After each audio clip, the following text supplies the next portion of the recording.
Well, have I ever... This is probably the most embarrassing of those entrance stories. Yeah. I was down in South London once, went down to some party that was taking place in some kind of swanky bar where there was a doorman on the front and a charge. I think it was something mental, like a tenner to go in.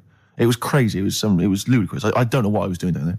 And I was in the queue. We'll establish what you mean by swanky later, because that could be... And it was a posh place. Was it? And so there's a queue outside, and there was one of these doormen who thought it was like kind of Studio 54. He was like sort of, choosing people who could come in. Yeah, you two come in now. And I've been there for ages, obviously. I was on my own because I got there late. And clogs. Exactly. I've dressed up for this. And there were these two girls next to me. I'm thinking, if I'm in a queue, I've told you before, if I'm in a queue and if I'm stuck with two girls, I'm thinking, oh, what a great opportunity, use the old merchant charm. Yeah. And so I'm there, and I'm sort of thinking, sort of give them a nod or whatever, a wink. Yeah. They're loving it. Yeah. They move to the back. They're putty in my hands, Rick, as you can imagine. Yeah. And I thought, well, to really seal this off, I'll get us in. Like, I'll sort of skip the queue. So the guy sort of coming along, he's picking people off, the doorman, and I just grabbed him. I just grabbed him like that. And I said it so everyone could hear. Right? And I thought this was brilliant. I said to him, how much is it? He went, 10 quid. I went, I'll give you 7. That was my bribe. I'll give you 7. That's the whole £3. No, that can't be right. No. He must have said a £5, and I said, I'll give you 7. Yeah. That makes more sense, doesn't it? That's giving him a £2 incentive. A £2 incentive. I say, I'll give you 7, you can make up the 10. Exactly. You can, if you let me in, you can put in 3 yourself, mate. That never works, does it? He said to me, I can't be bothered. I'm just going to have a kip, I think. I'm so tired. Was it percentages that put you off? That frazzled me initially. I mean, it's a funny anecdote when you're giving him £2. Yeah. It's even funnier when you're getting him when to he's put paying up me stuff. as well. Oh, I love it. Well, we're gonna play a record. Then we're really gonna concentrate. XFM 104.9, Ricky Gervais show. Steve Merchant's also involved. Can I go to bed now? Oh no. We're talking about embarrassing stories and stuff, and I don't know if I've told this on this radio before. Have I told you, Carl? I'm not sure. But this was when I was working at the BBC. This is not even long ago, and I'd moved to London, and I was fairly new in London. And I was working at the BBC, and I had this BBC hire car, and I've never told it. If there's anyone listening who works for the BBC, I don't know if I can still get in trouble for it. But this BBC hire car, and it was like I'd been ferrying kind of actors and people and production people around all day in this car. And I was driving back, it was quite late, it was about sort of 7 or 8, and I was driving back, and I pulled in to get some petrol to fill up the car every day. And I went into this garage to fill up some petrol, and I was there, and two blokes came in a white van, right? They pulled into the forecourt, and I was filling up the car, and they went, "Hey, do you want to buy a couple of speakers?" And I said, "Yes, I do." Yeah. Because, to tell you the reason, it was like I was so flattered that they thought I'd be the kind of bloke who would, A, need some kind of classy speakers, and B, would like to buy them on the sly. Do you know what I mean? Yeah. I thought, they like the fact They've seen me. They've seen I look a bit of a hustler. Exactly. Yeah. I'm a street sort of guy. You can see by the way I use my walk. Exactly. Yeah. So I couldn't believe my luck. So they drove behind the garage, the little sort of garage bit at the back, and I went round there, sort of casually went round there, sort of locked the car, went round there. They went, open the back. You had 2 speakers in there. I said, "Are you sure these aren't knocked off, mate?" He went, No. We work for Dixon's. This is the story he spun me. We work for Dixon's, right? And we're delivery men. And if we make a delivery and the person's not there to sign for the goods, then we have to bring them back to the warehouse. But if we can sell them on the way back, then that's really good for Dixon's. Dixon's must love that. And instead of thinking, are you sure some kind of troubleshooter did someone going to go into Dixon's and go, you're not getting in the garage forecourt market? Jones. Exactly. Get a couple of lads in a white van. Exactly. Yeah. So anyway, I sort of bought this story, and I was a little bit dubious, and I went, right, let me hear them then. And he wired them up to the car stereo, and boom, boom, boom, they're playing. So it was some groovy hip-hop. I was thinking, great, these guys know what I'm into.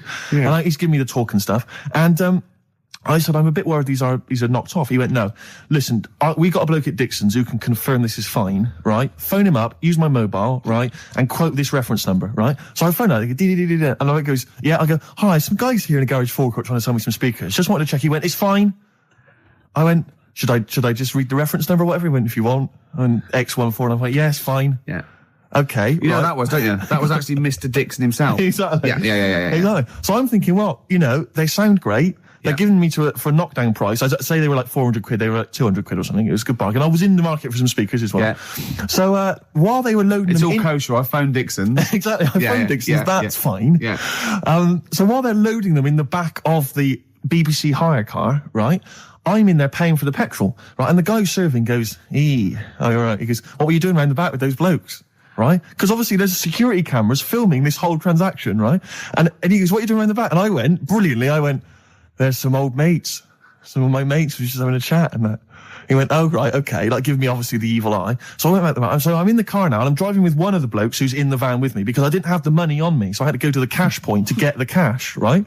So I'm driving with him and the other guy's like following me in the van and he was like a northerner like you and he's giving it all all right, yeah, you know. I'd say my girlfriend's a DJ, she's got some of these speakers, they're fantastic, and he's giving me this. And then my mind starts working. Now that I've got a bit of time to think, I'm thinking, wait a minute, this all sounds a bit dodgy. Yeah. It dawned on me, Rick. You know, Paul, are you? You're streetwise. Exactly. You're streetwise, Steve. Not only that, I was thinking, how am I going to get them home? I've got to drop the car off at the BBC. How am I going to get these huge speakers back to where I live? And how can I pay for them? Because I've just spent £100 on Find the Lady with a couple of blokes in the square. It seemed like a fair game. Some of his friends were winning. But so I explained to him, I said, I can't get them back to like Brixton where I was living at the time. He went, don't worry, give us an extra 20 quid, we'll take them home for you.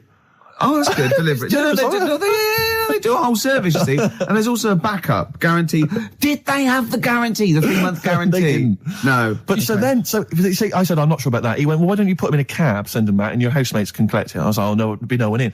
And I was beginning to sort of get a bit conscious of like, maybe this was a bit of a scam after all. So I pulled into like a little side road. I said, I'm not sure I'm into this now, actually. He went, what are you talking about? It's 200 quid for a pair of speakers. It's a bargain. You never get a bargain like this, mate. I'm going, not too sure, actually. I don't think I want them. He went, 150 quid, mate. 150 quid. I went, no, he's 100 quid now to you. And I'm thinking, wait a minute, this doesn't sound like the kind of work that Dixons would be doing. Dixons don't do that when I go in. This is it. Dixons never negotiate in that way. When I go there, look around and I leave, they go, where are you going? Exactly. I go, no, we'll have anything then. Have anything for a quid. I stopped the car and the white van pulled up behind me with his mates in. Sure.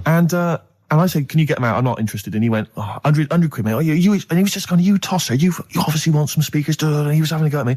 So I was carrying the speakers out and putting them back in the white van. And he was just shouting at me. He was going, 70 quid. I was like, 70 quid from 200? This is ludicrous. You realise that wasn't Dixon's policy then. Exactly. They don't usually shout, you tosser, as you leave the shop and walk down Camden High Street. They're not usually shouting, you tosser. You should have took the offer of like the monthly payments they've got on at the moment. So eventually I put them in there and I sort of knocked the deal on the head and I got back in my car and they were in theirs and I just looked in the rearview mirror and they were punching the dashboard like with aggression and venom, like we let that deal slip through our fingers. And I've never been so terrified in my life. I just sat there and I was just thinking, oh my God, all I was thinking now is what if I go back to the BBC and they go, we've had a call from the police, the man at the garage, he saw you doing a dodgy deal. I love it. Yeah. Well, what you do is you put the hire car in a drain in your front garden and then go in and out of the toilet, just pouring bleach down or Ajax and then never know. Yeah. Listen, let me just tell you briefly, this is another example of how people can just exploit you and make fun of you when you're tall. Yeah. I was quite tall. I've always been like about 6'7" for quite a while now. And when I was about 16, I went to a big New Year's celebration in Bristol, where I come from. And everyone kind of congregates in this big sort of part of town, and there's all people dancing around, like in Trafalgar Square. And I was there, and somehow I just picked up a balloon somewhere along the line, one of those kind of helium sort of balloons, and I was holding that, sort of dancing around. And these two girls came up to me, and I was thinking, yeah, okay, you know, it's New Year's Eve, brilliant, you know, that's my kind of party. Yeah. They came up, they went, hey. Once a year. And they said, you going to be here for long? And I went, well, maybe. And they said, it's just that we've arranged to meet back at you in about an hour. I went, what do you mean? I went, well, it's just because we can see you wherever you are. Don't worry, you can move around and stuff. We'll see you with the balloon. Just arranged to meet some friends. I love that. A landmark. So, like, pilots use that. Oh, we're just coming in. We'll be when we see Steve Merchant, we'll be descending to Bristol Temple Mead. What's really funny is New Year's Eve, Trafalgar Square, you got a huge column, but they use Steve as like the meeting point. Steve's got a huge column. Brilliant, Rick. Well done. Award-winning comedy from Ricky Gervais. So I went to a party and I was quite excited because I had the car, the motor, and there was a chick heading down to the party that I was like, you know, I had my eye on. And I thought, you know, now I've got a car and going to the party, it's going to be amazing, right? And various friends had said, like, can we get a lift? I thought, yeah, groovy. I'll pick up the chick as well, who's a friend of a friend. So cruising down to the party in the motor, you know, the Volvo estate, and there's nothing sexier than that. You know, slipping a little bit of Billy Joel on the stereo or whatever. Something classic. Exactly. And maybe it was Billy Ocean. I was quite a Billy. Maybe it was Get Out of My Dreams, Get Into My Car. Ideally. Yeah. So I get to the party, and inevitably it was one of those house parties where the chick that I had my eye on, she kind of was chatting to other guys, and she wasn't really paying attention to me, and I was sort of... Trying hard to get, was she again?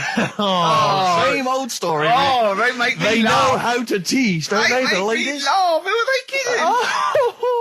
So I'd follow her like a dog, you know, from room to room. Yeah. And watch her Quite while... literally, sometimes he was barking. Yeah. And while, you know, just watch her while she talked to other blokes. And then, obviously because I was driving, I wasn't drinking, so I was not really enjoying myself. And then somebody said, should we go and pick up Vera? And I thought, right, okay. And they went, Steve's got a car, let's all leap in there, we'll go pick up Vera. And this girl was like up for it as well, so I thought, brilliant, you know, I'll be back in the car with her, you know, away from all these lads. Yeah. One guy she had her eye on, he came as well, I was a little bit annoyed. Yeah. But anyway, he was in the car, so I'm driving down these country lanes, just driving along, and they're directing me, they're saying, go left here, go right. And then suddenly we stop, and one of them goes, just drive into that field, this pitch black field, right? And I'm sort of, well, it is my parents' car. Just drive in the field, Steve. I'm thinking, well, I don't want to, like, not seem like I'm a hard, cool, crazy kind of guy, because the chick's in the car. So drove the car into the field. They all leapt out, started running off into the darkness, shouting, Vera, Vera, Vera, where are you? So I'm just sort of sat there in the car, waiting. Wasn't Vera Lynn, was it? Because she likes to hide in fields. Bizarrely, it wasn't. Right. It was just, I was just left in the car on my own with Billy Ocean, and suddenly, out of the darkness, they come back holding a Vietnamese pot-bellied pig that they had stole from a nearby farm, and they knew that the pig was called Vera because someone knew the farmer or something. Anyway, so they got this pig, so now they're going, I'll put the pig in the back of the car, we'll take it back to the party, it'll be hilarious. I'm thinking, well, you know, I'm not sure I want a pig and all its, you know, piggy crap in the car, right, crammed in there. But they say, yeah, so obviously I'm thinking again, I don't want to look like I'm, you know, a nerd. You know, I'm terrified of that, Rick, ever happens. Yeah. So, So you go, hey, bring the pig into the car. Exactly. I'm no nerd. Exactly. Yeah, go on. So now we drive off again. I got this pig kind of screeching in the back of the car. And, they say, stop again. Let's do some cow tipping. And they do that old thing, you know, about the fact because cows sleep standing up, don't they? So you can push a cow over and stuff. Yeah. So they're having a wild time, hilarious. So this time, now we get to a sort of dead end in the road. And, they say, well, turn around, let's go back to the party. And I'm thinking, fine. Try and do a 3-point turn in this very narrow country lane, right? Get the Volvo estate wedged horizontally across the road. Can't get it out, just can't seem to sort it out. I don't know what, I'm panicking because there's a pig in the car, right? And, local disgruntled farmers, right? People drunk, partying, probably off their head on some kind of weed. Rick. Well, was it loads of blokes with, like, pitchforks and flaming torches Exactly. going, burn him. He's playing with our pig. Exactly that. And so that, do you know, I was so terrified that all I could think was they're going to have to send a helicopter to lower a magnet onto the top of the car to lift the car up and put it the right way around. You used to read a lot of comics, didn't you? Yeah. So, do you know what I started doing? What? Crying. Did you really? Yeah. Why? Just started crying, just very slightly, started getting upset. And the other guy that the girl fancied, he had to get into the driving seat and sort it out for me by slowly edging forward and that's backwards. the worst bit of the whole story. Yeah, edging slowly back and forwards. He just sorted it out, just slowly worked the car back round, and then we were off. You were just gently weeping. Just gently weeping in the back. The bloke had just taken the bird that you saw from a distance. Exactly. That was basically your wife in your head by then. Oh, yes. Was it? I can't We were believe it. happily married with a pig for a child. Don't joke, that could happen. I know. The pigs come, if you like. Sorry? What? What did you say? What did you say? What did you say? When you do what, Carl? What? What did you say? No, what did you say? Because I don't want to have to go to the radio authority again. What did you say then? Just remember. We are going out live, Carl. Yeah, remember Tom Binns, right? What did you say? What I'm saying is, why were they shouting Vera? Because pigs don't come to the name, do they? Hey? I don't know the ins and outs of pig, you know, how to lure a pig into your trap. Can I just tell you some very, very interesting things about pigs? Please do. Right. One, everyone knows they have a corkscrew-shaped penis, right? A corkscrew-shaped penis. That's the tail, isn't it? Two, they can't look up. They can't put their head back and look up, right? Three, they can have a 30-minute orgasm. Yeah. Rick, is it only pigs that have got a corkscrew-shaped penis? No, and landlords. Okay. Very handy. Right. But I was in the window, there was this woman sat next to me, she was a big fan one, she was crunching on some popcorn. Again, that's a crime. Why they're selling popcorn in cinemas? I don't understand why She the needs to noisiest... eat regularly, why the noisiest food in a cinema? Yeah. I don't understand why that's come about. Yeah. It really makes me angry. Yeah. She's sat there, right? Smoothies. We want smoothies without straws. Exactly. The trailer for that film AI, Artificial Intelligence, came on. Do you remember that? And the tagline was, David is 11 years old. He weighs 60 pounds. He's 4'6" tall. He has brown hair. His love is real, but he is not. Oh, yeah. And she just went, how old was he again? To her boyfriend. Right? Just ruined everything. War film trailer comes on for some Pearl Harbor or something. She goes, yeah, I don't fancy that. Just announcing this, don't fancy that. Too many war films. So then the trailer, then the opening credit comes on for Crouching Tiger. Before that, you know that thing that comes up that says it's signed by the BBFC and it has the kind of certificate and everything, and that certificate to say what age you have to be to see it. That came up, and it said Crouching Tiger, Hidden Dragon in brackets subtitles. She went, "It's not subtitled, is it?" I thought this was the most famous foreign film for years. It won Oscars. It was a huge film. Everyone knew it was foreign. She goes, it went, and so the credits begin. It says Crouching Tiger, Hidden Dragon. She went, "Stupid name for a film." What? She just She wanted paid it. to see it. She was with her boyfriend. So then it starts, right? And obviously it's in Japanese or Mandarin or something. She's like, yeah, and they're all talking in Japanese. Japanese or Mandarin. Whatever it is. So they're speaking in this, Japanese language, Oriental language. And she's going, "Don't they sound stupid? Don't they sound stupid?" She's going, and then the subtitles come up, and it's quite a weird kind of strange language they're talking. And she was going, "Can't make the subtitles out either. It's both gobbledygook." Just wittering on every step of the film. I totally agree with you. But what I like in your telling of it, I know you start getting quite emotional. I was genuinely livid. But she went Mandarin or Japanese, some Oriental language. And Well, I don't know what else. It's a strange language. It's a strange language. Well, anyway. Oh, dear. So then I moved. I climbed over several seats, made a big huff of, make a big show of moving. Yeah. Sat next to a guy on the phone, just chatting on the phone. Oh, I'd have gone mental at that. So now I hate that film. I didn't enjoy it. I don't like seeing it. I don't want to even think of it. It's subtitles, isn't it? Well, rubbish. Rubbish. That's why I get videos.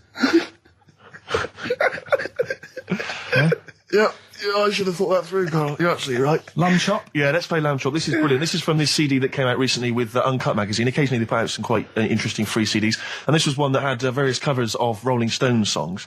And a lot of them were, quite shoddy, but this was a brilliant, specially done, I think, for the CD. It's Lamb Chop doing a version of quite an obscure Rolling Stones song called Backstreet Girl. It's just beautiful. Let's hear it. Steve, you got any other toilet-related anecdotes? Rick, my life is just full of toilet trauma. Yeah. And Carl, you may not realise this, but a while back I used to host, this is bizarre, I used to host a radio show on the BBC World Service, right? Now, if you want someone who's the voice of integrity, the voice of intelligence, the voice of a nation, you're going to come to me.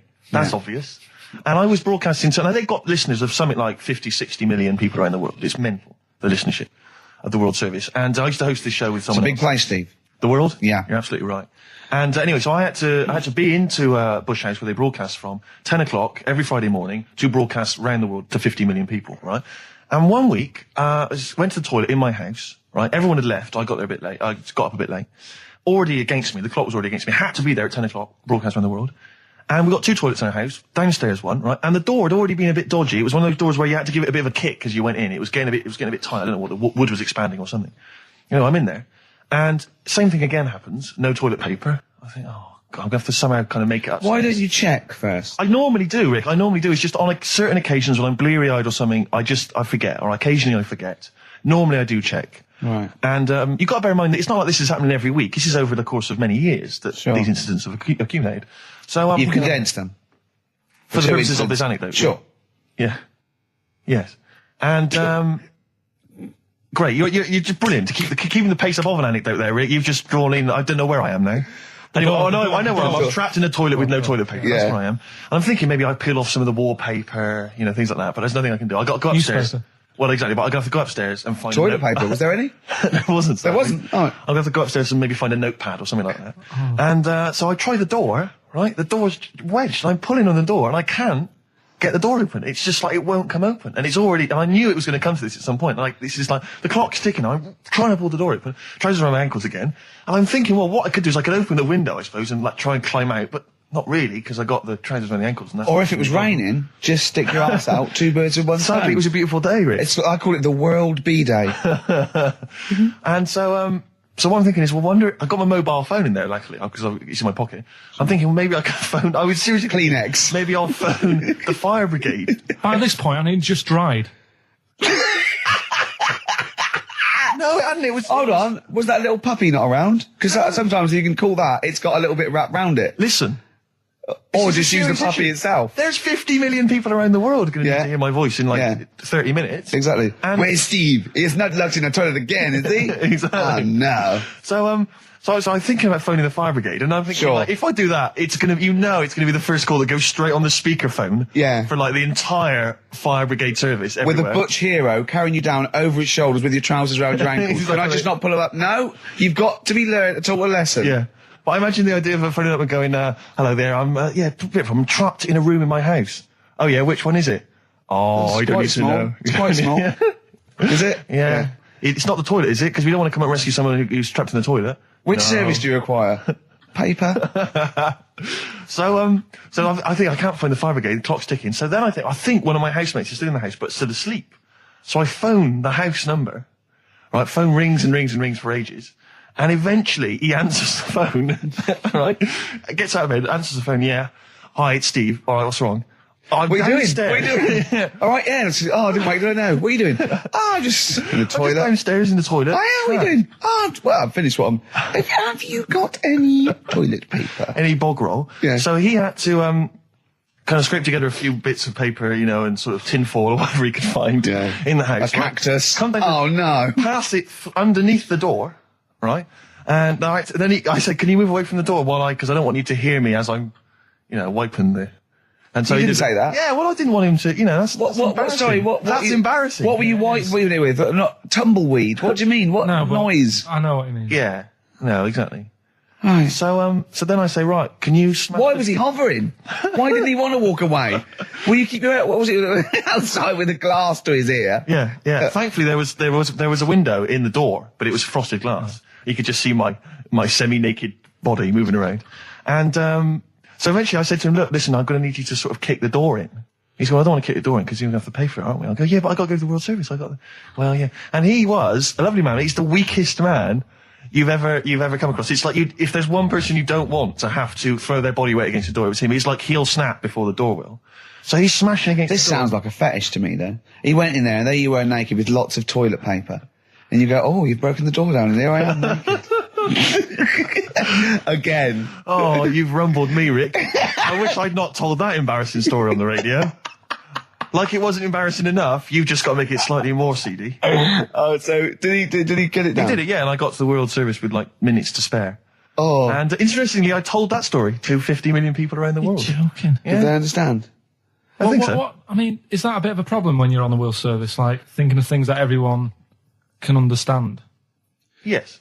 Because you can't. It's a bit like when talking to you, Carl. Yeah, exactly, Carl. I think you're on thin ice there, worried about people understanding what you're saying. No, but you can't talk about stuff that's on the telly and that, because some people will say, well, we haven't even got a telly here. Oh, yeah, you're listening to XFM 104.9. Yeah. So let's carry on. Let's continue. Well, absolutely. Well, obviously, Carl was out with me last night, and he saw that I'm, he knows I'm a ladies' man, and that was obvious. Carl, you could see the vibe around me, couldn't you? When the chicks were talking to me, and just remembered recently, actually, I was on a train coming back from hometown Bristol, and I was on the train, and this girl walks on, good-looking girl. I thought, hey, a largely empty carriage. I'm thinking, my luck's in, because I take every opportunity, Carl. That's the thing about me, I don't choose. She was a good-looking girl. She sat down. I thought she sat down right near me. I thought, brilliant. As this guy comes up behind her, and says, I think it's probably a boyfriend or something, sits down next to her. And I listened in on the conversation, obviously, because I'm pretending to read. It was very clever. I read the same page for hours. So I was pretending to listen. I was listening, but pretending to read. And I realised that it's not her boyfriend or anything. It's just some guy she's met on the platform. And I'm thinking, brilliant. If she's the kind of girl who's just going to start talking to someone, on a platform, on a train, brilliant. I'm going to be in here. Because he was only going one stop. So I'm thinking, what's the worst that can happen? He'll nick off. I'll get chatting to her. And who knows? I could join the... is there a train equivalent? Foot High Club. The Foot High Club, brilliant. And so I'm excited, I'm listening in. And they're talking. It turns out that they're both kind of graduates who've just finished university, or they're coming to their finals or something. And they're chatting away, and he's making a couple of witticisms, and she's kind of tittering at his jokes. I'm thinking, well, I'll tell you this, if she's laughing at this kind of material, I am going to blow her away, with my kind of anecdotes and wry observations, Yeah. It was weak stuff, I got to be honest. Really? He was coming out with nothing. He was running on empty, as far as I'm concerned. Yeah. And she was loving it. So I'm thinking, brilliant, I'm going to be right in here. And then they get moving on to higher brow things, and I think she was going to study kind of Marxism or something like that, or communism, something. And she was asking him, by way of conversation, she was asking him what he knew about Marxism, And he was fumbling for his vague knowledge of it that he had in his life. And I'm just sat there thinking, come on, love, in any given capitalist environment, the proletariat will revolt against their oppression by the bourgeoisie, and after a brief period of socialist rule, emerges a classist society governed by community cooperation. Well, if that sort of talk wouldn't get a woman hot, I don't know what you'd use then. If Marx and Engels is not going to get a woman sweaty down below, hello, then nothing is. Then my name is You're not just Steve biding your time. Exactly. I'm just going to go in for the kill any minute. Yeah. So anyway, it comes to his stop, right? He gets up. I'm thinking, this is a piece of cake. And he gets off, and off he goes. He walks off. And I'm thinking, brilliant. And I thought, I'll wait till the train's pulled away. I'm not going to leap in straight away. No. And he comes back along the carriage. And I'm thinking, hang on a minute. He goes, listen, do you mind if I give you my email address? Oh. Right? And if you want to get in touch, email me. I'm thinking, come on, you loser. Get off now. Save your face, please, before it's too embarrassing. She accepts the email address because she obviously doesn't want to hurt his feelings, whatever. I'm thinking, fair enough. She's a good woman. I'm liking her. I'm loving her. I'm thinking, that's my kind of girl. So anyway, he gets off. I'm sat there, the train pulls away. I'm thinking, I'll wait a few minutes, I'll just, give it some time. Her phone rings. It's her friend on the phone. And she starts saying, and I was listening in, and she was going, just met a guy on the train. I'm thinking, that's true enough. She goes, he was a good-looking guy. I thought, you're having a laugh, love. To be honest. Because I was looking at him, and she said to her friend, he looks a bit like tennis player Boris Becker. I thought, you should be so lucky. Frankly, because I saw him, he had awful facial hair, if that's what makes him look like Boris Becker. Terrible little goatee beard. It was laughable. I thought, I don't know. And then she goes to thing, and she's like, I met him, we got chatting and stuff, and she was going, it's not often that you meet someone, generally in life, who's, kind of thoughtful and intelligent and funny. I thought to myself, I'm not even going to waste my time with you, love. Frankly, if that's what you thought of him. You just walked away. And I'll be honest with you, I didn't even bother talking to her. No, I didn't even waste my time with her. If she thinks that bloke is not only great looking, but funny and intelligent, and she got on well, and he was polite, and it was a chance meeting, and he thought, and she thought that you were like a freaky looking dog who didn't even have the nerve to speak. That is what she thinks, then I don't want to know her. I couldn't. You walked away, and good luck to you. And I have my dignity intact. Yes, and she's nothing. Oh look! You're actually a little bit stressed there, aren't you? Because you had to drink last night, didn't you? I had a couple of drinks. Yeah. I was down at Steve's night. He was doing a bit of DJ. Yeah. Went down the store. And that's why you're all grumpy. What? Do you hear what he just said? What? I was DJing last night. Obviously that XFM evening. Yeah. Hour and a half. My friend and I split the time on the decks. Yeah. What was the word you just used? He went down a storm. We went down a storm. Right, 3 girls, I was walking to the toilets during my set. 3 girls went, you are a genius. Right? What's his name? Dane Bowers? Why? Zane Lowe? Because you played records in a certain order. Yes. Sorry, Rick, if you can't deal with that. Sorry if you're a little bit jealous, because this time you can't share the award. All right? Dear. But it was my credit this time. You can tell he hasn't been a DJ.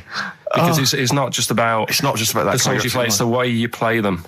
The way you play them, whether it's 33 or 45, very important. Yeah, leave your hand on them as they're trying to go round. But so 3 girls there, charmed by me, they loved it. Yeah.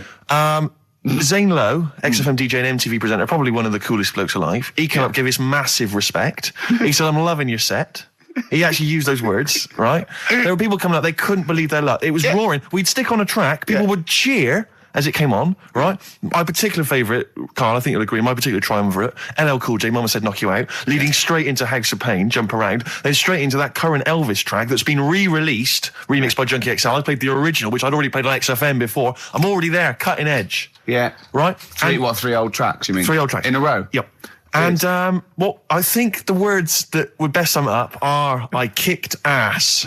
Great. Rick. All right. Well, I'm going to be kicking some ass today. But Rick, I just need to mention something quickly to you. When did I last see you? I saw you yesterday, didn't I? Yeah. Because we went up to Edinburgh yesterday. We were very nicely invited to go and talk at the Edinburgh International Television Festival. It was quite a big deal. We went up there and we were interviewed. And Ricky chose to go on the train because it takes like 4 hours, 4.5 hours or something on the train. But it's quite leisurely. It's quite sort of gentlemanly thing to do. Yeah. I opted to go for the plane option and fly up there. More modern. Exactly. And they bankrolled that. They paid for it all, and that was all very nice. And as I recall, when I last saw you, we got a cab, didn't we? And you asked if you could get the cab to drop you off at the train station. Yeah. And then it took me on to the airport. Yeah. Did I? Now that was before. The last time I saw you was before I got to the airport and missed my flight, wasn't it? Because I had to drop you off in the centre of town. Yeah, no, that was just before I had to pay £165 to upgrade to another ticket. How did you not tell me that in the last hour? £165, Ricky. I had to pay because we dropped you off at the train station. So, I mean, do you want to go halves on that, or how do you want to deal with that? How do you want to sort that whole mess out? Why were you late? Why was I late? Because we dropped you off in the centre of Edinburgh, and do you know how hard it is to get out of Edinburgh in rush hour traffic? But it was only 3 minutes away, so you'd have missed it anyway. No, because if we'd gone the other direction, it would have been 20 minutes. It took me like an hour to get to the airport. And I got there, and the plane had already left, and the cabbie was just laughing. He was saying, we're never going to make it. He goes, you were a religious man, you better start praying. I thought he was being facetious. He was absolutely right. £165. But hold on, why didn't he tell you that when he picked up at 4:15? It makes you wonder. So obviously I'm a little bit annoyed, because you know I'm not a man who likes to sort of spend unnecessarily. But wait, this is not my fault, because you were there when we made that decision. I didn't impose this on you. We both decided that might be. It's both our fault. I mean, it's no one's fault. It's both our fault. That's fair. That's all I wanted to hear. It's both our fault. Therefore, it's both our financial obligation. No. £165. Just split that in half.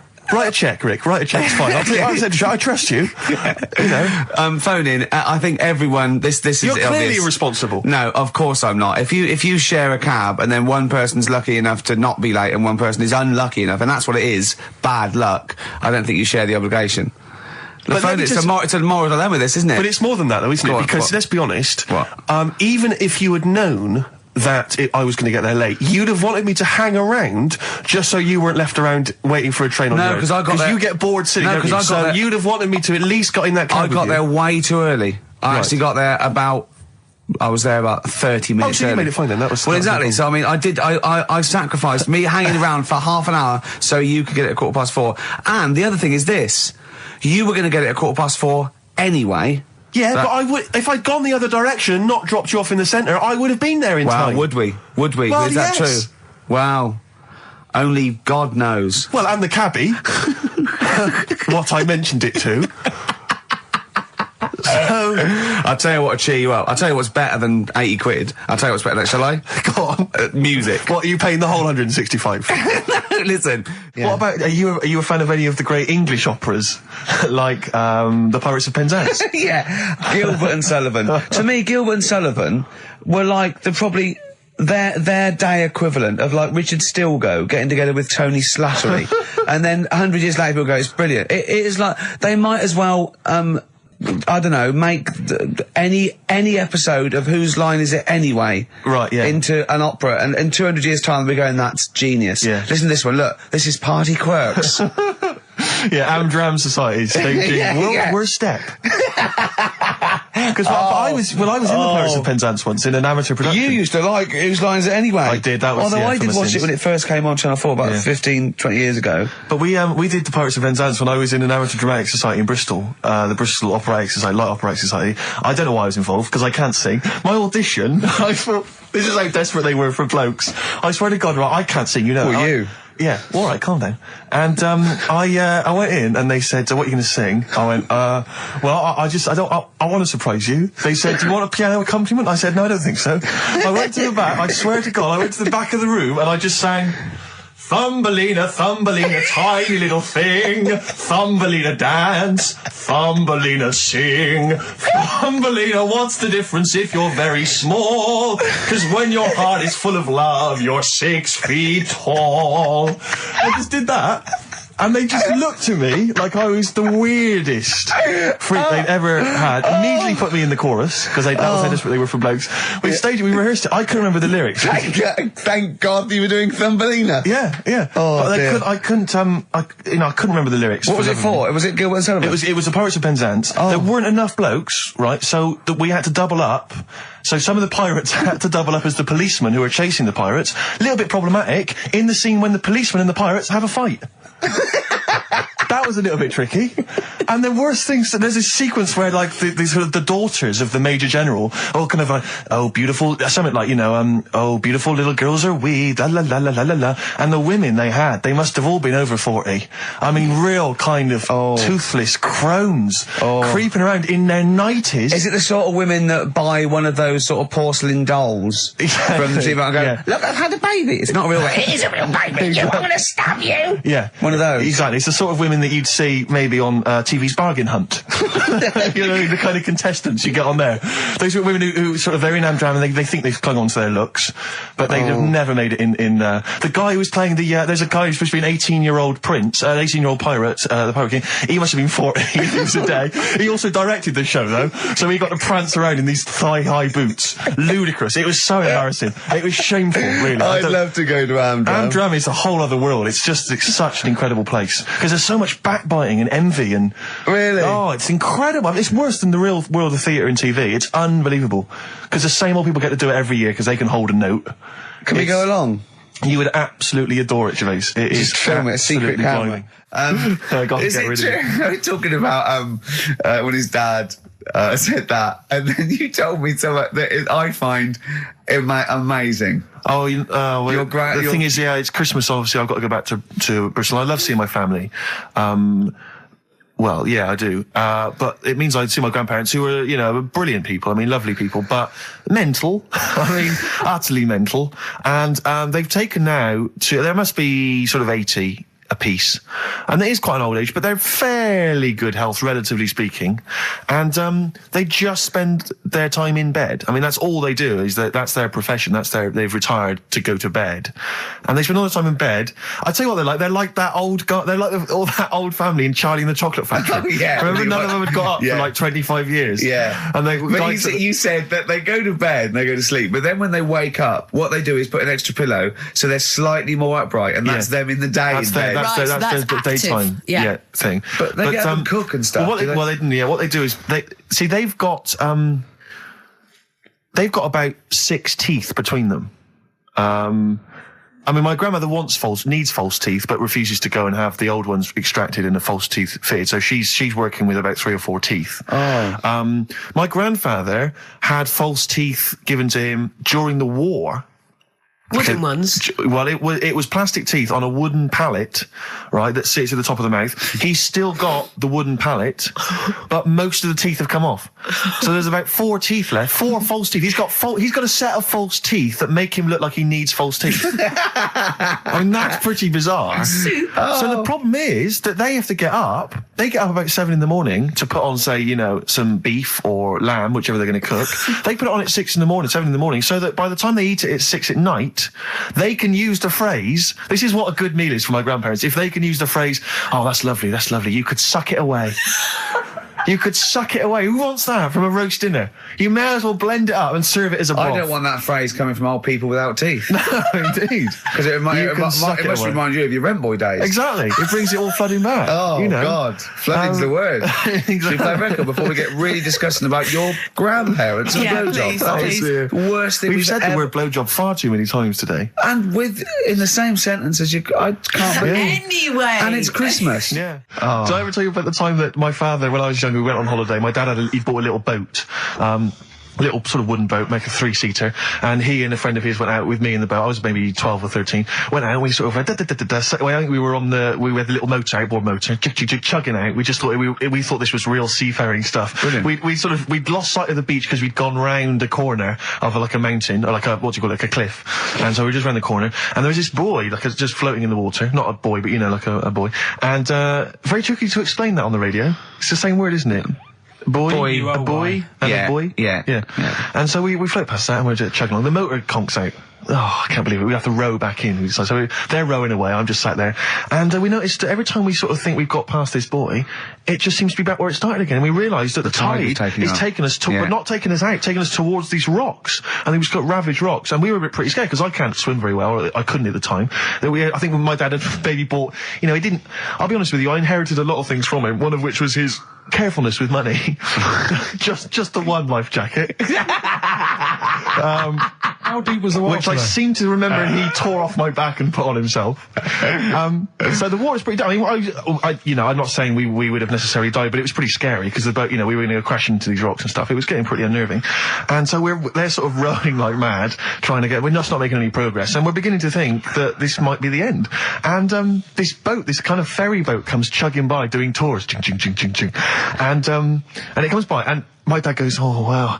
We were going, brilliant, they can help us. They'll throw us a rope, they'll tow us back in. He was going, you've got to be careful, hang on, because according to the laws of the sea, if he rescues us, Steve, he can claim my boat.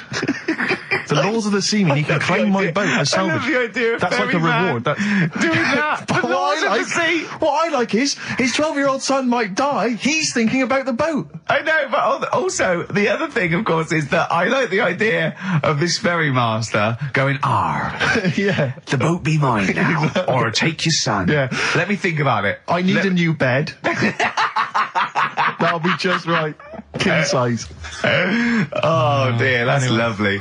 But, because when I was younger, I remember being outside a post office once when I was about 10 or 12 and finding a purse and thinking, oh, that's nice. And opening it up, there was some money in there and a pension book, and so it was obviously an old lady. I found an address, I sent it to her, and my mum said, you know, you've been so good there, you'll probably get a little reward. She'll probably send you a little reward. Nothing. I got maybe a thank you note, but no cash, no moolah, nothing. Really? And I was livid, because I'd been told that I was going to get a reward. I thought I've been a good Samaritan, nothing. So, many moons later, when I was at university, I learnt from that, and this is the most bizarre thing. This explains a lot, doesn't it, Carl? This is like the Mary Celeste. I went to a cash point to I thought, I can't get my card in here. And I realised there was already somebody's card in the machine. They put the code in, but then they just disappeared. They'd been kidnapped or something. So it was just there, waiting, sitting. It said, what do you want to do? And it gave you a number of options. I thought, interesting. Steal or go to heaven? Yeah, exactly. You went, oh dear. Yeah. Well, I pressed balance just to check what their bank balance was. Unbelievable. It was a considerable sum of money. I'm not going to lie to you. It was not typical student debt. It was like, I think they were a foreign student. There was a lot of cash in there, a lot of money. Did you feel a slight bulge in your trousers when you saw the amount of money? I couldn't believe my luck. I thought to myself, now then, I could just take that card out and hand it in, or I could teach them a small lesson. Right. And maybe give myself a reward, because last time I did that, I didn't get a reward. So if I give myself £30, then I'll take the card out. 30? Give myself 30. You didn't really? Well, I thought that's a good reward. And I went in, I handed the card in, I took that. Steve, and that's a little reward for me. And I'll tell you this, don't think it's evil, because I went in and I bought everyone a drink. Well, brilliant. Yeah, I didn't tell them I got the money free. Well done. Excellent. So probably gangsters are quite generous with the money they've stolen from other people. Yes, but someone's negligence, Rick, has lent... the thing is this, Steve, right? I believe it, except that buying people a drink, Carl. What do you think? Well, I kind of thought that when he said it, but then I thought, but they'll be buying him back. So he's still... That, so in a way, he's still a winner. Yeah.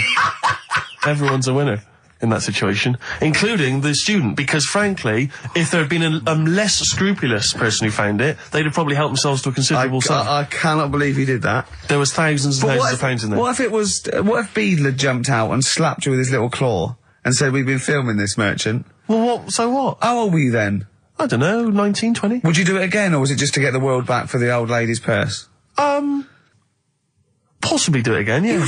You're joking. Well, you've got to think of it this way. You've got to think of it as there was a lot of money in there, and someone less scrupulous than me would have taken a fortune. They'd have cleaned them out.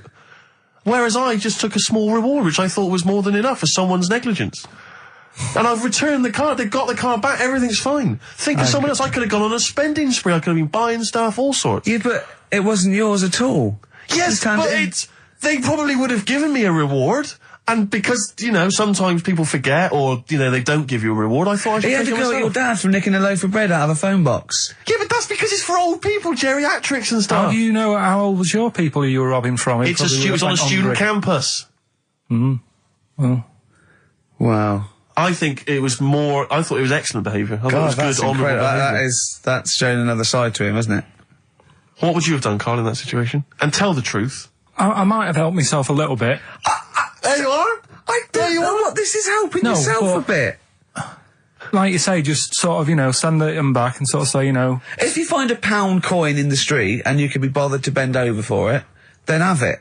But someone's cash point card or personal belongings... I'd let them know, though. Did you send it to them and say, I've service charge included. I've took that out already. No, I handed it in to the... Let them know? What do you mean you'd let them know? I'd say, you know, you're lucky here. Right, I just took, I'd probably say 20, actually. Because that's just like one note. Sorry, right, okay. You are winding me up. No, I'm not. I mean, not for once. I mean, I know what Steve's like. He is tight, right? He is. And you know that, don't you, Steve? Financially, you mean? Well, no, I mean, just the way you are. You're very sort of, you know, you're not wasteful with your money. I'm careful. No, I'm not wasteful. Absolutely right. No, but to the extreme. Not towards the extreme. Not towards the extreme. No. Look out for the pennies. The pounds will take care of themselves. All right? Simple to remember. Good advice. Yeah, all right? But the thing is, right, I know that I take the mickey out of you for, like, you know, the way you look and stuff. Sure. Right? Well, I'm right back at you. But the thing is, you can't help that. Absolutely. But I'll tell you something that women don't like. Sure. And it's fellas who are tight with the money. Sure. I'm not frugal with money with ladies. I'm frugal with money with you. Well, I've got no reason to splash money out on you. I've never seen you splash money out. Well, you've never been out with me. Steve, have you ever splashed out on a lady? No, but I hope to one day. The right lady. Play a record. Sorry, just suddenly struck me something. I don't know if I mentioned it before. You mentioned you tried to catch your guy out when you came back once. You opened the door really quickly to see what he was up to. Did I ever tell you when I was at university? Now, I'm very tall and I've got enormous feet. Size 14. Size 14 shoes. And when I was at university, everyone, it seemed to me, was wearing Dr. Martens. It was like you had to wear a pair of Dr. Martens. It was kind of the rule. Dr. Martens was too big for you. Yeah, so that's a big pair of Dr. Martens. That's where the myth of the old woman who lived in a shoe, I think, came from. People with my size shoes. Anyway, I just literally kind of moved to university. I'd been there for like literally a couple of months. And obviously in that first period, you're quite keen to kind of, you know, reinvent yourself, strike yourself, you know, try and give an impression of perhaps being quite sophisticated, worldly, cool, all those things that, you know, you've left behind all your childhood friends, so you're trying to, you know, develop something. But you didn't bother, you didn't? What, sorry? You didn't bother? No, I was working hard on it, and I was kind of, you know, I was doing alright, you know, and I had a tie-dye shirt, and everything, you know, I was looking good. And, so I was trying, you know, working hard to try and seem kind of cool and not freakish. And I came back from studies once, and I came in, and there was a little old cleaning lady that kind of would always come in every day and clean up our halls of residence. And I came back, and my door of my room was open, and there was like a little huddle of people just peering in, right? And I thought, this is odd, you know, that my door's open and I'm not in there, and there's people staring in the door. And I looked in, and the little cleaning lady had my Dr. Martens on and was clomping around. Making them all laugh. Making them all laugh, doing an impression of me. That's amazing. Imagine that. Imagine the psychological scars that has. I know that she's more popular than you. Yeah, exactly. And they go, come on, Maud, let's go to the JCR. Exactly. And they carry her down. They go, drink. And she goes to, Steve, you better have that spotless by the time I come back. You go, all right, I will. All right. But what I like is the fact that I'm sure that's not part of the cleaner's code. The cleaner's code is you don't have the keys to everyone's room so you can go through their belongings and play practical jokes. I mean, surely it's a kind of, it's a trust. She must have looked like a wall bracket with it. I went bowling with him once the first time, and we went bowling at this place. Where was it? I mean, Finsbury Park. And I'd never been before. And he goes, you got to wear special shoes. I went, all right. He went, so. He goes, have you got size 14? And she went, yeah, I've got one pair. And she put them on the table, and they look like crusty. Honestly, honestly, it looked like, it was, I just started laughing because they're so long and thin anyway, and they're multicoloured, aren't they? They're two colours, and it looked like Krusty the Clown's feet. And then this teacher just went, all right.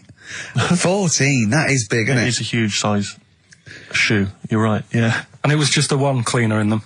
Just the one, sadly. She did have loads of kids eventually and brought them up in there. I wanted to buy a laptop computer, and everyone said, go up Tottenham Court Road, and I was reading like magazines and stuff, they were saying haggle, make sure you haggle, make sure you're planning to haggle, get the best deal you can.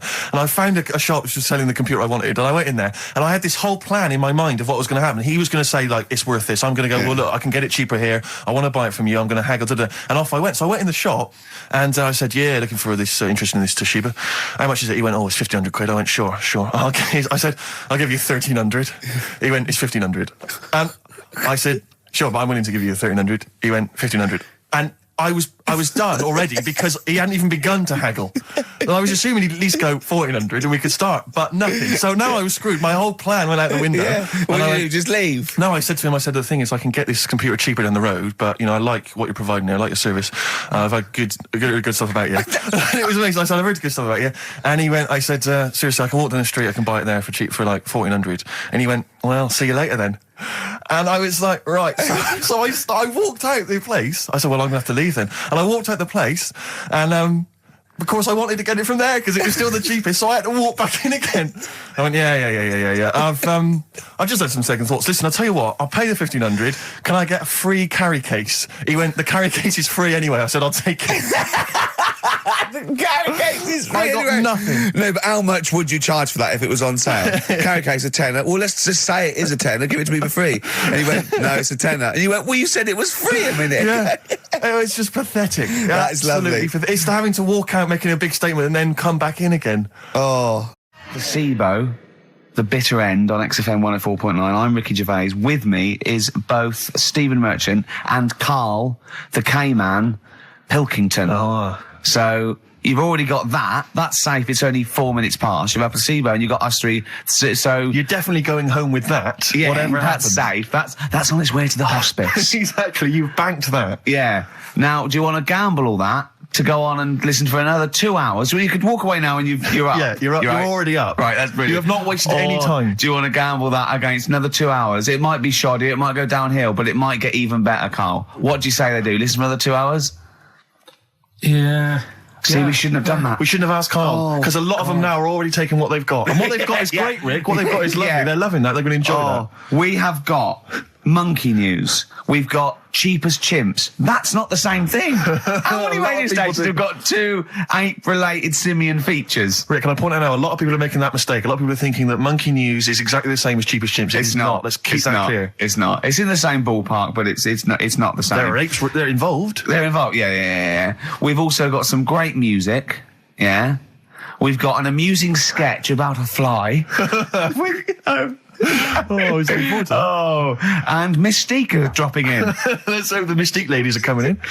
Singing I want to kick off with a song that is, you've got like half a dozen posing songs that when you're sort of like between 40 and 18, they were the ones you'd put on to get ready to go out or just pose around or be that pop star or think you're on stage or whatever or in the video. Yeah. And embarrassingly, I dug this out and I remembered I used to post this like a mother when I was about 14, right?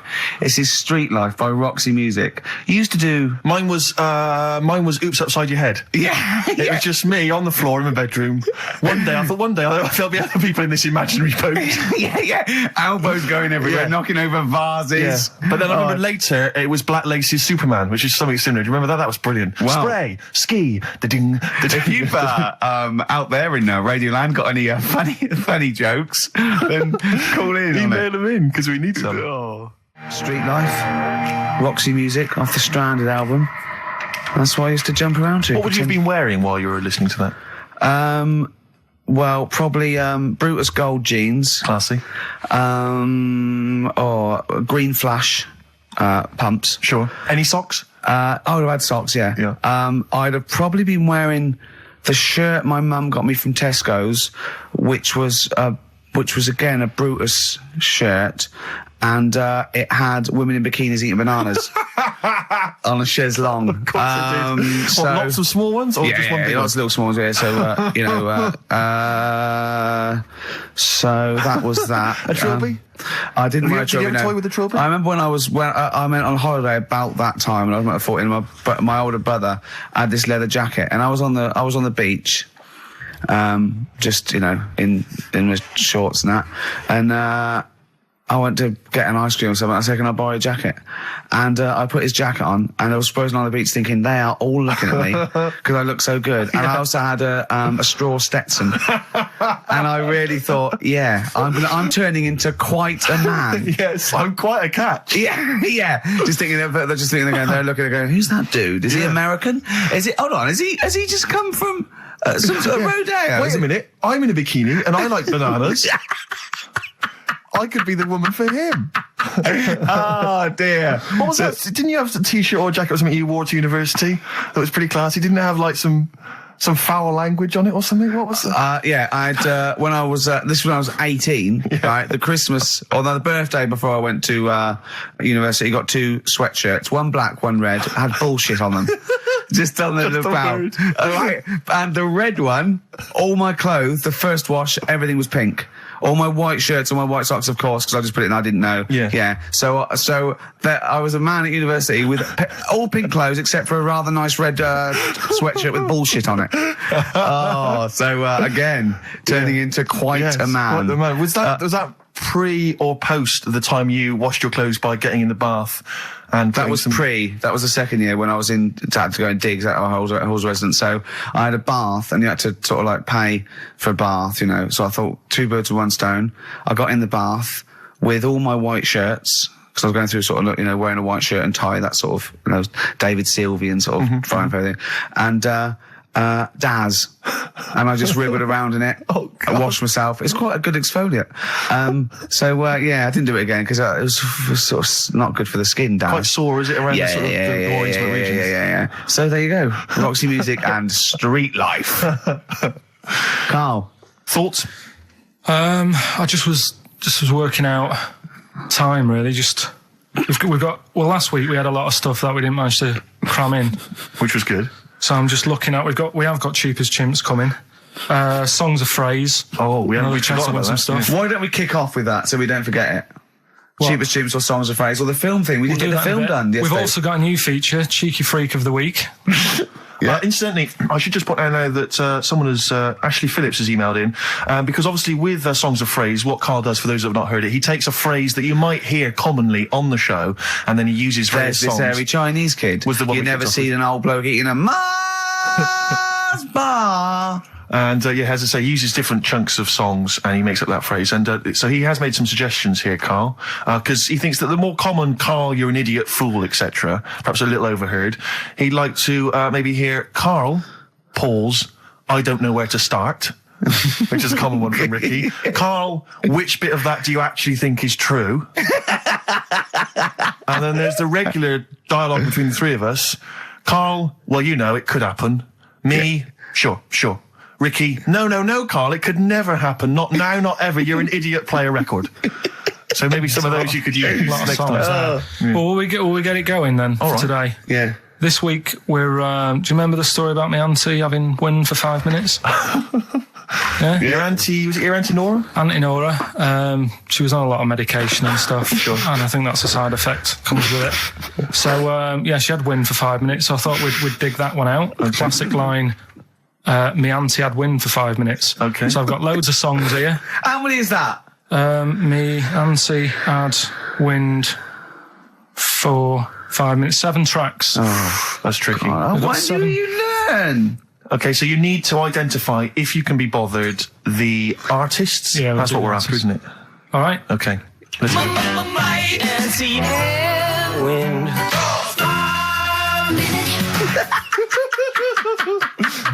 All right, we'll play it a few times. Just remember, as many as you can get, because the winner would probably be, you know, who gets 5 or something. So don't worry if there's a couple you can't get, because you could still probably win. Go on. Again. My auntie had wind.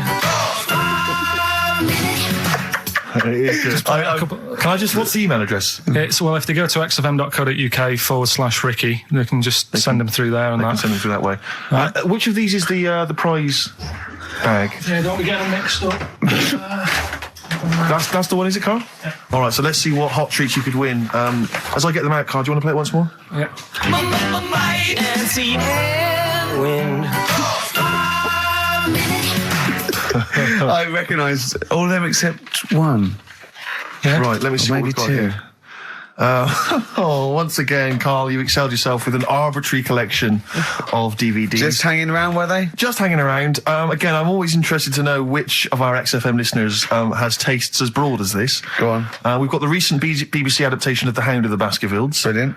Okay, fair enough. That's We've got, what's this? Is this this is something involving Air, the band Air. I think it's a single at best. Yeah. This is probably worth having. This is the current Flaming Lips album. So you've excelled yourself there, actually, Carl. That's not bad. An XFM mouse map. They're as common as muck. Oh, hold on. You can't give away that mouse mat. It's a piece of foam. Now, I was going to dismiss the oddball sci-fi movie K-Pax featuring Kevin Spacey and Jeff Bridges, but Carl, is it signed by Kevin Spacey? It's signed, yeah. It's an actual. So win that and put it on eBay for £4.50. And man alive, what is that? Just look at their faces. No, Carl, don't give that. No one wants that unless it's ironic. Series 1 and 2 on DVD of popular northern-based sitcom Bread. Buy it, sell it. The game's getting hard because someone's dealing you a losing card. They all had a go. All the actors had a line on that song. Oh, Play the clips again. Play the clips again. They really want to win it now. Here we go. Might and see and win. I can't believe this hasn't been done before. It's extraordinary. Because most of our ideas have. Verve, Lucky Man on XFM 104.9, Ricky Gervais, Steve Merchant and Karl Pilkington. The emails, I should point out, aren't flooding in on the No, but it competition. always takes time when they go through the website. Does it? Yeah. Okay. So they'll be arriving in a bit. Do you want to play it once more for those that have just joined us? All right, then. Might and see and win. There you go. Brilliant. My auntie had wind for 5 minutes. Brilliant. Genius. Name the artists. Rick, I sometimes get off at the Tube at Tottenham Court Road if I want to look at the record shops before I come into XFM, and I always cut through Chinatown. Oh, yeah. And every time I come through Chinatown, the same thought always strikes me. I always feel like I want to just gather all the little locals, all the little Chinese fellas, just gather them round and just go, guys, in what way is this a town? It's not, is This is not, at best, what you've got here is a novelty street. Yeah, Gerrard Street is not a town, No, mate. it's not a town. You've had this just for like because you put 100 a little years. It's not pagoda. expanding. Yeah, yeah. You can't just call it Chinatown and claim it's a town. If I was them though, and you did that, I go, what are you talking about? It is a town. It is a town. It's What- our in what town. way? It is a town. It's our town. We got all lots of stuff. Where's your church? Where's your mayor? We needed. We got a betting shop. Not enough. It is. See, all you've got here is restaurants. No, that's not a town. no. Got a little supermarket with snacks. What does it sell? Snacks. Specifically, I would imagine crackers. Yeah. Do you want to buy a dragon? Do you want to buy an ornamental dragon? If I wanted to buy one, this is where I would. Do you want to buy a gold dragon? Is it made of gold? No, it's made of plastic, Plastic. but it's sprayed gold. Do you want to buy that? It's not a town. It is a It's town. not a town. Yeah. And it annoys me because when I first came to London, I genuinely thought Chinatown was going to be this amazing, what they've got there is You'd hear a gong and every time you went in there, and there'd be rickshaws and people walking on those little sort of wooden shoes. You know those ones? They're brilliant. They are just clomping around in them, but nothing. It's nothing. It's just. Yeah, exactly. Yeah. It just reminds me of, have you ever been to any of those sort of museums? You tend to have them up north where they've got like, you sort of sit in a little cart and it sort of rides you through kind of, I don't know, it might be, Newcastle, the Victorian era. Yeah. Can I have half a pound of those sweets, please? Exactly. Of course you can. If there was some animatronic then, it would just be an exhibit. Yeah. Although Their concession to being 100 years ago is that there's some scales in the shop and there's a horse outside. Yeah. That's it. That's it. Exactly. Yeah. The traditional sounds and smells of old England. And the voice of going, of course, there was no television. Exactly. Amazing. Yeah. Amazing. Brilliant. Yeah. Welcome to Chinatown. Ding, ding, ding, ding, ding, ding. So it's not, it's a good point. Is that a piece of traditional music? Ding, ding, ding, ding, ding. Yeah. Is that some traditional Chinese music, or is that music that someone in this country wrote, thinking it sounded like Chinese music? I think it was the Vapors, wasn't it? Oh, is that what it is? That? Because it sounds so, that's the music, isn't it? But are you sure they didn't take that from some other source? It's that pentatonic scale, isn't it? What is it called? It's the black notes on the piano. Right, that's the one I can play along with EastEnders. Yeah. Do you know what I don't get with it? Go on. Chinatown. Yeah, Chinatown, because I always walk through it on the way to work. A couple of things annoy me. First of all, I think it's bad business, just because if you've got a Chinese restaurant, put it somewhere where there isn't any others. It's a good point. Yeah, but it's also a community. They're not just a theme park for other people. I remember going out one night with Suzanne, some friends, and you got there and there's so much choice. It's that dilemma of, forget it. Well, not really. Specifically, do you fancy Chinese? Well, no, but why don't you go to the one with the dead ducks hanging in the window? That's my favourite. That's the other thing as well. It's like, normally you put your good stuff in the window. If that's what's in the window. Yeah.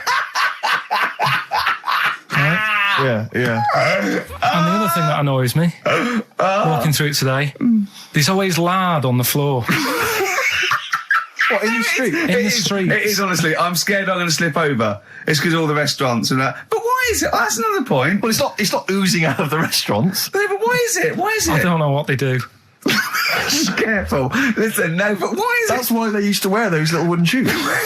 No, okay, we've got... But the thing is as well, they try and wash it with water. which doesn't work with lard, and it's like oil. Famously, yeah. Do you know what I mean? Even I know that. Yeah, you got to scrub it. So you think sorted that out. Yeah. You think they'd know, wouldn't you? Yeah. Right. Anyway, thanks for your thoughts on Chinatown, Carl. Right, I'm going to play this thing again because it is a bit slow today, the email. Oh, because it's too hard. It's not too hard. There's just clips of songs. What are the artists? Email in.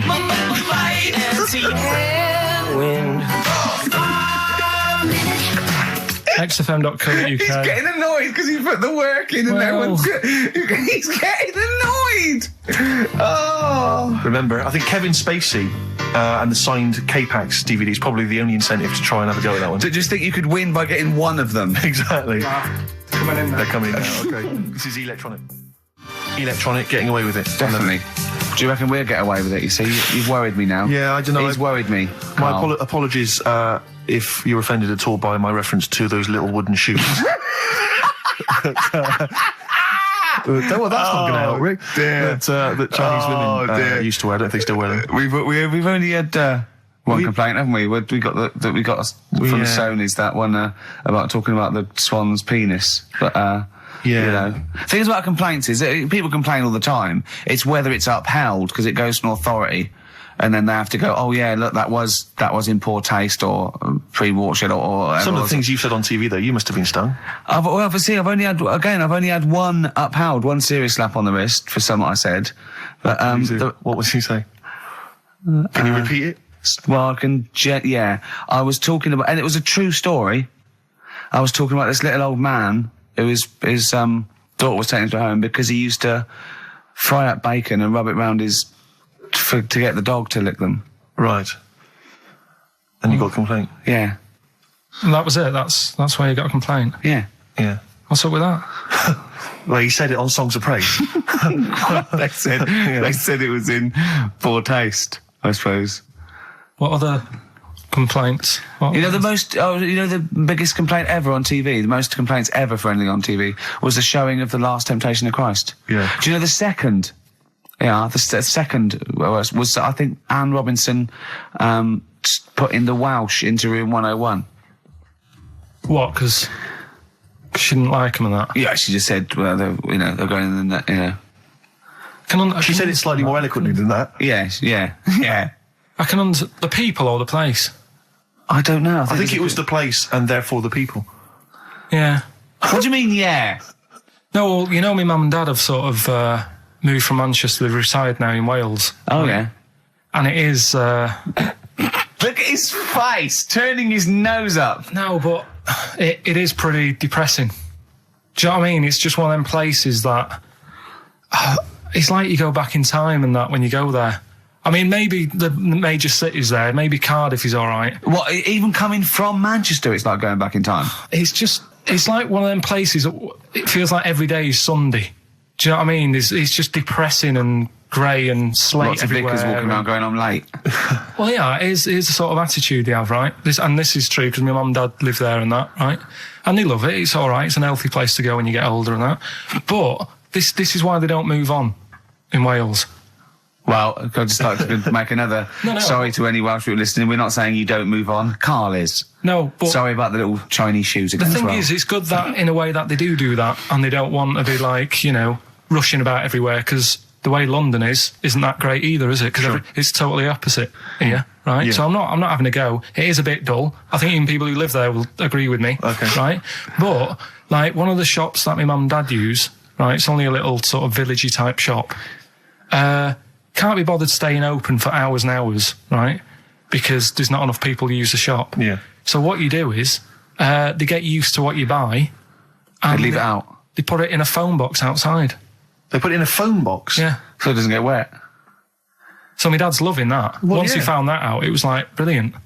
But how is that a bad thing? That's brilliant. Well, it's not for other people. It is for my dad, because he's picking up all sorts of stuff. Oh, no, he's not. Oh, yeah. He's not nicking other people's shopping. Well, it's not like nicking, is it? Because it's not theirs yet. Oh, and you've stitched him up on radio. Well, of course, because they're going to think, who is there in town with a Manc accent who hangs around a lot, keeps making phone calls and is getting fatter. Yeah. That's You stitched him I right love up that. there, I love that your dad was excited when he found out. I can't believe that he's moved there. He's retired to this little village where it's based on trust and community, and he is abusing it. He's using his scally mank ways. Bloody hell, Lakers. There's no bread again. There's old women Was going empty. hungry. Yeah. Their cats aren't getting fed. And your father is just, I can't, that's obscene. That's obscene. Oh, I think it's Die Thief. That fella from Manchester. I don't even think they've got Sky there yet, have they? They can't listen. They won't know what's... I think you stitched him right up. I hope you have, actually. I hope he goes down for it. I hope he's hounded out of the community like Frankenstein's monster. Yeah. They should get burning torches, go up to the Set fire mansion. to his cottage. Yeah. Exactly. Right, well... He's out of the choir. Yeah. The streets. Yeah. Streets. Has it come to this? Could I just extend, Rick, my apologies now to both the Chinese community and any Welsh people listening? Yeah. And I'm sure that list will increase as the show goes on. Yeah. Forget about tomorrow. Feeder. Right. Listener, I'm talking to you now. Have you seen these posters around with me and Steve on it, right? It's embarrassing, right? We were mucking around at a photo session and XFM wanted to do some posters. We couldn't be bothered to do them again, so we let him have this one. Irony comes back to haunt you, and it looks like I think I'm Simon Temple or something, and Steve's all right. But we think that Karl should be in it. Definitely. Karl doesn't want to be in it, but it looks like everyone listens to this show for Karl's basically, innocent stupidity and some great tracks. Exactly. They don't listen for us anymore, No. Steve. So I think it should be a campaign to get Karl on the poster. Yeah. Well, I should point out that I think XFM are more than happy to have him on the poster. So it's just him. You don't want to be on there, do you? There's no need for me to be on it. Of course there is. Why not? I get so many emails here as I'm sat during the show reading them. So many emails saying, what does Karl look like? Well, I if want they pictures of Karl. go to xfm.co.uk/Ricky, we've got those film bits on there, those video mock-ups where I'm part of it. You can sort of... That's not see enough, what I'm Karl. like. People want to see your face. You're part of the show. Not You're an bothered. intrinsic part of the show. Yeah. Yeah, we'll get you on the poster. Why? It'll be too much on a poster. They can only take in so much. What do you mean? They can only Leave it, it's take in good. so much. Yeah, it's good with two people. No. It's enough. So what do groups do then? Well, they haven't... It's like Ringo Starr is being left off the cover of Sgt. Pepper. Yeah. Or Rutherford doesn't get in a look in with Genesis. Exactly. Well, Which would be outrageous. Yeah. Oh, sorry, Tony Banks, you can't be in this one. Yeah. It's just me and you will be very. You see, you look like the Collins, so but you've got to be in I there. don't photograph that well either. You're joking. Is it because the you look like a little cue ball because it just shines off the But top? a lot of people as well, you should dispel the myth. A lot of people think for some reason that you're fat. A lot of people say to me, is he fat? No, but that's because I haven't got much hair, so it looks like my head's big. No, they haven't even seen you. They just think from listening to the show that you're fat. That's because you're northern. They think you just eat chips Yeah. and complain about the weather, Well, complain about the south. I just think you could answer a lot of your critics. but then you see what I don't like about this world. A lot of people judge people on the way they look. Yeah. Oh, Like you do. If only more people thought like that, Steve. But Karl, you judge people on the way they look. Yeah, I know. That's what I mean. But I couldn't with me, could I? Because I don't know what I look like. What? If I was listening to me on the radio, I wouldn't be able to say, "Oh, he's a," and slag me off and that, because I don't know what I look like, and I quite like that. Do you know what I mean? I lost. I don't know what Absolutely you're talking about. lost. Just believe me, right? I'm right on this one. It's best if you leave it. Well, we're not going to leave it. We're going to get you on the poster. Yeah. I mainly have to see myself on videotape this morning. That's put me I even showed more him. off. The animal show I did, the show. Yes. I'm doing a video, and I did behind the scenes footage, and I've got you've seen it, haven't you? I feel a little bit of Karl on there, isn't there? Yeah, It's great. yeah. It's lovely. He can't believe it. He said, "Is it playing slow?" Because he's so slow. When I come into the office, he's going, "All right." That's how you And my talk. head as well. I look like I'm looking into a spoon. I'm not happy with it. I just think that if we're willing if Ricky's willing to use his celebrity profile for the sake of the show, Yeah. I'm willing to look like let's say a fairly handsome, kind of cool customer. I think the very least, Karl, is that you appear on there as well. You could dress up smart. Are you worried that you'll look the worst out of all three of us? Who am I standing next to? I'm next to Steve. I'm fairly confident. Yeah. I like the way it's so predictable. You pull the string because you know what it is. It's You pull the string. What were we talking about before? I was to tell you, you know the most complaints ever, the Last Temptation of Christ. I haven't seen it.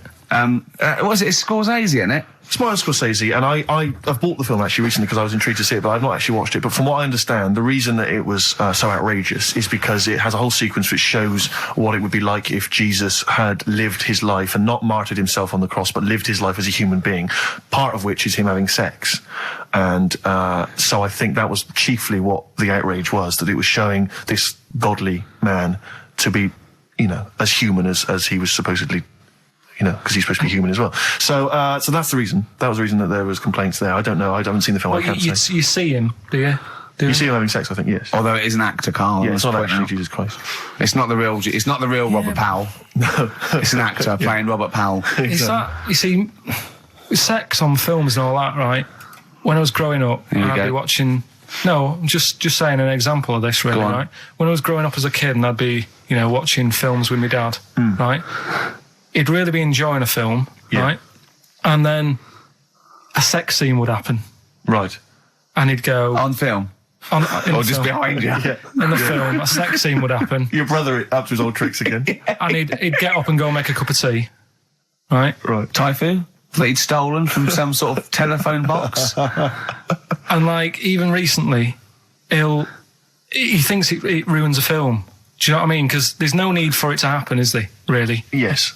Why? Sometimes it's warranted. If the film itself is there's some films it isn't though. Some films it isn't. Of course, some films it's arbitrary. I think the films that him and his dad watched together on Channel 5. Probably not. Is it only on Channel 5 in your house? But let's put it. Yeah, if you're watching, you know, I don't know, a late night Friday night, you know, from 1983. Yeah, Illegal Briefs. A beautiful lawyer has to defend a man who may be a killer. She falls in love with him, but does she know the real man? Oh dear. You know what I mean, though. Lest you forget, of course, that I... Love Heat. With the bloke that is now in... Go on. You know, of course, that I, according to the Internet Movie Database, I once appeared in one of those films, in the film Killer Image, a Canadian film, I believe, from 1989. According to that computer... it's all wrong, isn't it? It's all wrong. It's all wrong. Of course it is, yeah. Apparently, I was in that, and I played the role of Kirk. Was it a porn thing? No. I think it's just an erotic thriller. Oh, right. That I supposedly... You only had a very small part, though, didn't you? Indeed. Yeah. But no, do you know what I mean? Sometimes you don't need to go that far. Say, like in this Jesus programme, right? Film. What's it called? The Last Temptation of Christ. Just talking. You know what? What's his name? Is it Ralph in The Simpsons? Yes. I drawed a kitty cat. It's like talking to that. Yeah. No, but right, this temptation thing, right? Do you know, often we don't get that many complaints on this show. We don't get very many complaints. And I think that's either because there's no listeners, or B, it's because most people agree with Carl. And that terrifies me. Or they let him off because it's like, you know, you can plead insanity, you can go mental and kill a few people, but they go, oh, he's a bit backwards. No, but was it because, like, they're saying that he was having it away? Or is it because you saw it? What got the complaints? The complaint was the very suggestion. It was a blasphemous thing, not the fact that you saw an actor's knob. So what about if they just cut it down a bit and you like saw the little stable door closing? It wasn't the baby Jesus having sex. It was the grown man. The stable door shutting. No, but do you know what the nativity scene? Oh, that is brilliant. Then the wise men saying, I can't believe we brought myrrh, we should have brought condoms. It's like that, yeah. There's 2 for 1 offering, Boots. Yeah, that's not what we were thinking. It was frankincense.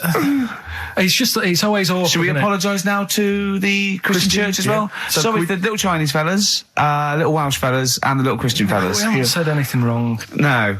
It's like, you see, when I was growing stable up... door. I love the idea that in Carl's world, he was born in a stable, just thought, well, I love this place. Yeah. I'm just going to stay here the rest of my days. This is good here.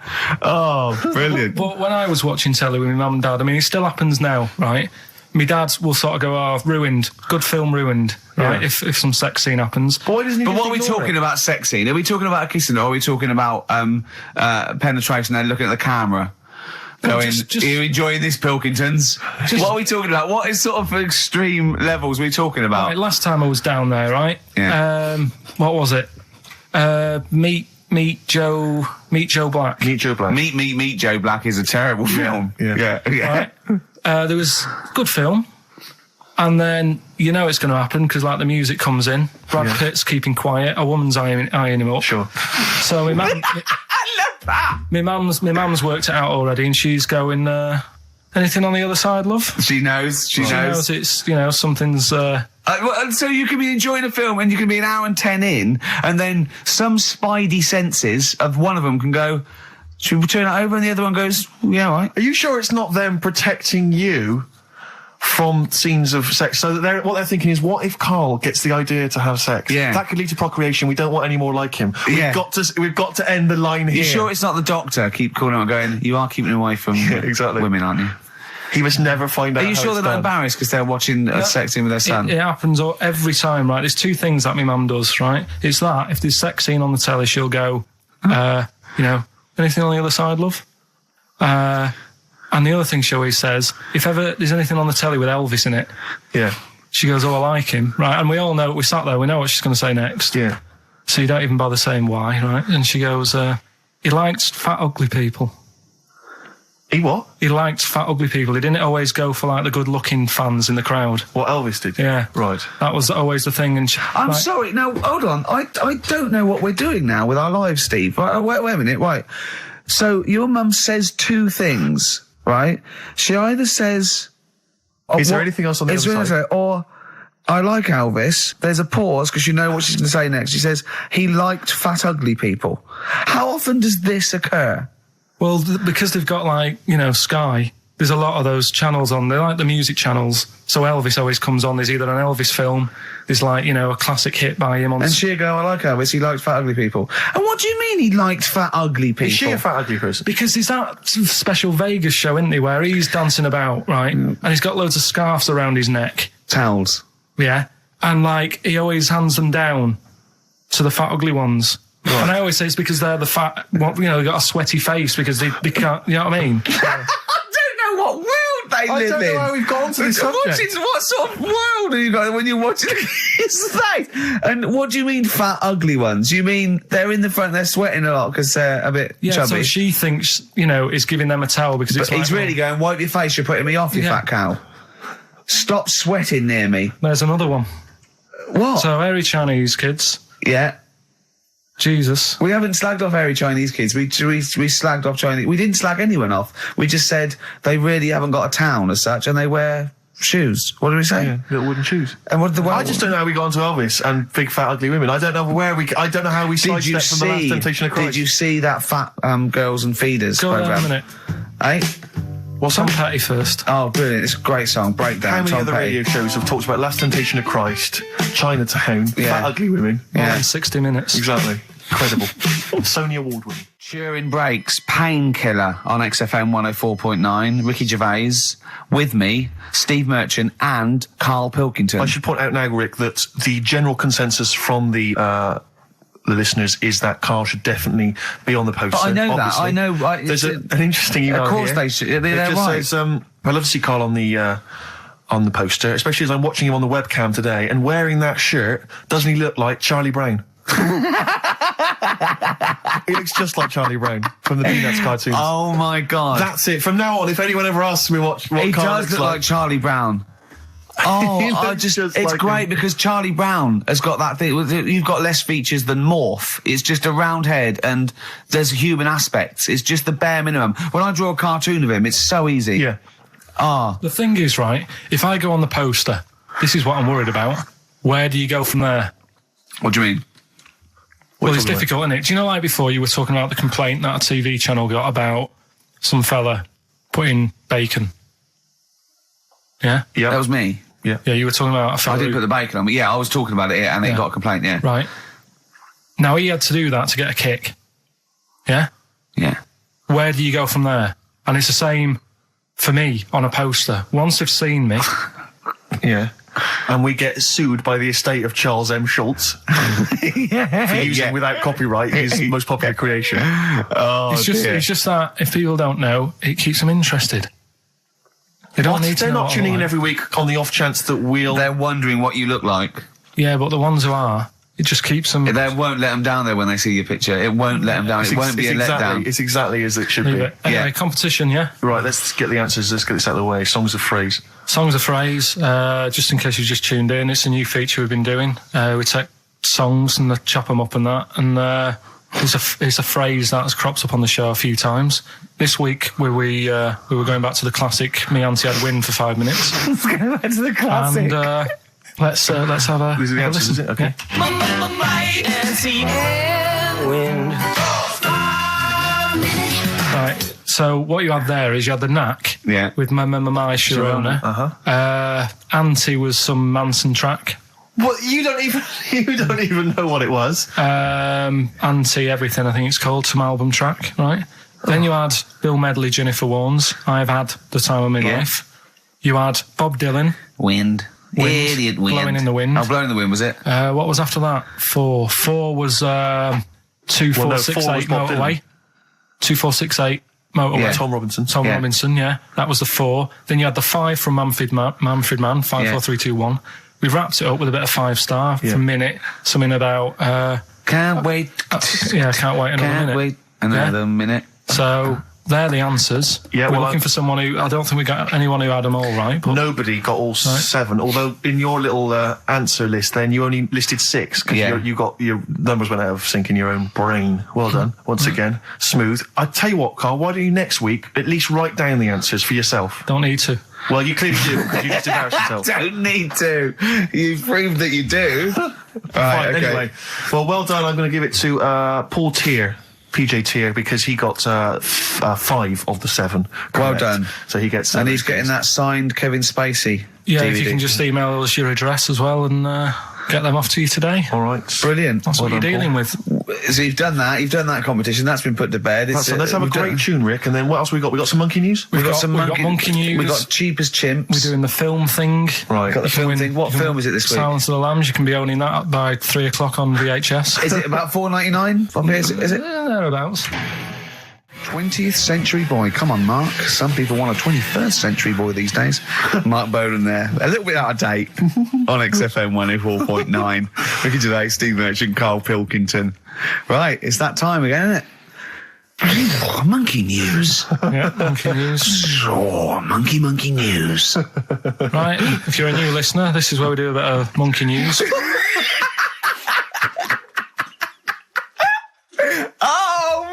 Giving these charts on a news programme, like News Night Review or News at 10, over to Karl Pilkington. Yeah, all right.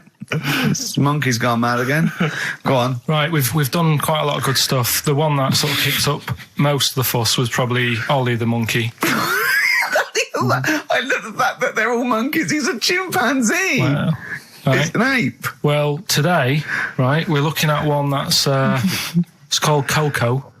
Oh yeah, the sign language one. Well, what I've read about him is he speaks, right? Oh, God. Highly educated. Yeah. Photographer. Carl! Right? I love the fact that when he gets a gifted ape, he has to look up to him. He realises that he is superior. I love that. Right. Oh. And it also likes going on computer chat rooms. I can't take this anymore, Steve. I'm going to be sick. Oh, God. Right, that's pretty amazing. You know, if an infinite number of monkeys are in an infinite number of chat rooms, they'll eventually type, which is your favourite episode of Buffy the Vampire Slayer? Exactly, yeah. Karl Pilkington, you're an idiot. But the thing is, right, you're saying about the infinite thing again, about monkeys, if you put them in a room with a typewriter, they'll come up with Shakespeare. Yeah. I'd sort of agree with that, right? With monkeys who can't do other stuff, but this one I reckon's going to be busy taking pictures and stuff. Yeah. Yeah. I think monkeys that are boring. Is there a boring monkey? Would you ever have a chimp and you'd go, Suzanne would go, I've got your birthday present. It's a chimp. It's a chimp fella. He's about a sort of like a middle-aged chimp. No, I'd love it. I'm talking. Would you ever go, I'll tell you what, Suzanne, that one's boring. No, but I bet the monkey would get bored, Do you know what I mean? The monkey would be bored. I'd be loving it. I'd love to have a little monkey, right? But what I'm saying is... You really would, wouldn't you? Yeah. If you buy him a camera, he'd be happy again, wouldn't he? Well, yeah, but that's just it. You wouldn't get him... It's like...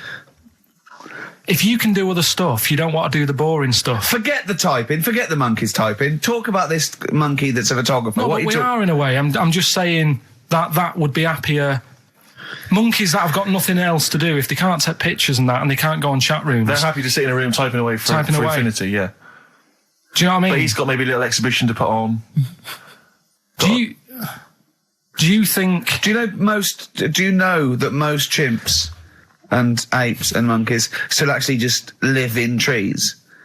These are in laboratories and zoos and things. You know that's not the norm.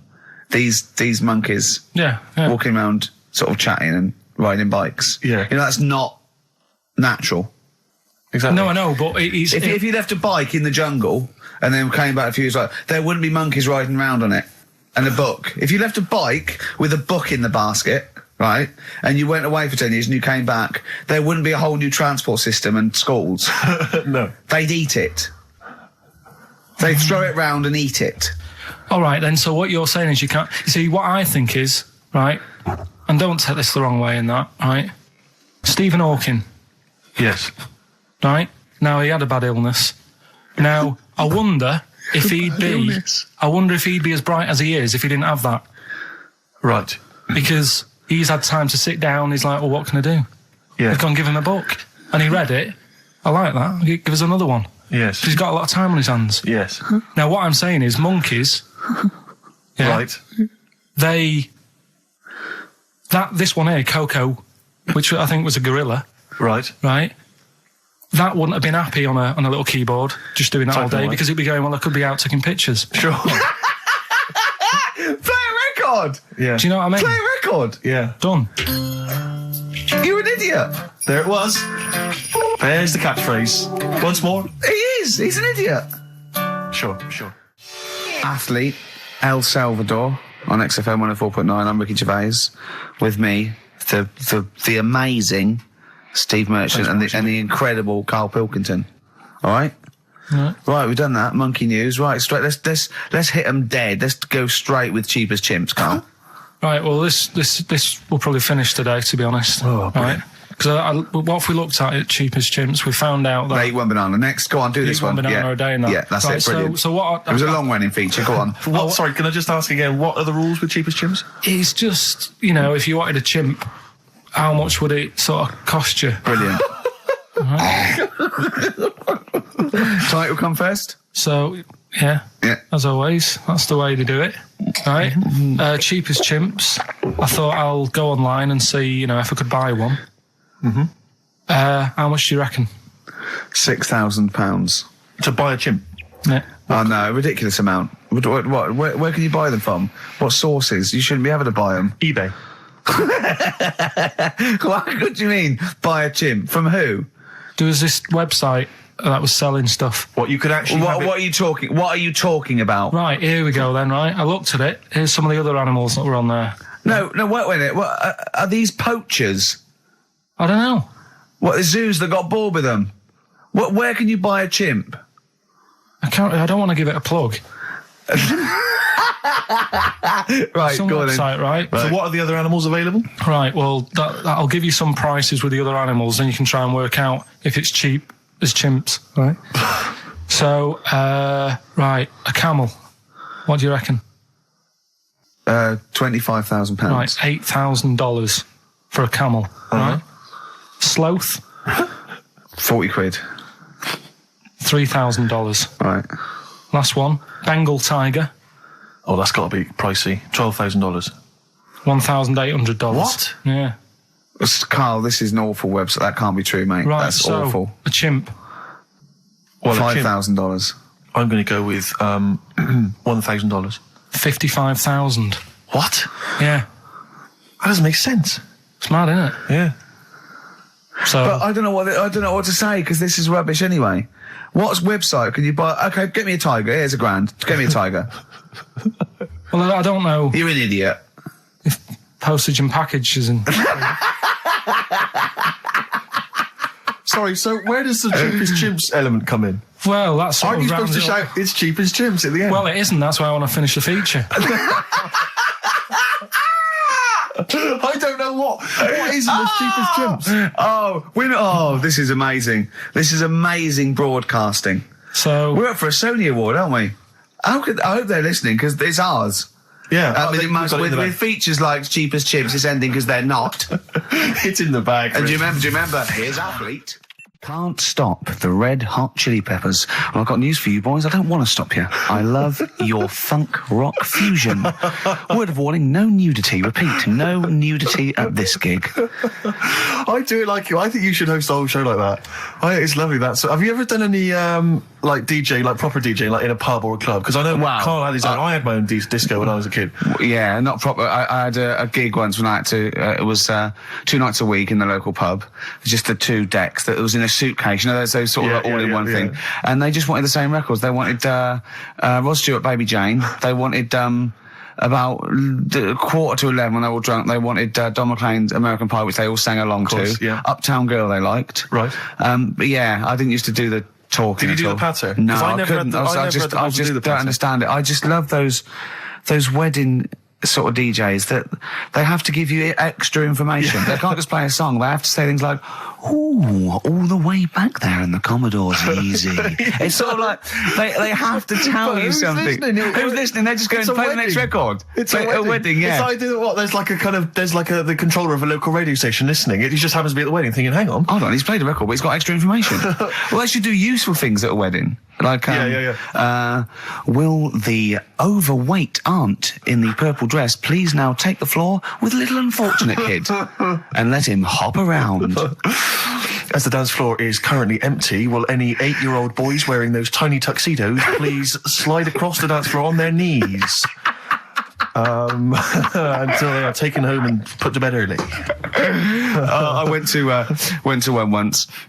And the bloke who'd hired it went to the DJ, and this DJ that had come with this sort of party wanted a 70s disco, and he looked like Woody Allen, right? And I was sure he used to be a gentleman's outfitters, like, and he said, "Oh, I wanted a 70s disco," and he went, "Well, I've got Bicycle Race by Queen lined up, I've got ELO, and I've got Cliff We Don't Talk Anymore." So, and he went, "Well, I went sort of more disco." He went, "I don't really want to blow All Me Earth, Wind and Fire before 10.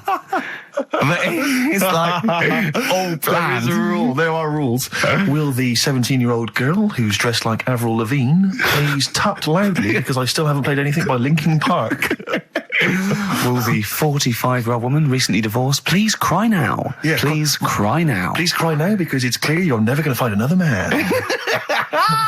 Because you used to be a DJ, didn't you? Because there is a sort of rule. Definitely, I remember there was like, what I learned was that there are certain tunes you just do not play early on. Oh, What a Night, for instance. Dun, dun, dun, yeah. People, you never play that before like 11. You want that last hour before they've got to go home to be non-stop dancing. When would you pop on Dancing Queen? Interesting, thanks for that. Is there a buffet being served? Yes. Yeah, well, definitely post-buffet. I remember there was great days. I was reminded this recently by ITV's Reborn in the USA. There was a great time where you could come out of the buffet or any kind of speech with a bit of Gina G.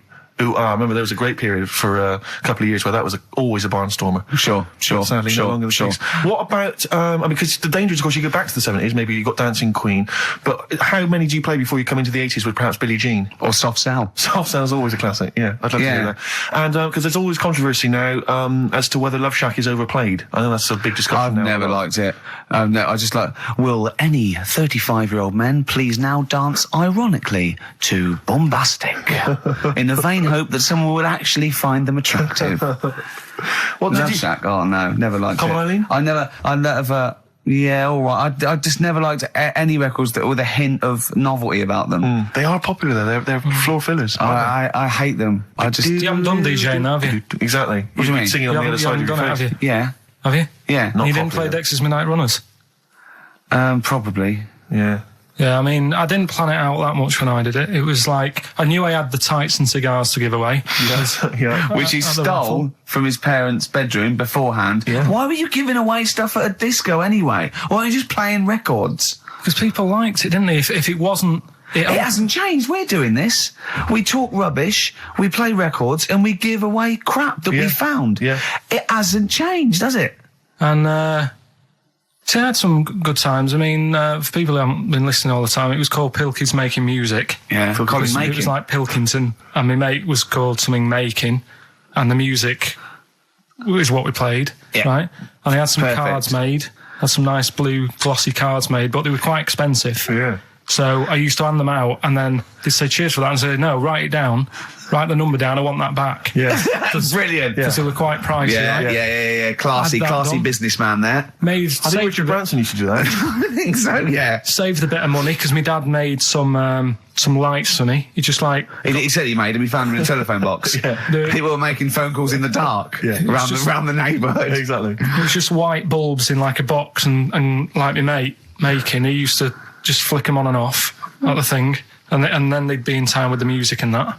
And perfect. Well, you had to sit there and flick I love that. I love that. We got our sound to light system. What's his name? Colin. Yeah. Brilliant. Right. So did you ever rent him out?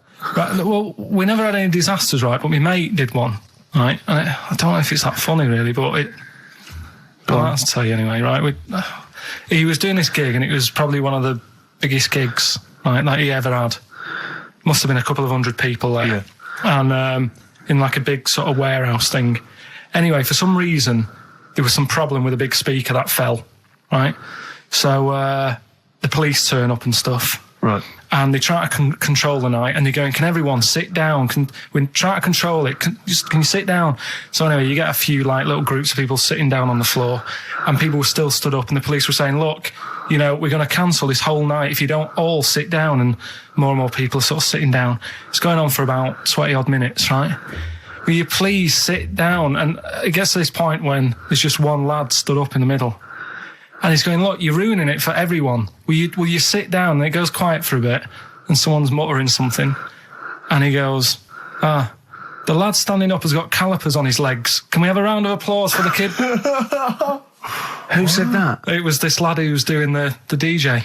He was the DJ. So, like, the police and everything were saying, well, you sit down, you're ruining it for everyone else. Dear. You know, the quick way to sort that out would have been to play James.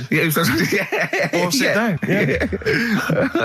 But most of mine I had good nights. Yeah. Always got rebooked and stuff. And I had a bunch of Venture Scouts went mental once, had a food fight. What were you playing to Venture Scouts for? Well, we got booked by everyone, Rick.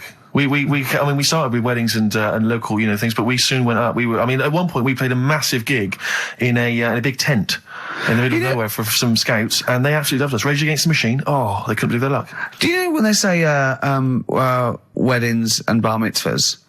Do they get a lot of discos playing bar mitzvahs? Is that a big? I don't know. So. What happens at a bar mitzvah? Well, I've never been to a bar mitzvah. Could someone phone in if you had a little bar mitzvah? Tell me what it was like. What do you play at a bar mitzvah? I don't know what the occasion is really. It's becoming a man, isn't it? Yeah. All right. We learned something, won't we, Carl? Yeah, all right. Do you want them to phone in? Yeah. Do we? Well, I want to know if they really do have DJs at bar mitzvahs. All right. Oh, wait. How interested are you in that? Well, I don't want to embarrass myself one day. Sure. Let's see. Carl, you've got to learn, haven't you? I'll tell you what, have we got time for the film thing as well? Yeah, play the film thing now. No, let's play a tune. Let's play a tune. Oh, I can't believe my luck. Bit of Cure? Yeah.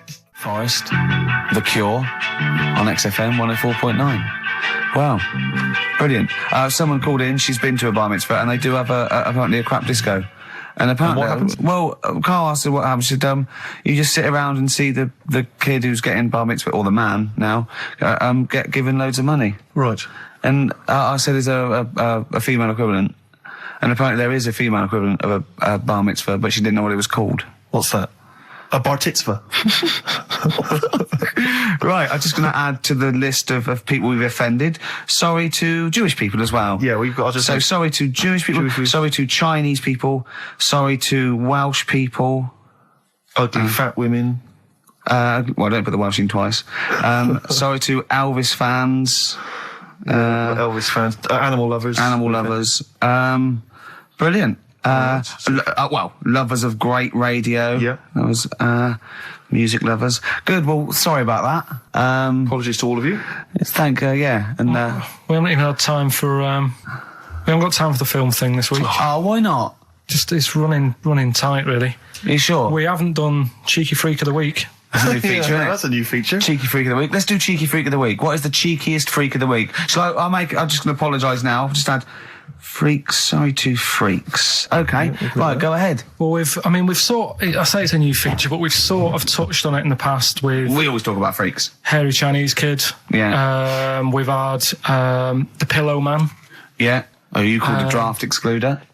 Just make a note of that, would you, Rick, on the list? People without arms and legs. But at least, you see, the Pillow Man, what do you picture? Because I was saying to Ricky in the week, right, I'm a great fan of the Elephant Man.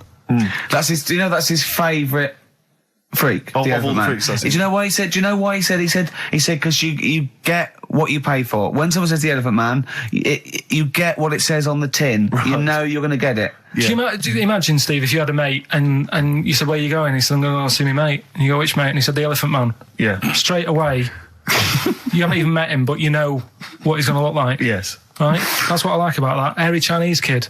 Yeah, you know what you're going to get. Pillow Man. Yeah. Not so good. What does that mean? It could be one of those big fat things on that show, couldn't it? A big pillow, like a... Yeah. You know, that big thing about the fat people and feeders, they were getting up to like 60 stone and that big one.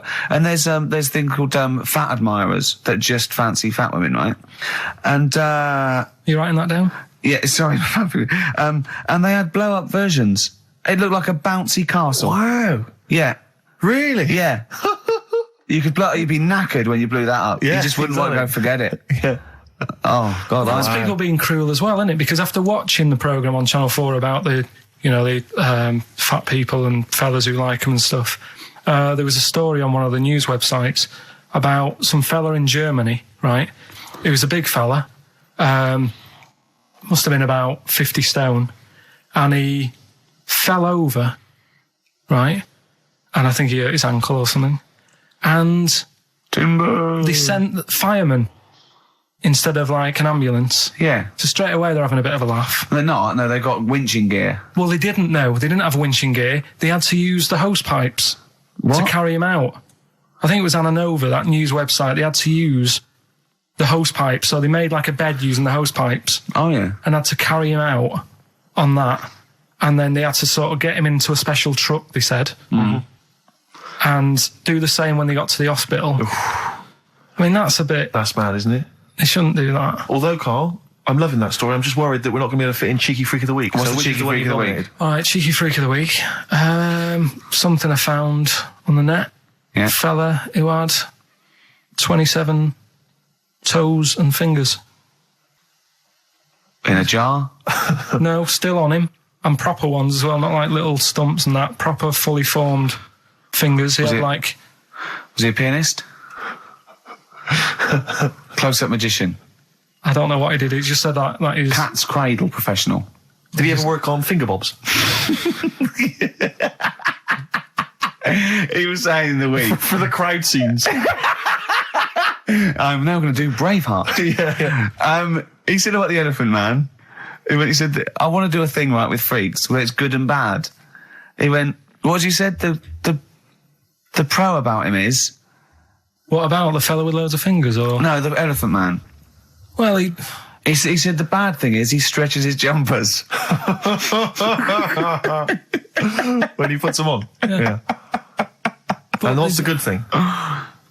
Sort of, he never gets up and goes, oh, my hair's a bit of a mess today.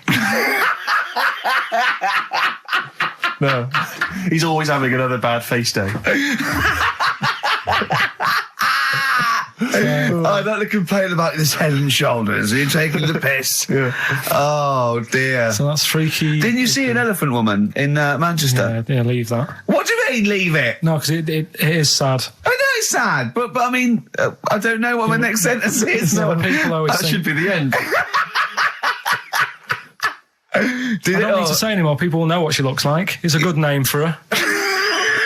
Did she like buns?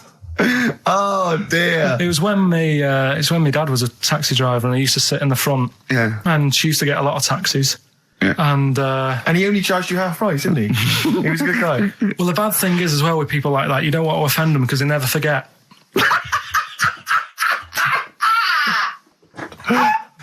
Oh, go! But, go, Pilkington! I was sat in the front of the cab, and my dad goes, right, we're going to go and pick the I can't even tell you the name. This guy's just evil. Right? What do you mean? No, leave it. So she's got... No, Carl, please. tell me what he said. No. You've already stitched him up. He's Stephen things from Little Welsh Fellas. Care. Right, what did he call her? Steve, back No! this. I really Carl, don't want to be to... fair, our opinion of him is already pretty low. Look, tell me what he said. No, it's not. I'm scared of what my dad gets. It's the person who's got the She's thing not wrong. listening, is she? Well, her headphones wouldn't fit on her head. Tell me what he called her.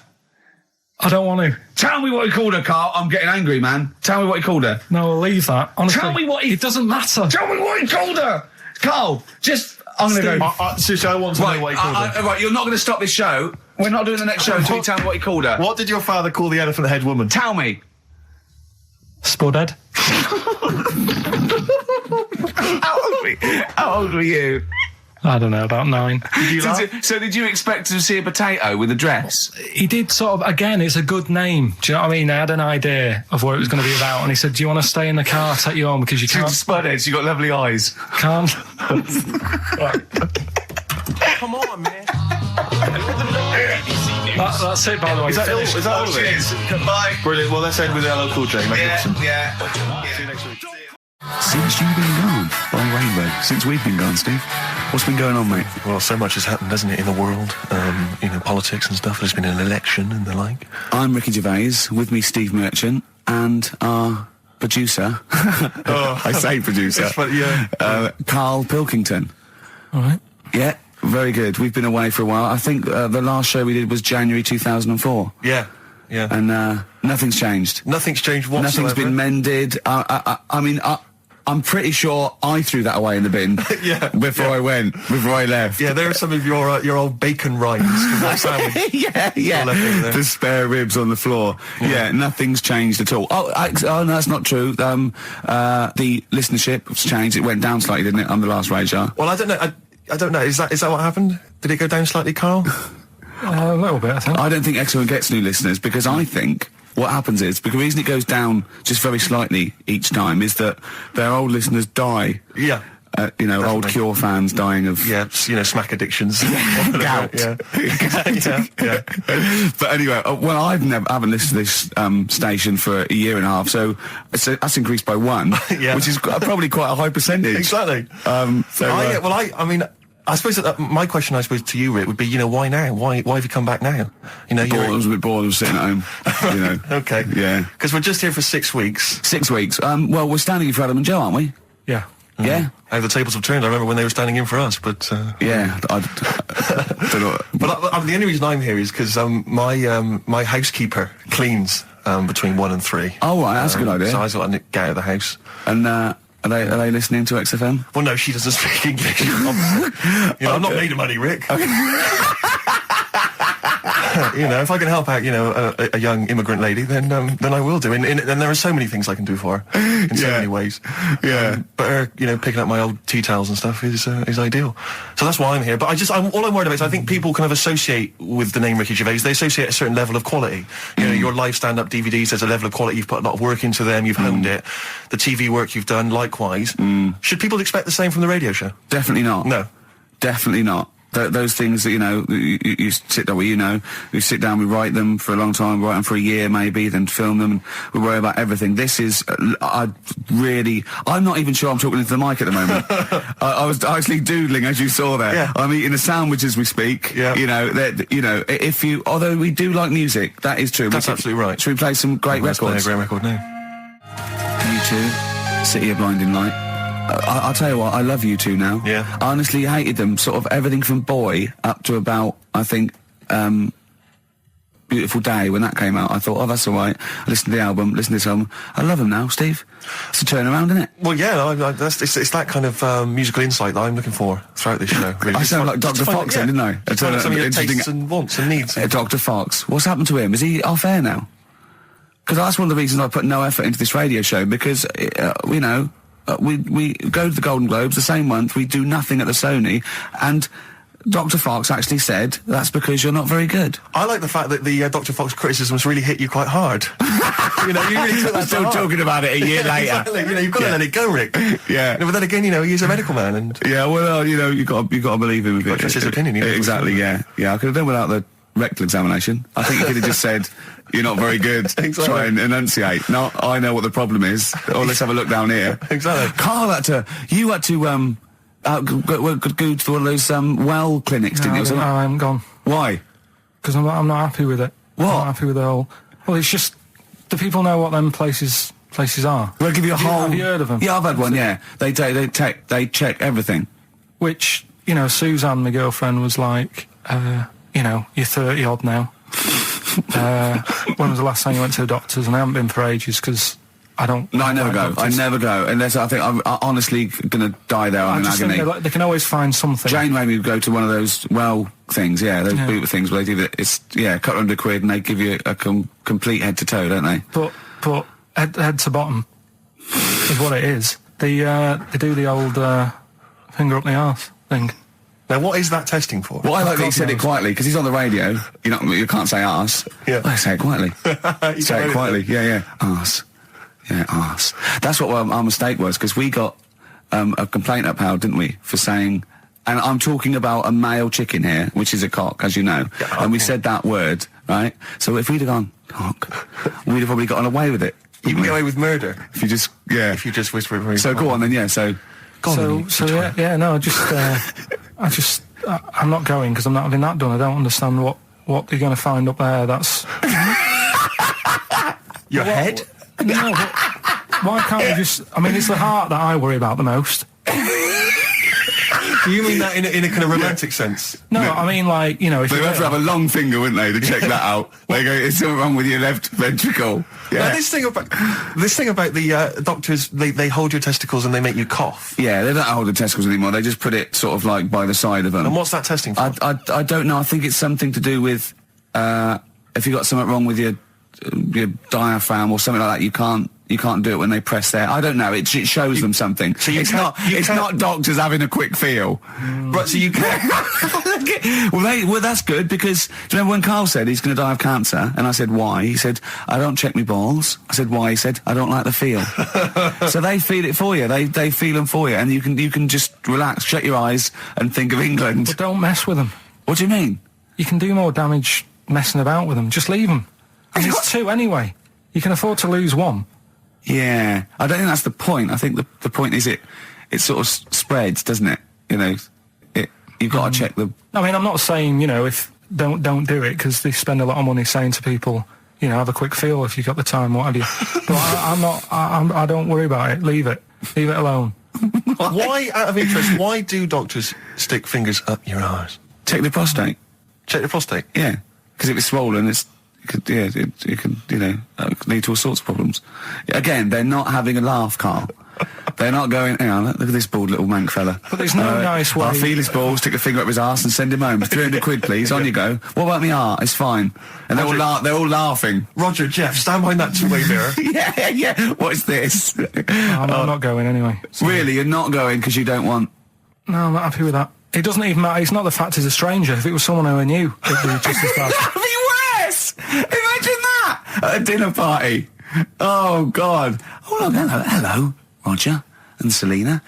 Do you mind, Roger, Would you allow any of the celebrity doctors to do it, though? Dr. Dre, Dr. Fox, any of those? Doctor Who? I just don't understand in this day and age. Would you allow Christopher Eccleston to stick his big northern finger up your... Do you want a song on anyway? What? Beanie Siegel. I love this track. Oh, it's very urban for you, Rick. Beanie Siegel. Feel it in the air. Beautiful track, isn't it? Well, it's wonderful on a lovely summer's day like this as well, Rick. It's the ideal choice. On that one. Well, I'm a little bit worried that if there are any new listeners, very unlikely, that they may not, you know, be familiar with our work, but they might not know the wonderful little gem that we found just there, a little rough diamond in the mud. Yeah. Karl Pilkington. Yeah. Just working away as a little producer, little sound man, wasn't he? Yeah. And he was, and we gave him his opportunity, didn't we? Mm. It's like Cinderella, wasn't it? Yeah. And he grasped that opportunity, didn't you, by the horns? And 3 years later, you're exactly where you started. So, good work. Got Mondays off now. Well, I thought maybe a useful way of introducing the mind of Karl Pilkington to our new audience. You use that term loosely. Yeah, when I say mind, I don't... Yeah. Yeah. I thought, Look at his face. Oh. There is a website. Have you got the website? Oh, there's address? a website that we just found. Right, Carl, what is the address? If you are unfamiliar with what Carl looks like, Please log on to this now. log on to this website and stay tuned, but log on to the website because you'll see Carl's face, you'll see some of his pearls of wisdom. Yeah. Now, what's the address, Carl? Freewebs.com. www. Yeah, freewebs.com. Freewebs.com. Yeah, /. Yeah. The K-man / The K-man. It's complicated. It is, yeah. Do it again. Say it again. But get a pencil now. They've all got a pencil now. Freewebs.com. One word. Yeah. / the K-man / Now, when you say dash, is it a dash or is it an underscore? Is it underscore? Is it in the middle of the word, or is it hover in the middle of the word, or is it at the bottom? It's just a line and that. Yeah, I know, but is it an underscore or is it a dash? Try both. He covered it down. Have a go. That's the sort of level we're talking about. Well, already you've got some insight into the mind of Karl Pilkington. Yeah, absolutely, yeah. But I thought what we should do is we could hijack. Imagine that. Imagine Bill Gates. Yeah, or a teacher in an exam. Pop down both. Multiple choice. Yeah. Yeah. Right, okay. But anyway, yeah, if you're a reader of the Weekend Guardian, you'll know there's this thing called the Q&A, which they give to celebrities and thinkers and the like. And basically it's a series of questions they pose to people each week, and it's the same questions, and it gives a little insight into people's minds, the way they think. So What thinker, philosopher is in this week's? Oh, it's the lead singer of Feeder. So, you're in good company, Karl. No, I like Feeder. No, fine. I love Feeder. So, Karl, I'm just going to fire a couple of these questions at you. We'll maybe drop them in throughout the course of the show, just to try and get a sense of who you are. So, here's the first question. All right, you got your thinking head on? Go on. Wurzel. What is your idea of perfect happiness? What, for me, or? Already? No, Ronnie Corbett. No, but what do you mean, like, what will make me happy, or for everyone to be happy? No, what would make you happy? Maybe that's the answer. Your idea of perfect happiness is everyone being happy. I don't know. What would make you totally Unlikely. I imagine it's a 24-hour monkey channel on, like, the sky. Yeah. Okay, go on. A What's your idea never-ending of perfect popsicle. happiness? Go on. I don't think I've had it yet where I'm, like, really, really happy with anything. Carl, I've never seen you really happy, no. No, but... When have you been at your happiest? Probably, I like sort of fish fingers, potato cakes and beans for tea. Yeah. You're not, yeah. Right, well, let's move on. We'll come back to that one. Let's move on. I don't think you're aiming high enough for... Well, what would your answer be for that? When are you happy? What would make you happy?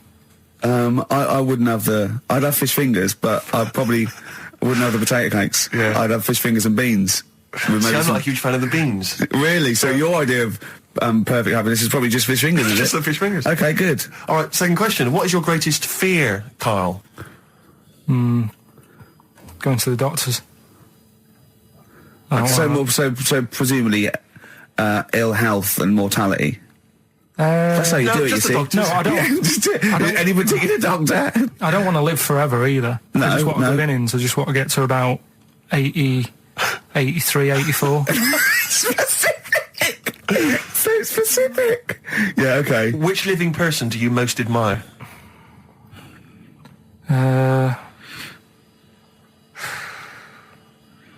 Which person throughout any time in history do you most admire? Winston Churchill's pretty good. You like Yeah, him? it's very good. He's Why? all right. Good answer. Because if it weren't for him, we'd be talking German. I'm not that good at that.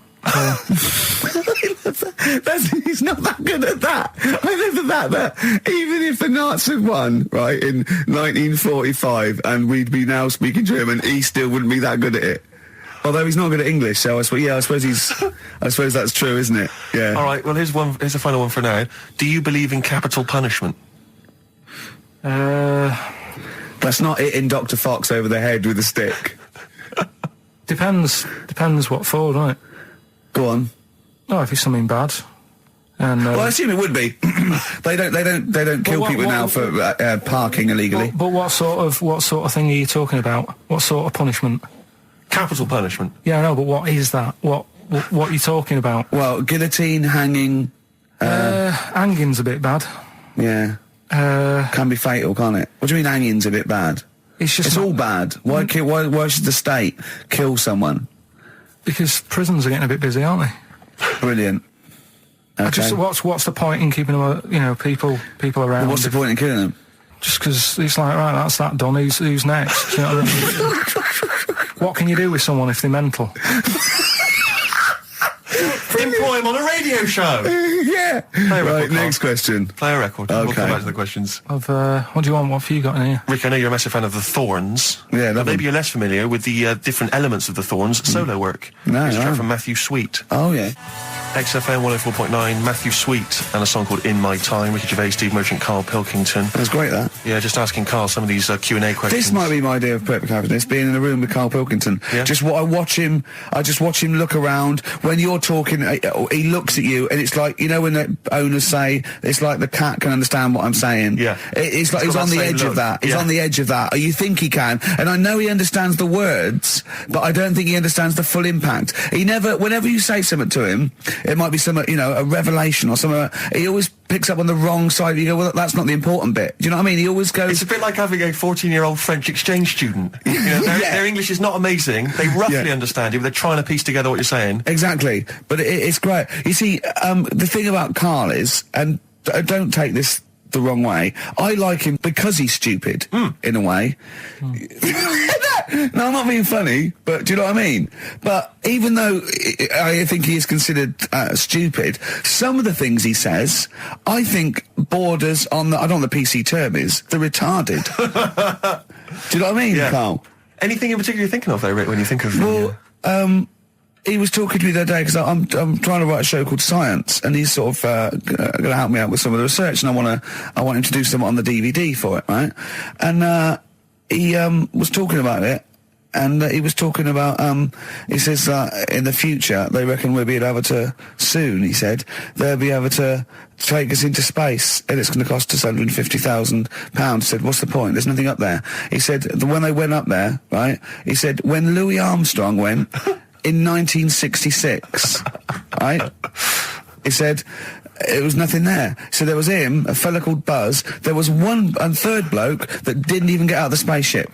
He said he went all that way. He didn't get out to stretch his legs. How good can it be? Forget it. That's him summing up space exploration. Don't you agree with that? What's the point in going up there? Because are we talking about the finger in the arse again here, or space? What is the point in going? Because you're expanding, human endeavour, aren't you? And the human understanding of the world and the universe. It's like, what else are we going to do as a civilization, as a people, if we're not constantly searching and and reaching out into the far distance? But there's nothing there. Then. I know some people you grew up with that haven't left their street, but that's not everyone. But what is it? What do you mean? There's nothing there? What has got to be there for it to be worthwhile? Like just something.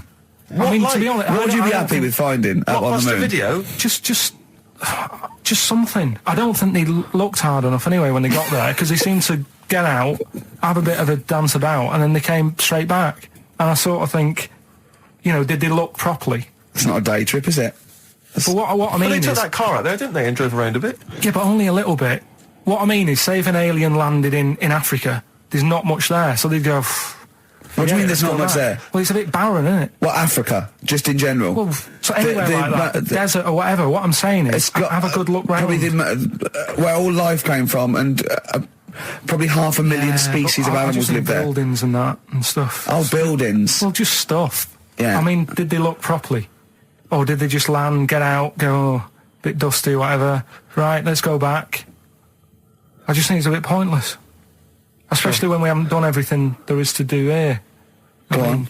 Well, I don't know, but I'm sure there is stuff that needs sorting out. Well, I know the place that there's no medical man has been in this room. Yeah. There's definitely an unexplored cavern sitting right in front. All right, Steve. Would you go to the moon if someone said there's a space?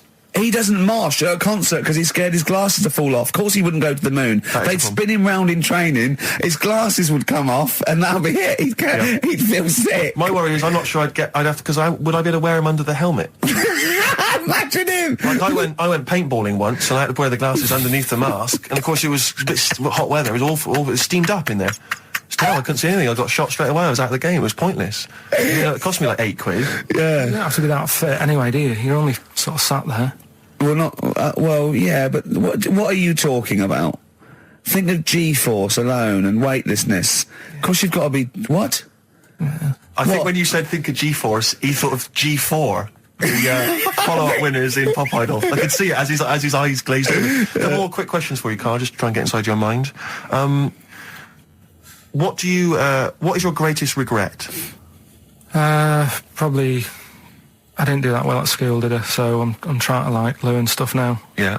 Not mentally, but you know. He reckons he's learnt more in the last 3 months than he ever has in the rest of his life, reading a couple of science books I gave him. Well, that's impressive. We'll test you on that later on. Yeah. What keeps you awake at night? Well, I live in sort of central London, don't I? So it's brilliant traffic and that. I think they were thinking more of what fears have you got? What worries do you ponder the expansion of the universe? Do you worry about it? There's no point, is there? 'Cause there's nothing I can do about it. So what, with you, it's the little Chinese fellow across the road?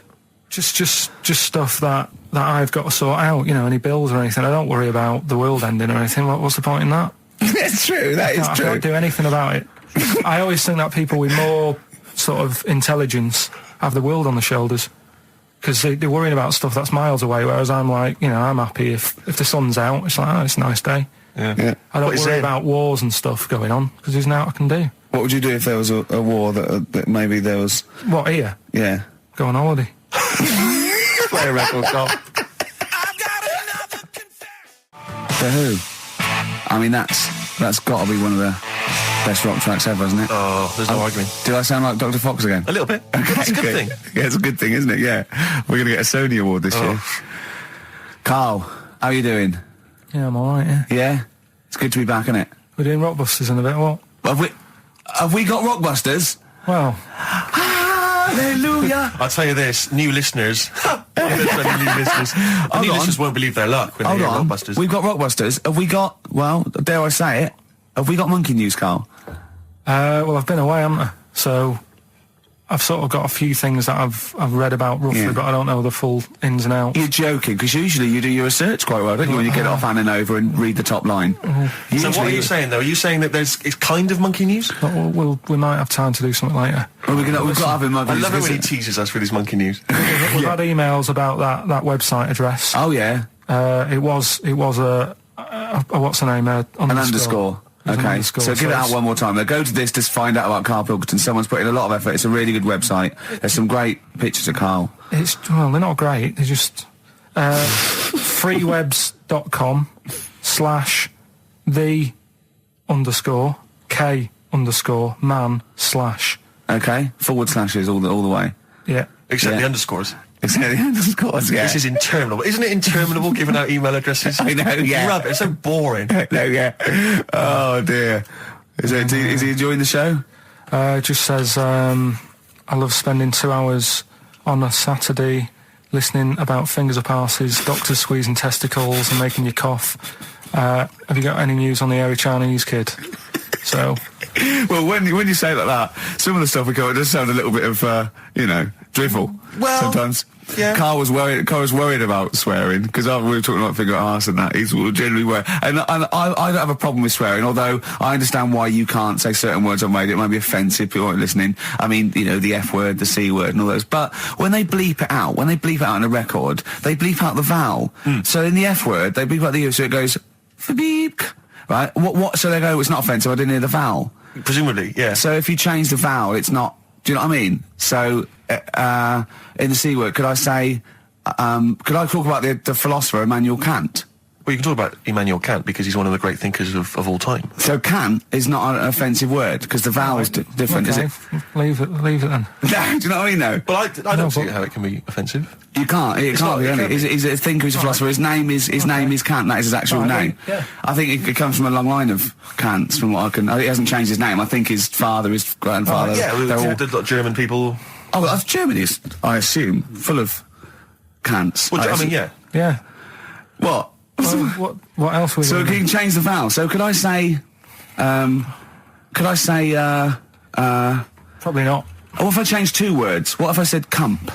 C-U-M-P. Now that's not offensive at all, is it? That can't be offensive. So I could say, you fucking cump. Right. Okay. I need a schnit. That would be fun. Wonka, Willy Wonka. Yeah, that's a good one. Willy Wonka. Yeah. You got. Although is Willy offensive? Could you say Willy? It's tricky. Willy Wonka, and Willy Wonka and his fucking cumps. Yeah, that would be fine. That'd be absolutely fine. Is that all right then, Carl? Any other questions or anything, Steve? Well. It's not so much a question, but it's something that I think might be of interest to you, Carl. I was reading about this in the paper, and I know how fascinated you are by people of the Japanese persuasion. 2 elderly men found on a remote island are believed to be Japanese soldiers in hiding since 1945, desperate to go home. Diplomats from Tokyo are investigating the claims of these men, who are 87 and 83. What are you thinking there? Well, no, go on. I know what you're thinking. Go on. Say what you're thinking. I'll be that old, though. Why? Say why. I don't want to. Just leave it. Carl's got a theory. Well, I don't think this is fine. I'd say that Carl's views don't reflect the views of XFM, right? Carl's got a theory that Oriental people don't age well. Sure. Let Carl. But that annoys me the way. Yeah, but I think people will probably agree with me. But for some reason, the first time I said that, I wasn't even worried about it. But now, because of the reaction of people, I don't understand. I don't know why I can't say that. What's your theory? Explain your theory in a nutshell. Just like you don't see a sort of a 33-year-old Chinese person either. No, but at the same time... What do you mean you don't see a 33-year-old I'm not having a go. At the same time, you don't see that many fat ones either. So, in a way, that's good news. Nobody would be upset about that. But what do you mean? But your news isn't bad news, because it's not true. But wait, stop. What do you mean you don't see a 33-year-old Chinese person? I don't understand. What do you mean you don't see them? What do you see then? Sort of, young ones. And then, like, you don't see that middle ground. I don't know what this theory's based on. So you see old ones and you see young ones, but you never see any in between. Yeah. What do you mean? So what's the oldest Chinese person you've seen before the age of 33? How old do you think? About 22. 22. So you've seen lots of 22-year-olds. So you've seen a range from babies to 22-year-old Chinese people. That's fact, okay? And then what gap do you miss out? When do they pop back up on the radar for you? What age has a Chinese person got to be older than that? Well, 49. It's always so specific. What do you mean when you say they don't age well? What do you mean they don't age well? You mean that middle-aged ones look old? Because you think at 23, when it's 23, happy birthday to you, and they look up and oh jeez, it's 52. What do you mean? No, I just mean they don't age that well. There's nothing wrong with that. I don't know what it is in them, but they just don't. All right then, here's a question.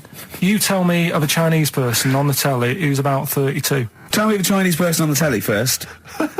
Give us the great gamut of Chinese talent currently on British TV, right? And I'll pick and choose. Go on then.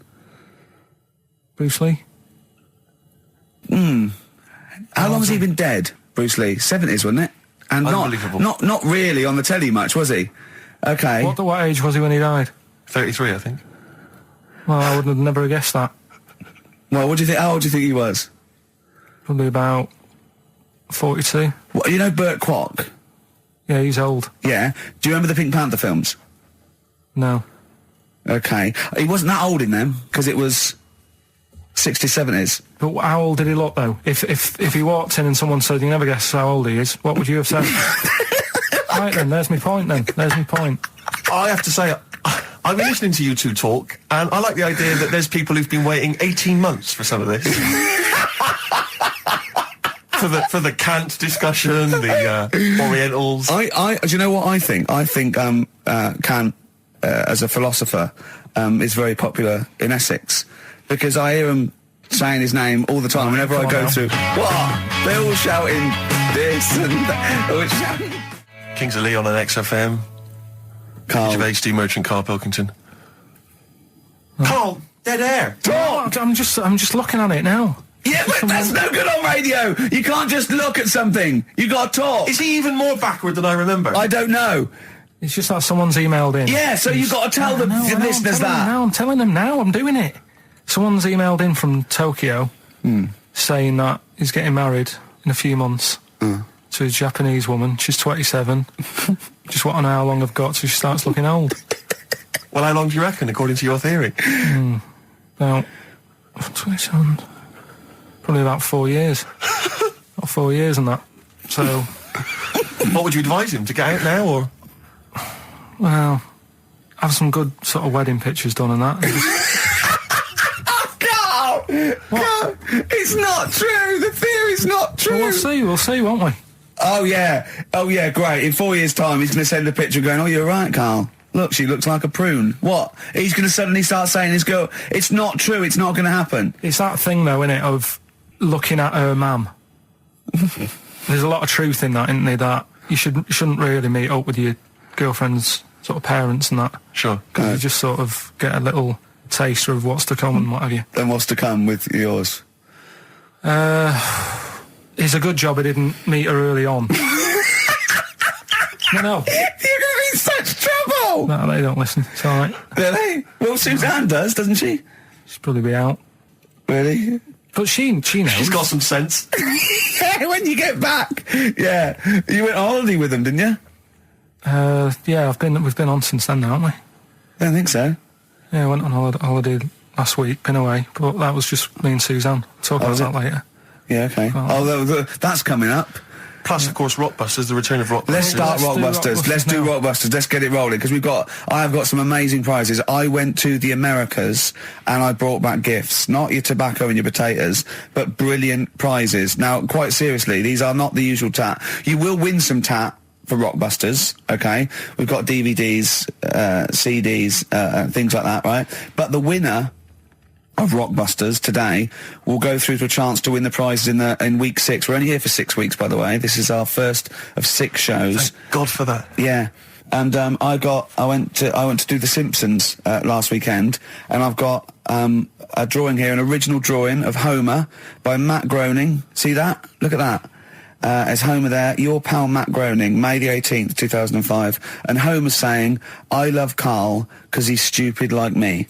And that's going to be framed, original drawing. That is worth, I think, a lot, but I've promised Matt Groening that it will not go on eBay. So please, I hope it goes to a fan.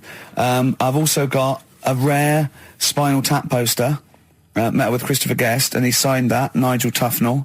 Fans of Spinal Tap and The Simpsons, possibly the 2 greatest things ever, I think. Yeah. Also, my friend Rob, who did flannels with me, has drawn us 3 as Flanimals. There's Steve there, a little goglanker. There's me there, a little bloke dumplant, and little Karl Pilkington, Pink Floyd numbscrunt. And these are going to be framed. So some very nice prizes. And I've got a little surprise for you. Obviously, I met Homer. Press that little button there. Listen to this. Hi, this is Homer Simpson. I like Carl and its perfectly round, bald head. If you put 3 holes in it, it looks just like my bowling ball.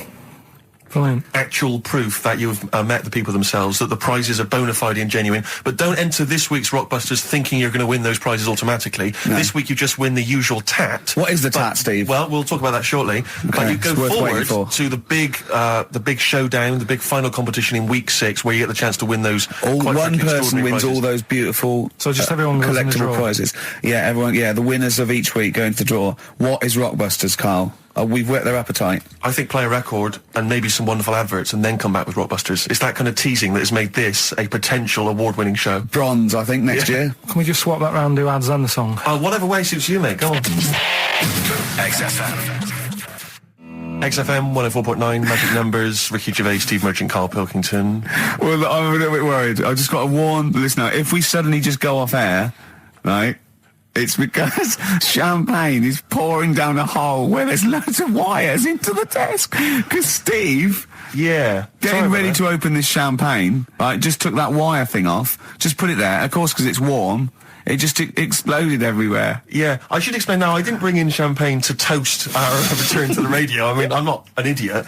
But actually, from Focus PR, Ashley has rather nicely sent us some Lindauer sparkling wine, and I'm just trying some, and it's really quite refreshing on this summer's day. So if you're perhaps working for some kind of PR agency, you know, or any kind of company, and you want to send us stuff which you want us to shamelessly promote on air, then feel free to do that. So you're just looking for free stuff? Yeah, I mean, you know, electrical goods. Okay, it's not just like champagne Definitely stuff. not. Because I was going to say, if other champagne companies... What's that champagne company called that they sent us for free? Lindauer sparkling wine, which I imagine is available now.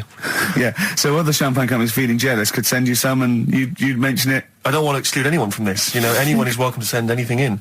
Brilliant. And as I say, I'm particularly interested in sort of designer goods. Okay. You know, the Apple Mac people, they're welcome to send anything in. Now, what's annoying about that champagne opening like that is that, as you know, I've brought my camera in, and I wanted to film you opening that onto Carl's head. Got the cork. Rick, I got another bottle. Have you ever? I don't want you to miss out on an opportunity like that. That's a bit of a waste of champagne, opening 2 bottles. But Carl, would you mind? Because that would have made a cracking noise against your head, that cork going off.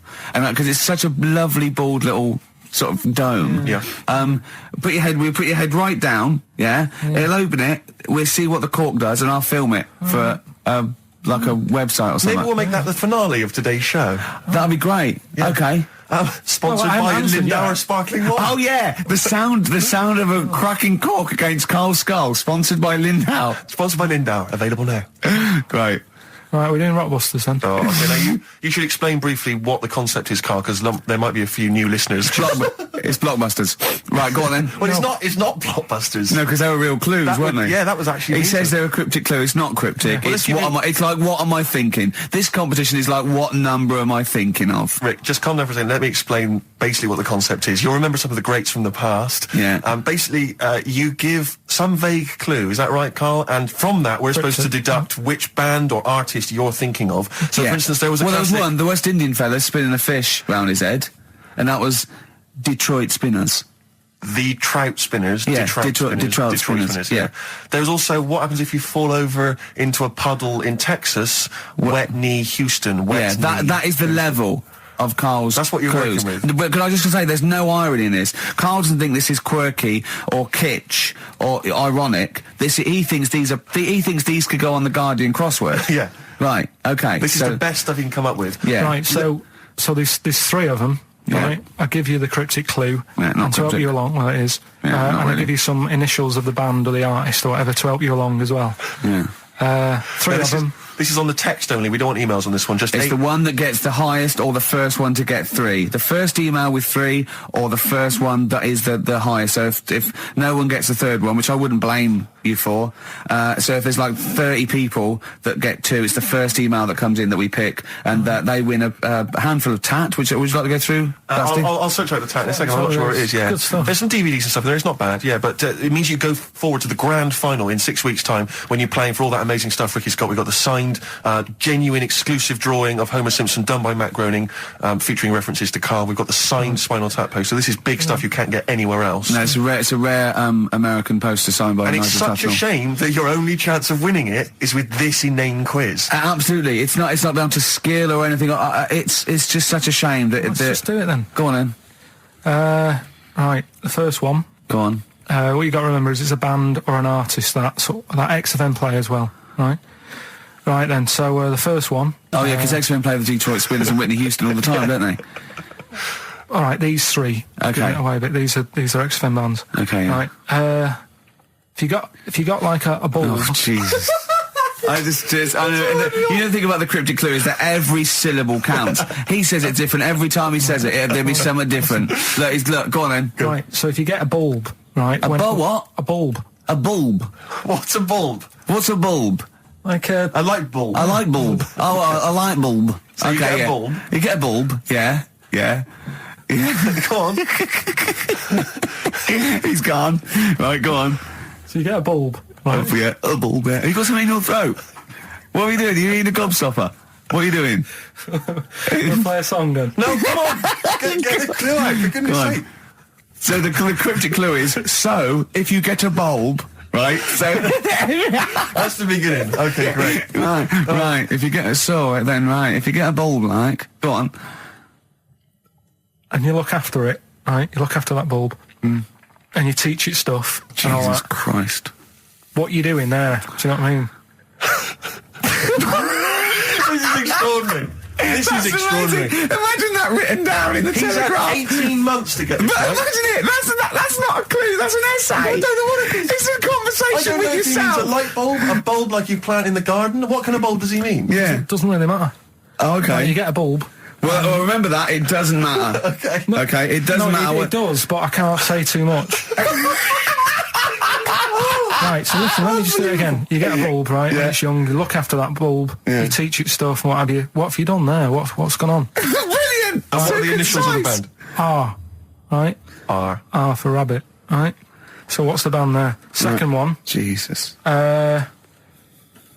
People have a problem doing this when they get home from like a night out drinking. Right? What's the problem they've got? Right? The initial there, K. What's the band? Right? People get in from having a night out, they'll have a problem doing this. What is it? What's the problem? Okay. And clue number 3? I had a vision of that Chinese flu. Right? That's C. I had a vision of that Chinese flu. You had a vision of that Chinese flu. Yeah, and that's the the band letter C. C. Right? So 3 bands there. 3 cryptic clues. Not really. Text in 83 XFM. Just send the 3 band names. That'll do on it. Can they do a website as well? If they want, they can email in. Well, tell them what it is. Yeah, ricky.gervais@xfm.co.uk. Just send it in there. Give them again quickly then, Carl. Right then, so get a bulb when it's young and that. Look Brilliant, after it. different, totally look after different. It, teach it stuff Yeah. and all that. Okay. What's the band, right? Yeah. Second one, people have a problem doing this when they get home late at night. You know, they've been out drinking and that. They get home, what problem are they going to have? K is the initial. Third one, I had a vision of that Chinese flu. What do I mean? Brilliant. C is the initial. Play a record. I mean, that's abomination. Right, go. Bruce Springsteen, No Surrender. Saw him last night at the Albert Hall. Amazing gig. I know you're going tonight, Rick. Can't wait. You'll have a whale of a time. There's a lyric in that. I noticed he sings, we learnt more from a 3-minute record, baby, than we ever learned in school. Probably not paying attention, to be fair, but that's certainly true of you, Carl, I would have thought, isn't it? Well, he learns a lot of his stuff from records. He only likes records with the story. Yeah. His favourite record is Killing a Georgie by Rod Stewart. Yeah. In the Ghetto by Elvis. Living in the City by Stevie Wonder, and Babushka by Kate Bush gets the story. Yeah. We looked into the story of that one day. I was saying, well, she dresses up and the husband falls for her. And what did you say? Saying it wouldn't work. I'm just wondering, we should play it really so people can hear it and sort of... we'll play Babushka a bit later on then, and we can analyse those lyrics. Coming up on XFM, London's alternative new music station, Babushka by Kate Bush. Brilliant. XFM. Embrace. Glorious day on XFM 104.9. Rick, there may be listeners tuning in thinking they've got something better to do, for instance, switching off the radio and just staring blankly at the wall for the next half an hour. But no, because what they're going to miss is our grand finale to this, which is, of course... sponsored by Lindauer's, the sparkling wine solution to a hot summer's day. Yeah. That we're going to be firing a cork. Did you just make that up? Yeah. Pretty good. Please, yeah. Good. They're going to be firing a cork at Carl's head just for the sound. I just think it's... Huh? It's not happening. Yes, it is. You said... No, we've said it is now. We've promised it to the listeners. Yeah, come on. I'm not happy with it. Why? Because the pain? Well, I've never had it done, so I don't know how painful it is. Well, what reason to do it then? Yeah, we've got to try it out, haven't you? You're perfect. It's like a little cowbell or wood block. That's what I'm hoping for. Yeah. I'm hoping for pop. And I'm going to film it for my website. Brilliant. So go to that this week, rickygervais.com, and see Karl Pilkington getting hit. A high-powered cork coming out of Lindauer sparkling wine. Lindauer sparkling wine. And of course, if you want to send us anything in, and perhaps next week that you feel we could actually that'd be great. That's for us to do. This is like interactive because a lot of people plan the show. Like Dr. Fox plans his show. We sort of come up, we riff on the. So that's a great idea. Send stuff in that we could harm Karl with. Yeah, we harm Karl. Harm Karl. We do a jingle. Harm Karl. I've always wanted one of those George Foreman grills. I've always wanted one of them. I know, but that's too much, isn't it? What if we just press pressed his head inside it. We'd have to put it on. Put it on. See, yeah. Just squeeze his head inside it. I've got to do that thing with a tea towel one day. You know that thing I did with a tea towel? You put a tea towel around his head, right, tie it. I put a wooden spoon in, and you only have to turn it like a couple of inches, and it kills you, doesn't it? Yeah. It really is, yeah. So we'll be firing a cork at Karl's head. I'll be filming it for the website. So that's coming up about 10 to 3. Look forward to that. Yeah. Do you know what? I'm loving this. This is my.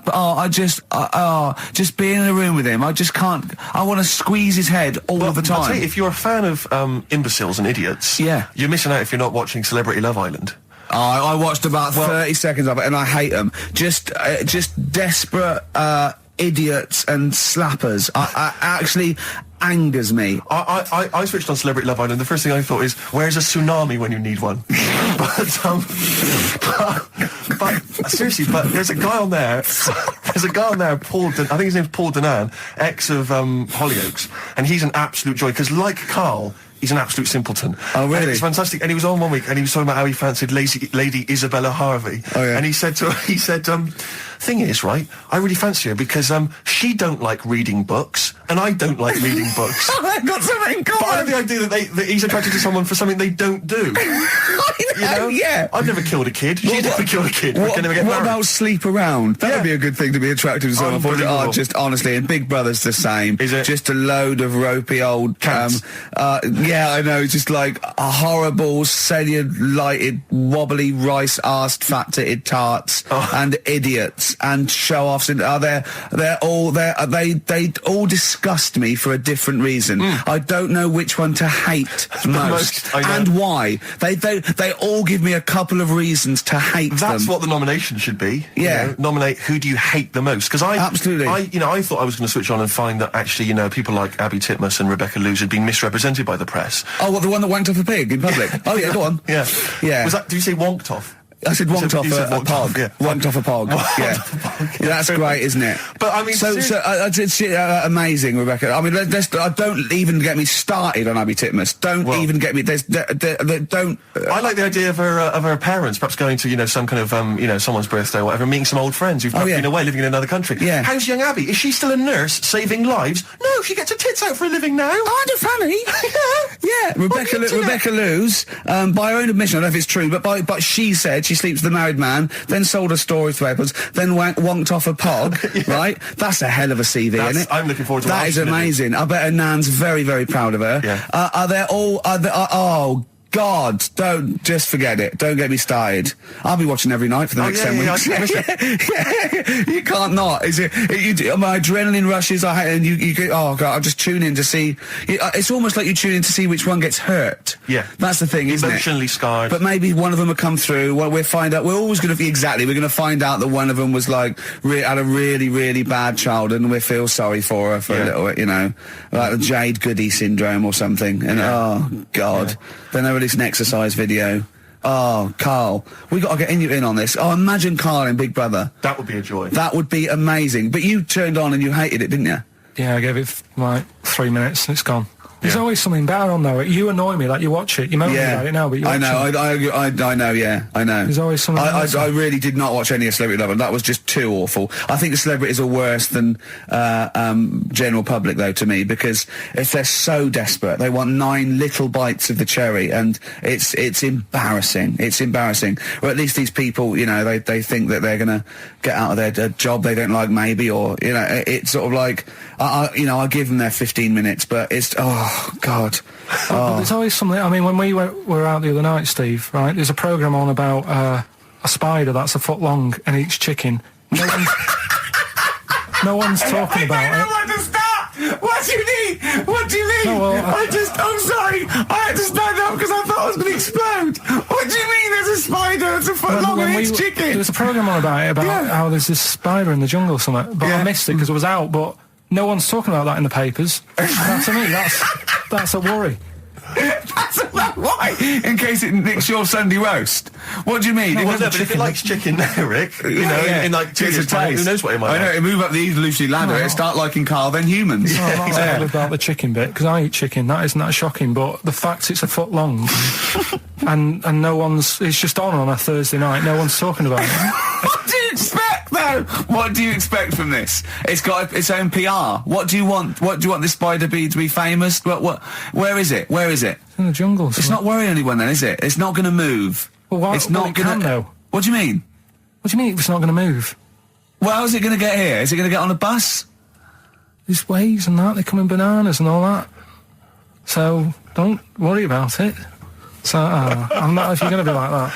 Anyway, listen, we better line up Babushka. We better play that, surely, because I know you need to analyse those lyrics. That's very important to you, I know. We've still got that cork hitting. Cork on their head's going to be great. We're going to put his little head down and really give it a firing. Sponsored by Lindauer Sparkling Wine. Refreshing. Jess's Girl by Rick Springfield. The reason I played that is twofold. One, it's one of the prizes we're giving away. It's an album called Rock Gods, and that's with a Z, right, and an umlaut over the O. Yeah. And it's got Kiss, Judas Priest, Steve The Darkness. It really is good. It's all your classic rock tracks. The other reason I want to play it is because I like that song. It's a great little up-tempo bubblegum pop song, rock, great. But it's got one of the worst lyrics in it. He's worried about bringing up the fact that he loves his girlfriend's, his mate's girlfriend, and he goes, "Should I bring it up?" He goes, I tell her that I love her, but the point may be moot." Just you don't use that in a rock song. The point may be moot.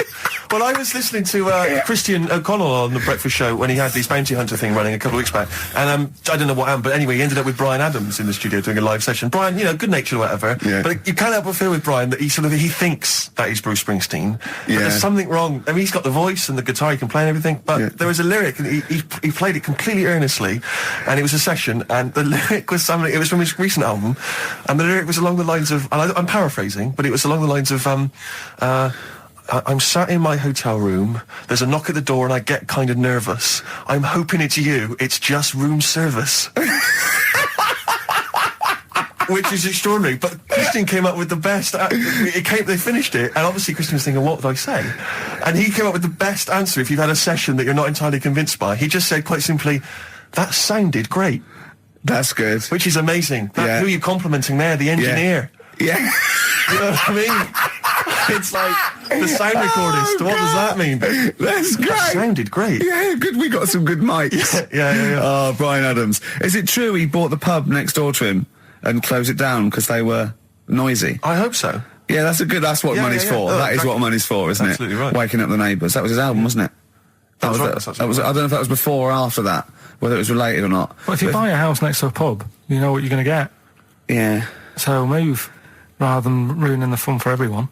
It's more good advice from Karl Pilkington. Karl, while we're talking to you, we should give these answers to Rockbusters. It's the big quiz. And of course, the winner this week goes forward to play in the grand final in 6 weeks' time, where they get to win all those amazing gifts. We a signed Homer drawn especially for Karl by Matt Groening, Nigel Tufnell signed rare poster. They're amazing. Should we give away a sort of maybe a original print behind the scenes of extras? We got some amazing pictures filming extras. I was thinking the other day, how excited I am to be with Karl and let off corks on his head. Well, our editor, alongside editor Nigel, we'd worked with Ben Stiller, Kate Winslet, Sam Jackson, all these people for 8 weeks. It was amazing. But my highlight, I thought about it, and my highlight was dressing Nigel up, our editor, in a baby grow. Sure. It was, I planned it. We got the department, costume department hired it, and we dressed up, and it looked brilliant, didn't it? Yeah. And it's just... And that is BBC licence fee money going towards you dressing up your editor. Because you didn't pay for it. The BBC paid for it. So that is how your money has been spent, people. But it's available on the DVD again. Exactly. Nothing's wasted. Which you have to buy for 15 quid. Sure. So, yeah, it's a win-win situation. It's the whole thing is one big reality game show, isn't it? Yeah. Oh. Anyway, the answers, give us the... Go on, give us the clue. I haven't got an idea. Go on, give me the clue then again. Right, well, do you want to say who the winner is? Or no, let's hear the answers first. First clue was, if you get a bulb when it's young, you look after it and that, you teach it stuff. Yeah. What's going on there? Go on. The initial was R. Yeah. Right, that was razor light. All right? Razor light, you raise a light. Razor light, okay. Kind of works. Yeah, it didn't matter what sort of bulb it was then. It was very specific. Go on, Mike, go on. People have a problem doing this when they get home from a night out drinking. Yeah. What's the problem they're having? They have a problem getting the key in. That's awful. Word. That doesn't count. Words. Keying. And they got it right. It's keen. It's keen. It's Right. awful. The last one, awful. I had a vision of that Chinese flu. Yeah. The initial I was C. That was Caesars. SARS. Caesars. They managed to get that as well. I love the fact that even he knows they managed to get that as well. Did anyone get all three? Yeah, a few people. That's terrible. Okay, who's the first one? I don't know what it says about XFM and its listeners that people are getting these answers right. I know. Go on then. I mean, horrific. But anyway, we're going to give it, and he goes forward, as I say, for the big prize. The big prizes in 6 weeks' time. It's Paul in Bookham. Well done, Paul Bookham. Paul. But also he does get the complete series of Alias, League of Gentlemen, that Rock Gods album. So you know, it's pretty good. But Open Water on DVD and a chance to win all those prizes. Brilliant. Yeah. Coming up next, a cork smacking a bald man on the bonds really hard. XFM. XFM 104.9 playing Green Day. The studio's falling apart. I know, his microphone broke. Their mind broke. Rick, I don't know why Lindauer's, the sparkling wine, want to be associated with this shambles of a show. It is falling apart. This is awful, this studio. It's got to be fixed. Right now, Carl, come on here. It's the time where I'm going to let a cork off. Do you want to film this, Steve? Yeah, that'll be available on the website next week, rickygervais.com. So see Carl getting hit. One bloke suggested we leave the metal cap on because it's get a better pitch, but we take that. He's straight. Let's get the camera ready. Get the camera ready. Ready? So if you just joined us, we are using some Lindauer's sparkling wine to basically, what can I say? We fire a cork at Carl's round head. Hang on a sec. Let me just put the headphones on. All right, film this then. Okay. It's in position. Look. Just firing up. Okay, Carl, come on there so we can see your head a little bit. We want to get the noise, the microphone there. Right, ready? Hold on. Good. So you're just doing it. Hold on. Now it's in position. What if it? Oh. Ready? Yeah. Oh God! Oh no!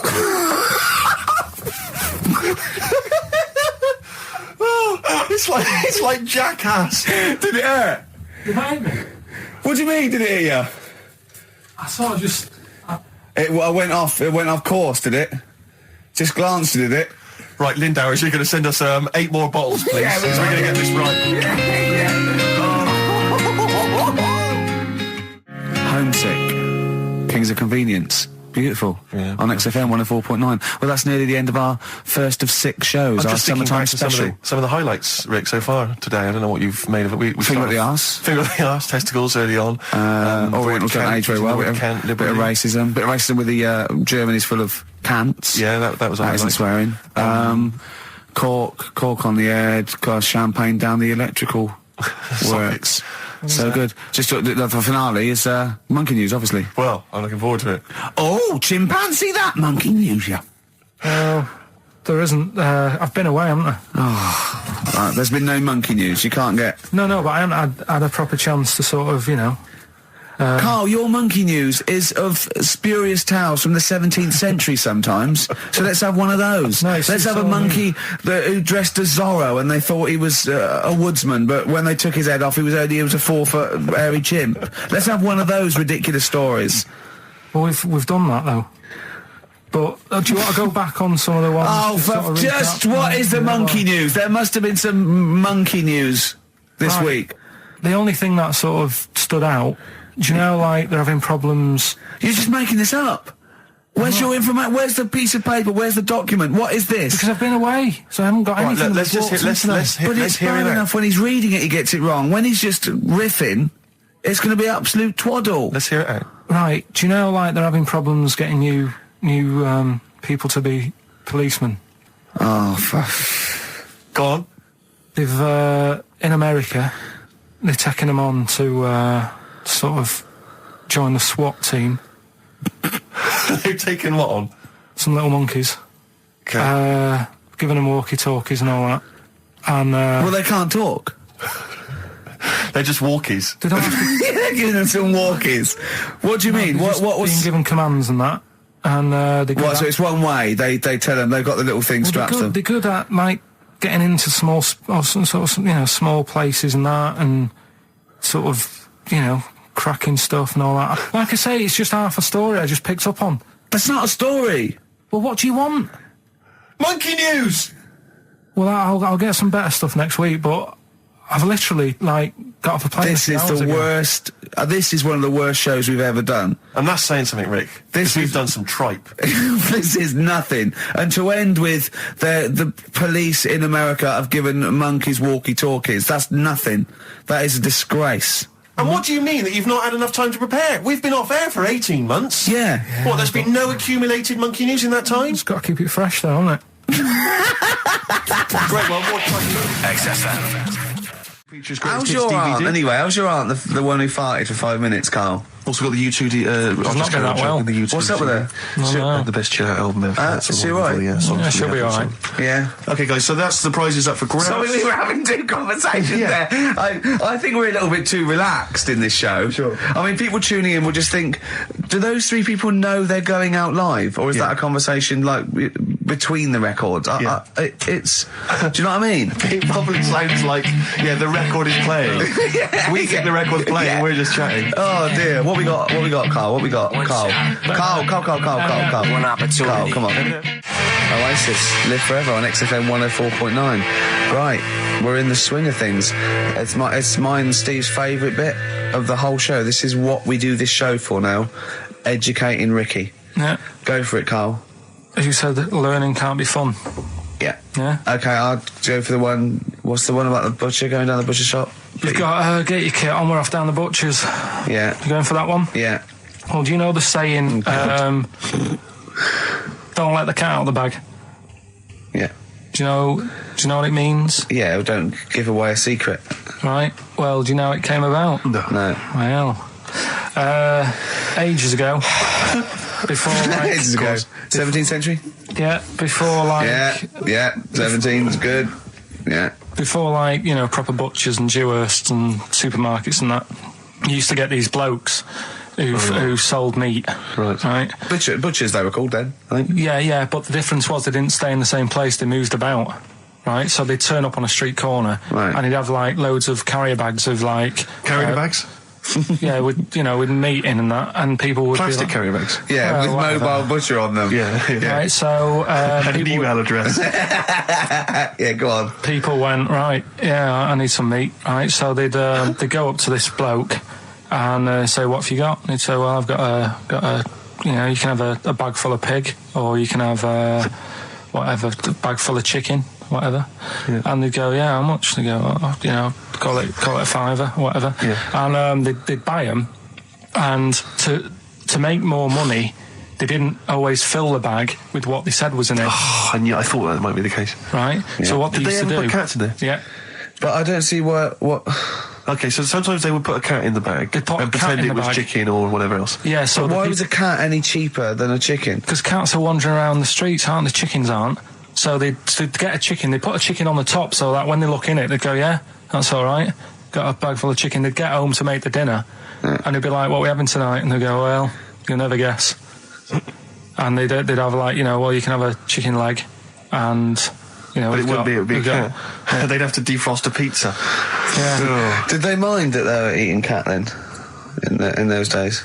He didn't say. He just was saying about the saying, don't let the cat out of the bag. It's like, you know, if they see that, they're going to go mad. I'm mildly disappointed with this story. It's all right if it's true, but yeah, there's something about it. It's just... I want to know more. He always leaves it. Is it Carl doesn't quench your thirst for knowledge? He creates more. I don't know if that's a good thing or not.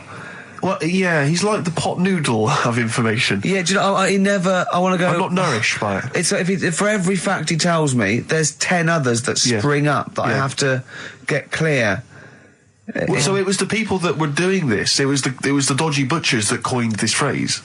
Were they saying to each other, don't let the cat out of the bag? I.e., what I mean by that, Jack, is don't let them see the cat, what we've stuffed in there. Yeah. Dodgy butcher, there's another phrase, isn't it? So that's the first one. Is that a euphemism, or is it dodgy butcher? As his meat delivered around the back. Sure. So that's that one. So let's get your kit on. What does that mean? It's a euphemism for homosexuality. Okay. and meat, presumably, in that means different things. It doesn't. It's a word that is also a male bird. Would it mean chicken or cat necessarily in that context? Or well, I suppose it could. Yeah. Carl's look at him. Carl looks at you like a cat. Yeah. Whenever we leave him behind, if we don't talk like straight at him and let him see our lips moving, and it's monosyllabic and very look, he's lost in that conversation there. He just drifted off, didn't you, Carl? No, I just was also thinking on animals and that. Something else I was going to use. Go on. Was this isn't a radio show, is it? I just suddenly caught myself. This is nothing. I told you that before. It's been bad today. No, but I mean, it's the way, this casual way that it's like we almost have no regard for our listener, and I'm not proud of that. I just don't know what to do about it. Do you know what I mean? I don't know how to do this properly. I mean, we're just chatting here. I mean, it's only Anderson who's seen through us. And that surprises me, that more people haven't. I mean, what are the figures like? Do people listen to this show? I'll find out for you. You keep saying that. But, there's this parrot.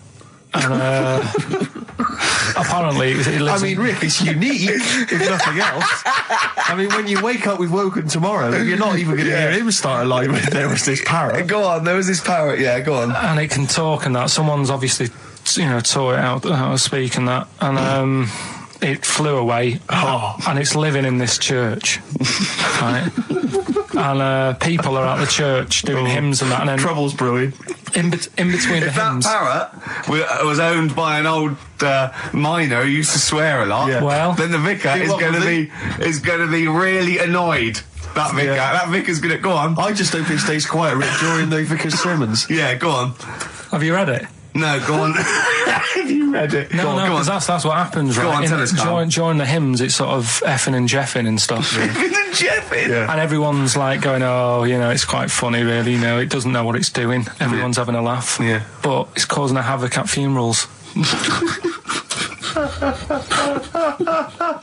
When did this happen?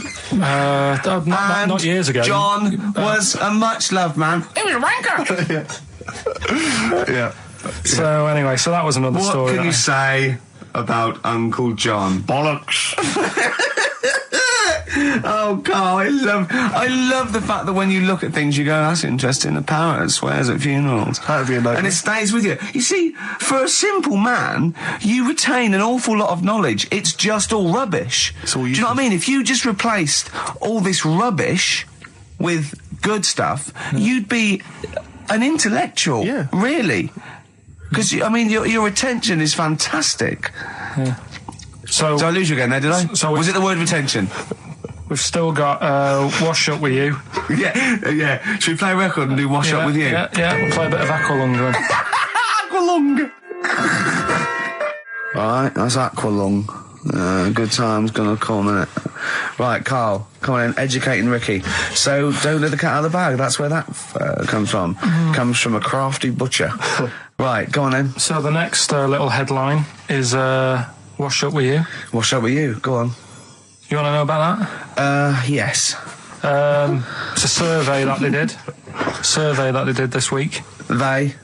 Yeah, some university did some survey. Brilliant. Did a world test on washing up. Yeah. And each country were given 140 pots to clean. Brits were the quickest. Yeah. Yeah. Turkey were the slowest at washing up. The Turks. It's not because the little fellas that work in the kitchens with no... Is it? They can't reach. Spain were the cleanest, and the Germans were pretty good as well. So... I don't know where to start with this. Honestly, Steve, I don't know where to start with that. Look at his face. It was really light, right? We've had the parrot, right? These are things that I found the parrot. Right, I've told you about the dog in the car wash. Right, you didn't tell me about that. You said there's a car wash for a dog. That's all you told me. Yeah, the parrot, you said there's a parrot. What? It's a problem at funerals. Yeah. That's nothing. That's nothing. Do you understand? And they used to eat cats. What else have we got? There's an elephant in India with sore feet. Why? There's an elephant in India with sore feet. No, I'm interested. Why? Tap dancing. Why? I didn't write that He's trying to break Roy Castle's record. He's still going. Go on. What is it? Think. It's an elephant, and it was really old. It was about 76. Right. And it had sore feet because it's old and they don't make stair and lifts the that roads, big, do they? roads are bad and that. Yeah, so they said, what are we going to do? And the town was like, oh, you know, we're used to seeing it around. It's part of the thing, you know, we don't want it to have sore feet. Yeah. So they got some slippers made for it. And it had like a picture of the elephant looking happy wearing some slippers. I love him! I love Carl, his world! Think of it, where did you see this picture? That was on the internet. Right. That's a lesson, though, for any elephants listening. You know, don't wear stilettos to work every day, because you can do your feet in. So that but don't elephants have really bad memories? No, they have really good memories. Oh, do they? Yeah. Oh, well, that's good then. No, I just thought they'd forget where they put them. I thought there was something about elephants having bad memories and that. It goes on, where's my slippers? Yeah. I'm sure I left them by the test. So sorry, there's an elephant walking around wearing slippers? Yeah, that's in India. What kind of slippers? Those sort of old man ones with the sort of checkers? Well, round ones, I imagine. Yeah. Big round ones. There was that going on. And is it happening? Is it happier? I mean, does it feel more satisfying? It looked it. Did it look? How can you tell the elephants, please? What else is there? There was a woman who's had a breast insured for 150 grand. Right. Okay. Any more information there? What? Third party fire and theft? Don't know. It had a picture of her with them, like, you know, out. I just thought, yeah, he should get them covered. Oh. He's done another real joke. Brilliant, that's a proper joke. He's done, look at his little face, he smiles. I'd like to see you on one of the sort of TV panel games. If they could bring back sort of celebrity squares, he'd be amazing as the centre square. Oh, that would be incredible. Or on that countdown in Dictionary Corner. I imagine him in Dictionary Corner. I'd come up with cat. If that helps at all. Yeah. Memblent. Yeah, what does that mean, Carl? Just anything you want it to mean. What I've got, there's a dog that's got a cough in Singapore because it smokes 20 a day. Right, okay, another one. No, it's the last one in it, so we'll save it. The last one we've got is why don't they Sorry, what was that? Wash up with you, that was it? But was that it? Surveyor washing pots and pans. I didn't understand, you said Italy were the cleanest. No, Spain. No, Brits were the quickest. Yeah. We were the quickest, but Italy was the Spain was the cleanest. Turkey were the slowest. Yeah. Spain were the cleanest. But why weren't we cleaner? Because we were washing up. Why were we not paying attention to the We did it rubbish, we did it quick. We did it quickly, but I don't understand why it was being rated on. Who was doing it? Was it Lynette Newman or Ainsley Harriott? She's quick. Both of them are quick. Yeah. Well, they've got like kind of loads of slaves that do it for them. Did we use fairy liquid? Don't know. It didn't have. Did we use a whole bunch of Boy Scouts? Didn't say that. It just said, you know, that. Who had the softest hands? Who had the softest hands?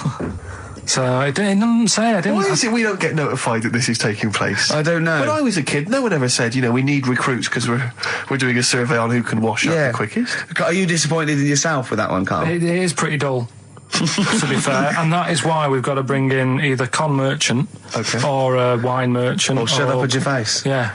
Would you be able to, if I put you on the spot in the next, sort of after the next record, would you be able to give an example of how con merchant would work? I mean, is there something you could do just to sort of experiment? Should we play a record? I can do better than that. What? Ads. Go on. Travis on XFM 104.9 on Ricky Gervais with me, Steve Merchant and Karl Pilkington. We're doing Educating Ricky. Right, final one. Come on, Karl. Right, what was it? It was, why don't they just get a diary or some paper or something to write on? Yeah. Because snappy. I couldn't think of a heading for it. It's basically Go on. People who have tattoos. I've never understood it. Right, that they have something put on their arm. Right, sorry. Have we started the educate? Is this part of it? Are you educating me? This is something that will be useful in my life that I didn't know about. Yeah. Go on then. No, it's just that they've got a machine out, right, that does tattoos. You come up with a design you want, and you sort of this machine scans it, and you put your arm in this thing, and you press print or whatever, and then it does the tattoo on your hand or on your arm. Like loads of little needles that follow a pattern? Yeah, the computer, basically. Yeah. Is it a real tattoo? It's a proper tattoo. One. The fella said. Well, as long as it goes out, it pierces the skin with a. I just wondered if it's one of those kind of, those kind of. No, it must be lots of little needles or a moving needle that can go Sorry, along. But how is this cleaned? Like in between each person? Don't know. Probably. I don't know. Well, no, it's only that if it's one needle, it's just the head, isn't it? If it's one needle that moves and does it like loads of little. What are we gaining from a machine doing it? Just because you know they're going to sort of mess it up. But hold on, how do you keep your arm still? Because your skin moves slightly. So the machine it's sort of strapped to your arm. Right, and so it's spread. the fella said that the tricky thing was in all this, it was the fact that, you know, nobody would let him test it out on anyone else, so he had to do it himself. But did it work? Because the thing is with a tattoo artist, they can see when your skin's moved and they can see what they've done and they keep wiping it and looking, whereas a machine's just got to trust itself. Yeah. So I think one needle could go wrong. If it was a lot of needles, that it just came down, like, you know, 1,000 needles that was an imprint. Yeah. But obviously I'm asking someone who hasn't delved any further than there's a machine that can give you a tattoo. That's all you've got at the moment, isn't it? Well, yeah, basically. That's all you've got? I mean, that's what I've got, because I'm not a fan of tattoos. I don't... But where did you read this again? This was... Internet? This was on the internet, yeah, it was, yeah. Okay. And I just don't understand why people do it. That's what got me attention. Because me... Sorry, what have I learned from this? That if you wanted to get one, you know, you can get one done by a machine now. You know, people say machines are sort of taking over and that, and there's another one. But it's just the fact. I mean, I don't know. So give us the snappy title of this education again. Why don't they just get a diary or some paper or something to write it on? That's what I always think when I see people with loads of tattoos. Like there's that fella who we were talking about the other week in Scotland who was covered 99% in tattoos. It's just like, what have you done that for? Yeah. Do you know what I mean? You can't get rid of it now. You've done it now. Yeah. One of my uncles, like Tattoo Stan, he's just caked in them. Tattoos. Right. I don't think he's my proper uncle, but it's just like my dad's got Tattoo Stan. No, my dad's that's a province in Russia, isn't it? My dad's got loads of mates who. When you say he's not your proper uncle, do you know, like when someone comes around, you're all right, Uncle Stan. Yeah. Do you know what I mean? And there was my dad had loads of mates like that. There was John the Screw. Right. So he either works in a prison or he likes to have sex. Cabbie. Cab driver. Okay. There was Jimmy the Hat. I don't know where he Jimmy did. the Hat? Yeah. And, did he wear a hat? No. No. There was Fred the Veg. You sure he wasn't a relative? Sorry. Fred the Veg used to get us like big bags of potatoes and that. Fred Veg, okay. And there was Tattoo Stan.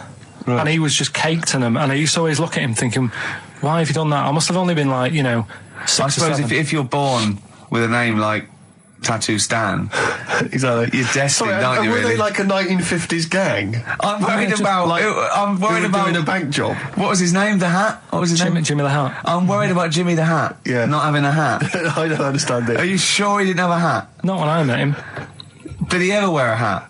I didn't see him that much. Do you think it was a joke, like, when your mate's sort of like, 8 foot and huge, you call him Little John or Tiny? Do you think the fact that he never wore a hat. they went, hold on, I've noticed something about Jim. Go on.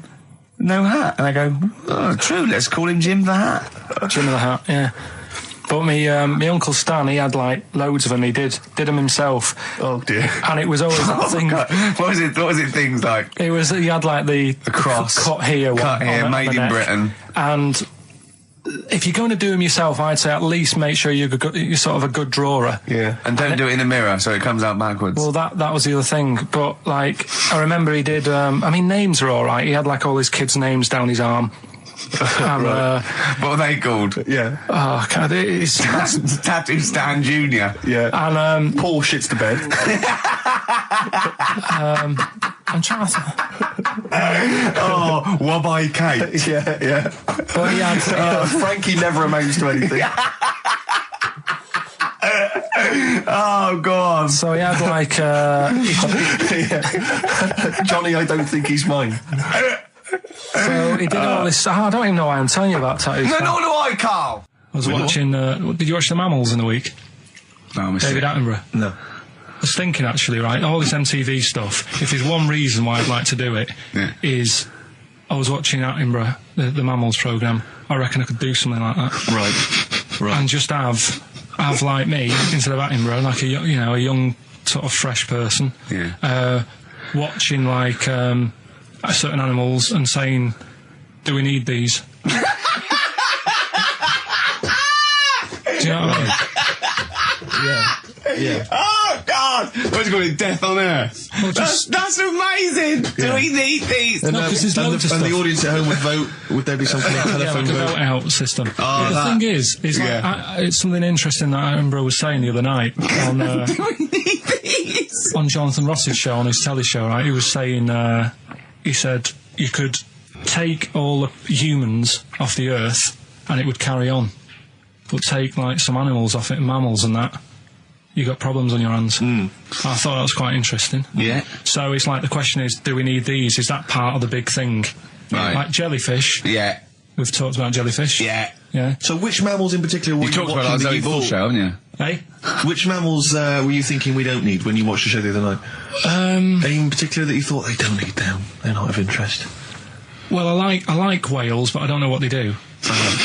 And they're taking up quite a lot of room. Sure. But stuff like Yeah. but like jellyfish, I looked into because Yeah, you know well, I was I know you talking don't about them, and they were saying they've got no eyes, no heart. There's something like 97% water. Yeah. They're blind, and they do about 33 miles a day. Right. So it's like, do we need them? Could we clear them out? Yeah. Well, the big net. That would be the programme. What? Right, we'll get rid of them. Next week we'll be looking at Rhinos. I think it's genius. Honestly, I think it's genius. And like going along, sort of like picking up sea anemones and going and just lobbing them into the sea. Well, what do you think about MTV doing that? And then I just, in between the bits, Play music videos? I play music related relates to to it. fish, so I could play like Fish, Yeah. that rock guy, or the animals, Rock lobster. yeah, or what else could This we get could in run there? and run. What other songs have got animals in them? The Well, monkeys, could play the monkeys. Yeah, there's about 1 million, so let's not start this. No, but do you know what I mean? So do we need this? So MTV flies you around the world And to you- the most incredible exotic locations. You sort of climb up a tree or whatever next to, I don't know what lives up a tree, some kind of rare parrot. You say, look at Sloth. that, it's colourful, Sloth. it's Oh, interesting. you like sloths, don't you? No, they just live up trees, but I'd say, do we need them? Why? Well, what do they do? What do you mean? What do they do? What do you want from an animal? Carpentry. What do you want? I don't like scorpions, right? Right. But then I found out they look after those monkey things. They're not monkeys, they're Whatever. lizards. Well, all right, yeah, then lizards. They look after the lizards. So there's a reason. But do you need the lizard? Could be your Well, next yeah, question. because the local people made shoes out of them. But not when the scorpion protected them, they didn't. All right, we don't need them then. So, and so ultimately, would anyone decide? I mean, do the animals kind of get a chance to mount a case for their survival? I mean, is there maybe someone that comes into their corner and sort of defends them? I'd have like a David Attenborough type character who says, Right. well, they do this, and I'll go, yeah, but do we need that doing? Yeah. Yeah. Okay. So what does an animal need to do in order for you to feel that it sort of gets a chance of life? I mean, like a pet, like an animal, like a dog maybe, or a cat, I mean, they give a certain affection to its owner. Is that a valid reason to survive? Not particularly for you. Not really. No, okay. I've been saying that, though. Blind people use dogs, so they are useful. So dogs are useful. Same Farmers burners, use they often dogs. save people, don't they, in Yeah. snowy weather? Cats. I'd have to think about it. Okay. Keep the mice down. Yeah, but you got rent a kill. Okay. So what I'm saying is something that will affect the world. Right. I think you'll find everything does. Except Carl. I'm not sure what effect he's having on the world. I'll tell you what, though, Steve. Right? Did you watch the mammals? I didn't see the mammals. They had bison on it. Right. The weirdest looking things you've ever seen. Yeah.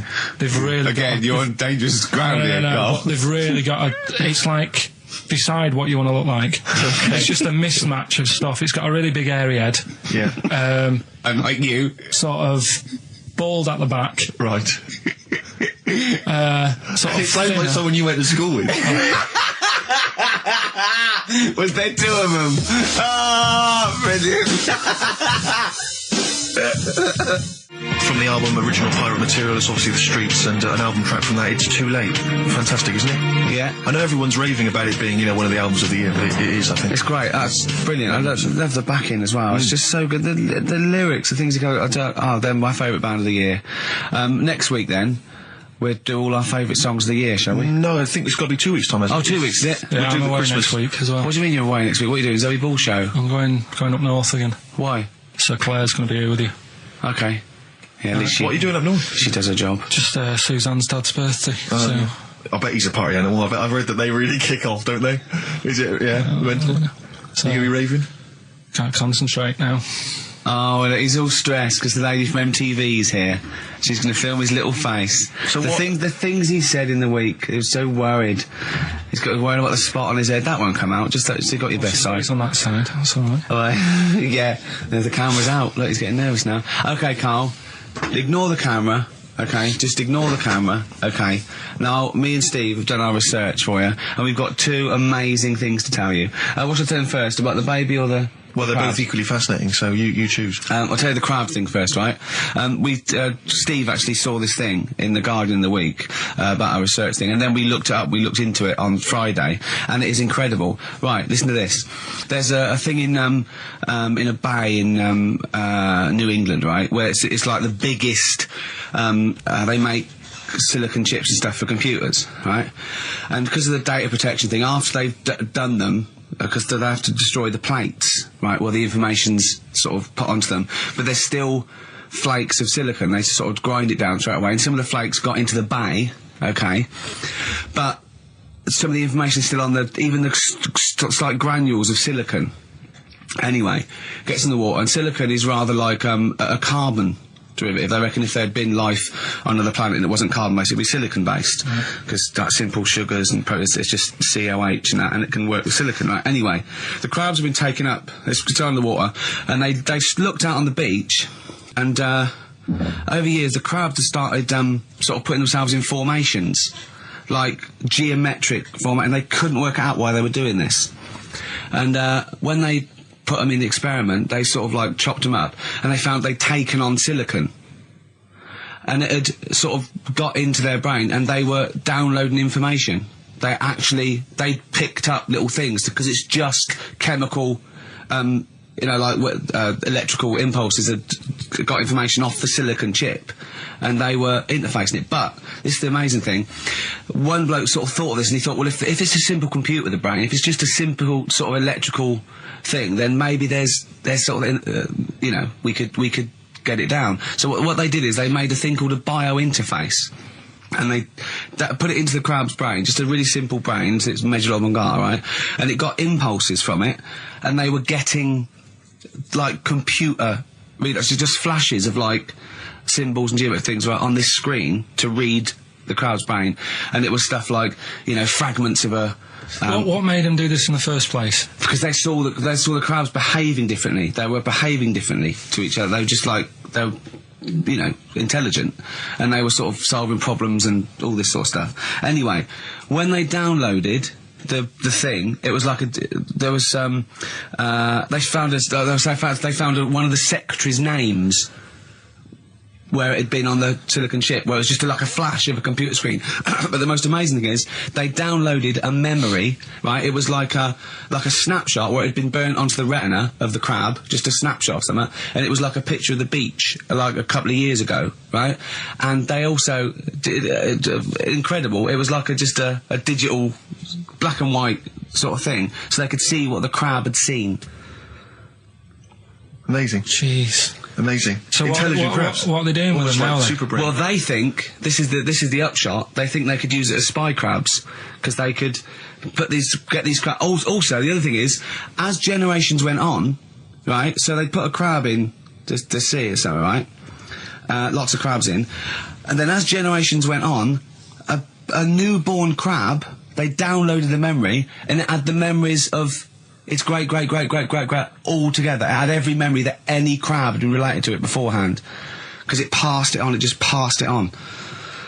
So not even ones that had been eating the silicon stuff. Yeah, no. These are just like ones that have had kids. Yeah, and they've got like, and they know so you'd know everything. Your everything right the way back. So would that work if we ate silicon? Well, I suppose so. So what are they going to? Well, they can use them for all sorts of things, though. I mean, that's what's incredible. I mean, I don't know how you train it particularly. I don't know, it'd be quite tricky to train, but I'm assuming if they can do it that way, then presumably they can give it certain silicon information, which they can then plant in it, if you like, within its sort of food. Also, if you get them onto enemy beaches, you'd have like 1,000 digital cameras just taking around. You could get Osama bin Laden or someone. They don't understand the information they've got. No, they don't know they're doing it. They just download them. So it's not like you could torture them and they won't be able to sort of give give you the information because they wouldn't know what information they had because they're just. But the crab, the first crab they downloaded, they just kept seeing the same picture of a big crab feeding it, which they really. Yeah. Wow. That's what, like its mother crab or something? Yeah. Just memories of it as a child. But they're not in colour, presumably. Because no, it's all in black and white. It's just a digital camera because it's just they don't see in black and white, so it's just like a I don't know. I think it's burnt onto the retina or something. And the only one that they kept were the ones they saw a lot of the time. Wow. I mean, in a way, some of the educating Ricky I've got for you today is on the similar lines. Right. Oh, you've got to be impressed by that. You've got to be impressed by that. That's pretty good. I mean, I'm interested to see, what they do. What they do with what the crab developments are. But yeah, no, that's pretty good. Yeah. But I mean, amazing. Yeah. Amazing. Well, just digest that information because that's not even the most impressive one we found. I think it is. I suppose it's pretty impressive, but the next one's maybe more shocking. Okay, right. But let's play a tune and Ricky's got another extraordinary Okay. The Cure, Love Song, classic on XFM. So that's the crabs that you can download their memories. But what about other animals that are in the sea, in that same sea, eating the stuff? Have they tested them yet? I don't know. I think they just took it on because their biology, something to do with, I presume they could take up minerals and, I don't know why. I don't know. But anyway, next one, it's just on the horizons, a bodybuilder, yeah? Married, freaky. Married another bodybuilder, right, and they're pregnant. And they had these tests, and the baby was very large, but it was causing it pain, right, in the thing, right? And it's almost bizarre, and after the female woke up pregnant after 7 months, and the baby was walking around. No, it forced its way out of the vagina. Oh, no way. Yeah, it forced its way out. It almost had super strength, and it was pulling her along by the umbilical cord, and they had to, and it was a stone. Extraordinary. That's freaky. I mean, you talk about freaky stuff. That's made up. What? It wasn't pulling her along. Well, no, it was she could feed it. Exactly. And it was, do you know what I mean? Like, just went and just sort of squeezed its way out because it was ready, because all the hormones. Because it thought it was ready. Oh God! Imagine that. Just waking up and finding that in the bottom of the bed. Freak out, wouldn't it? Because you'd think it was a nightmare initially. And it had hair and everything, didn't it? Yeah, because all the hormones. There, like there was something in the week about you've got test tube babies and that now, haven't you? But they've managed to do it. I only caught half I the knew story. he'd be more impressed by the crabs than that. He doesn't care if it's human. No, I am. I'm telling you though that there was something. I only caught half the story because I was busy. But there's something about babies being able to be born without having any people involved. Or something. It's like putting them in an oven or something, and it's like a cake. And after a certain amount of time, it's ready. I think you can buy those in Argos for kids at Christmas. It's my first baby kit. Yeah. There's Play-Doh, I think, that they can buy. Yeah. So what do you think of that then? The baby one. Yeah. I prefer the crab one. Yeah. But the baby thing's pretty horrible. Yeah. So it was bigger than like the average. Both made up. We've made those up. Yeah, they're both rubbish. They're both they are both rubbish. Despite the fact they're both rubbish. Yeah. They're interesting. We made those up. Both those stupid stories up. Yeah. Imagine downloading a crab's memories and seeing its mum feeding it as a child. Both are so rubbish. I had trouble. Yeah. I know I was going to have trouble with pushed its way out of the vagina. Yeah. I practiced that about 30 times yesterday with Stephen. I was going, I'm not going to be able to do it, mate. Yeah. I'm not going to be able to say that. Yeah. Are you disappointed? A little bit. I mean, the baby one's a bit sort of out there. Yeah. I wasn't really having that one. No. But the crab one, See, now, what's interesting, I think, is a useful experiment, Carl. I don't know what it's taught you about yourself, but would you say that that's revealed to you a certain thing? I don't know, maybe that you're a bit gullible. I mean, what I'm saying is maybe you shouldn't accept or swallow hook, line and sinker everything you read on the web. You not think maybe a valuable lesson? I feel bad because I said to Steve, he won't be annoyed that we conned him, he'd be annoyed that they're actually not true. You'd love that crab thing to be true, wouldn't you? it wouldn't surprise me if it did happen one day. Sure. Yeah. So, and then who'd laugh at And it's in the break when I said about the crabs, well, I'm keeping them then. Yeah. Yeah. Go on then, do a film review, quickly. Right, well today on film review we're doing classic films, and today we're looking at Elephant Man, John Merrick, one of his better pieces of work. It's a sad film. I've never really been able to watch it all the way through. Sorry, John Merrick's better piece of work was him being the Elephant Man, played by John Hurt. Yeah. Go on then. Sad film. When I was younger. Tell us a bit about it. What is it about? Who's John Merrick? It's about a fella who's got a funny head. Right, tell us this. And, you know, he lives in, I think he lives in London, in like about the 1930s or something like that. And he's being picked on all the time and stuff. And first time you watch it, you'll probably cry a bit. And then the second time you watch it, you're just sort of thinking, God, that would be bad. Sort of having a head like that being picked on all the time.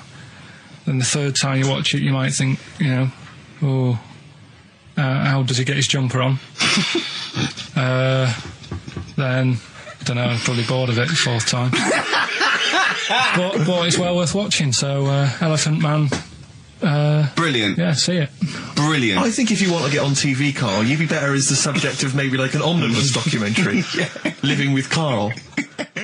He had some Germans laughing at him on the tube because they recognised him. You don't think of that? Well, obviously Ricky doesn't travel on the tube anymore. He's too rich for that. I never did. I always thought it was beneath me. Sure, but I used to walk everywhere. Didn't you? But I'm still forced to.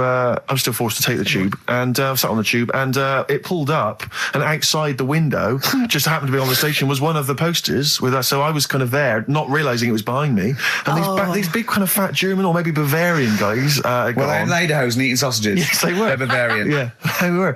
And I noticed one of them kind of looked at me, and then looked at the poster, then looked at me, just happened to say it, and wittered something to his friend in German. You know, I don't want to try and do an impression. That's freaking goggle-eye. Oh, whoa. I think that... No. But I know what you're thinking it means. It doesn't mean that. Right, okay. It means... What's a rough translation? Elegant boy. Right, okay, yeah. And so anyway, he pointed goggle-eye. He pointed out the poster, and his That's mate... lanky piss and streak. And his mate burst into laughter. And then we pulled they've got a great sense of humour, the Germans. Well, that's the thing. But we rumbled onto the next. We rumbled onto the next station, and the poster was in exactly the same place. And this time they tapped the shoulder of someone else on the train and pointed me out, and that person also laughed. An Italian. There was a French. Was there a bloke with a beret, a little moustache on the other side? Yeah. Was the United? Did you get on the United Nations Express? Just to, imagine that. Yeah, it was fake. See the freak. Look at this freaky goggle eye. Right, whereas I love the fact that before you were at least pretending to be speaking German. Now this is an Italian with an accent. It's just a guy speaking perfectly good English. So you've not even disguised the insult there. Oh dear. That'd be lovely. Try and insult me in other cod languages. You could bring Europe together if they just instead of Esperanto, that there was just one common language. The language of freaky goggle eye. I'll tell you what would bring Europe together is you maybe representing England on the Eurovision Song Contest. That would be great. With a self-penned tune. Should I do that? That would be magnificent. It's got to be worth thinking about. Just about everyone being the same. Yeah, just about people being equal. Everyone, not and also mentioning the euro. Yeah. Just doing that. I like all different cheeses. Oh, je t'aime la musique pop. Yeah. La baby belle. Et le cheddar. I mean, I'm not a fluent French. Le grand fromage. Yeah. Oh, it'd be lovely, wouldn't it? And they'll all be there, all in their different. Well, every uniforms. line could be maybe in a different language. Yeah, and what would I wear? I'd wear sort of like a kilt. You'd wear a kilt, but you'd also have on your head one of those kind of big, what are they called? Those big furry hats that beefeaters or whatever wear. One of them. Is it kind of a busby or something? A busby. Yeah. Wear one of those, or maybe a policeman's helmet, a Bobby's helmet with the kilt. Yeah, you'd have the clogs. I'd wear the policeman's helmet under the kilt, so they just thought I was really enjoying the show. Yeah. Good idea. Hey, excellent. I think we talked for about 3 minutes without having to mention some kind of genitalia.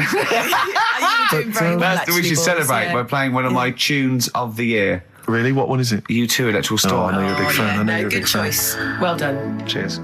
I've said in the past to you, Rick, that my grandparents, so I love them dearly, but it's like for the last 30 years they've been waiting to die. I know. It's like they just sort of, it's like, the novelty wore off of life. Life in the 50s. Yeah, they got kind of bored of it. Life, in the 40s, it was brilliant. All sat around the old Joanna as the bombs fell, singing. They loved that. The 50s, that was great as well, because that was the post-war years. It was, it was a bit tight in the pocket, but it was all right. Everyone pulled together. And then the 60s came along, all the crazy music, the funny hair. Let's stay in bed. Exactly. They basically stayed in bed.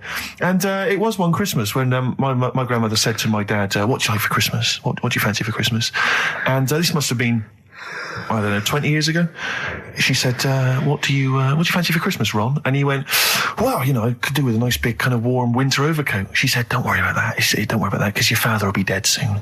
It's right, you can have his. Meaning my granddad. Well, to be honest with you, my father's still waiting.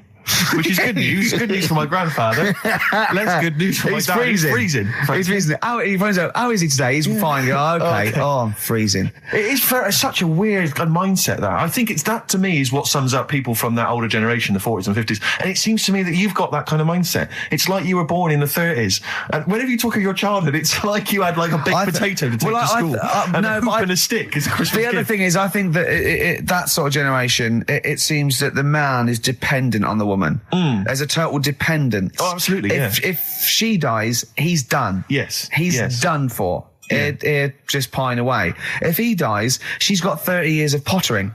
Absolutely, yeah. Do you know what I mean? And going to, like, you know, the youth club and the church. I know what you mean, yeah. It's sort of like that. It's sad. Of course, it's sad for them, but it's sort of not the end of their life. No, sure. And it sort of is the other way around. I don't know why that is. Yeah. It's terrible. That's a little melancholy thought for I know, Christmas I've really brought it. You brought it down. You've brought it down. I've brought it. This isn't a nice show at all. This is terrible. Well, we're going to have people just killing themselves. What?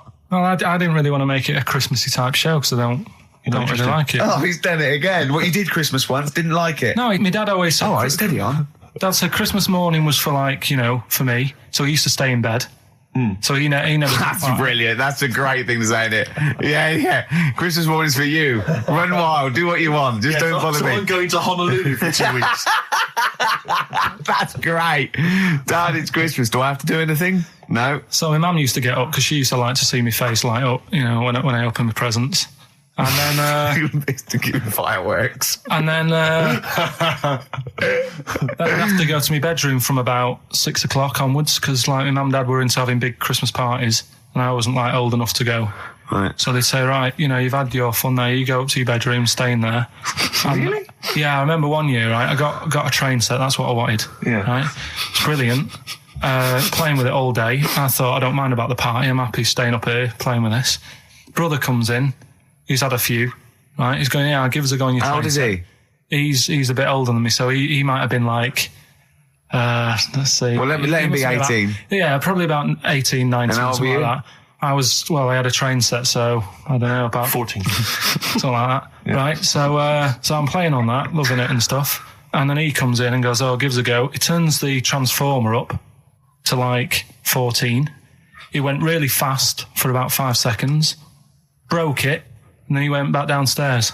Wow. So Christmas, I hadn't even got Sounds Christmas like Day. the Conservative government with British Rail. Satire, that is. Satire, Rick, I just thought that there's satire. If there's any satirical shows listening or magazines. It doesn't work in any way because there's the analogy falls down apart from there being a train. Think it through though. British Rail was trains. Yeah. And the government broke the trains in many ways. They didn't break them, like, not officially breaking them, but they kind of... It does work. It's perfect. Oh, I'm very pleased with that. And I can't... And no one's asked him to be on Have I Got News For You? It's weird, isn't it? Because it's strange, that. When you've got a satirical mind that's as quick as that. Yeah. Right. And he's broke your little train set. So what did you do? I just, like, watched telly and had some sausages. I bet you were happy with that though, weren't you? Oh, it's a bit annoying though, isn't it, when your main present of the year has been broke. And did it ever get it fixed? No, that was it. Put away. I'm intrigued why your parents wouldn't let you come and join in the festive fun. Was it like really debauched down there? Was it like eggnog everywhere? Well, no, but I mean, that's fair enough. 6 seems a little bit early, but I just think, you know, if you're a kid, you know, he had his fun, put him to bed at 8 maybe. And do you think so on Christmas Day? I thought that was a day for family. Well, not if there's a party going on. Well, don't have the party on the Christmas Day. Well, that's another option. Yeah. Your parents are weird, aren't they? A strange breed. Well, I think that was the year, right? You're talking about buying presents and stuff. I think I did treat my mum to... I didn't buy my dad anything. I think that was like when I got a bit older, I used to get my dad something because he wasn't that bothered anyway. No. So, got my mum. There was a cheap shop, right? Of course. Thank God for that. Called Snips. Right? So I went in there and I thought, let's see what I can get her. And remember Victoria Plum? I don't think so. Well, it's like a fairy character. Right. I mean, mum's into gnomes and stuff, right? So I thought, right. She must be pleased with you, then. Victoria Plum. I was thinking, is that one of the neighbours? Is it like a brandy liqueur? Do you remember Victoria Plum? Victoria Plum. Victoria Plum, yeah. It's like a little fictional sort of character, right? Okay. So I saw it. I thought, yeah, she'll love that. right? So I did my paper round, saved up for 2 weeks, right? Got that sorted, went to Snips, bought the Victoria Plum. Next day, I'm in town with her, right? So I think, I know what I'll do. I said, come in here a minute, right? So we go in and we're looking around, and I tested her, right? I went, look at that there, that's all right, isn't it? And she goes, oh, it's bloody awful. Oh, Carl. Oh, Carl. Oh, God. So then Christmas Day comes, and I said, don't bother opening it. She said, no, why? I said, Why did you still give it to her? So, well, it's too late, I'd already bought it. Oh, Carl. So she opened it, and I was like, and she said, oh, that's nice. I said, why are you saying that? I said, the other day, so it's bloody awful. She said, oh, no, I thought you were pointing at something else. Oh, no. So that's why I don't get anyone anything anymore. Oh, God. Play a record. Oh, God. Oh. Right, here's the last clues of the year. You had, there's a load of letters there asking for advice. Put them on Claire's desk. That was F. That was for foreigner. I don't know what you mean. Claire Rayner, she took advice, she gave people advice, so that's a foreigner. That is shit. Right. I'm sorry, that might be Christmas, that is absolute garbage. A lot of people got the right answer. I know, that annoys me even more. Number 2. The second one, ask your mum. Foreigner.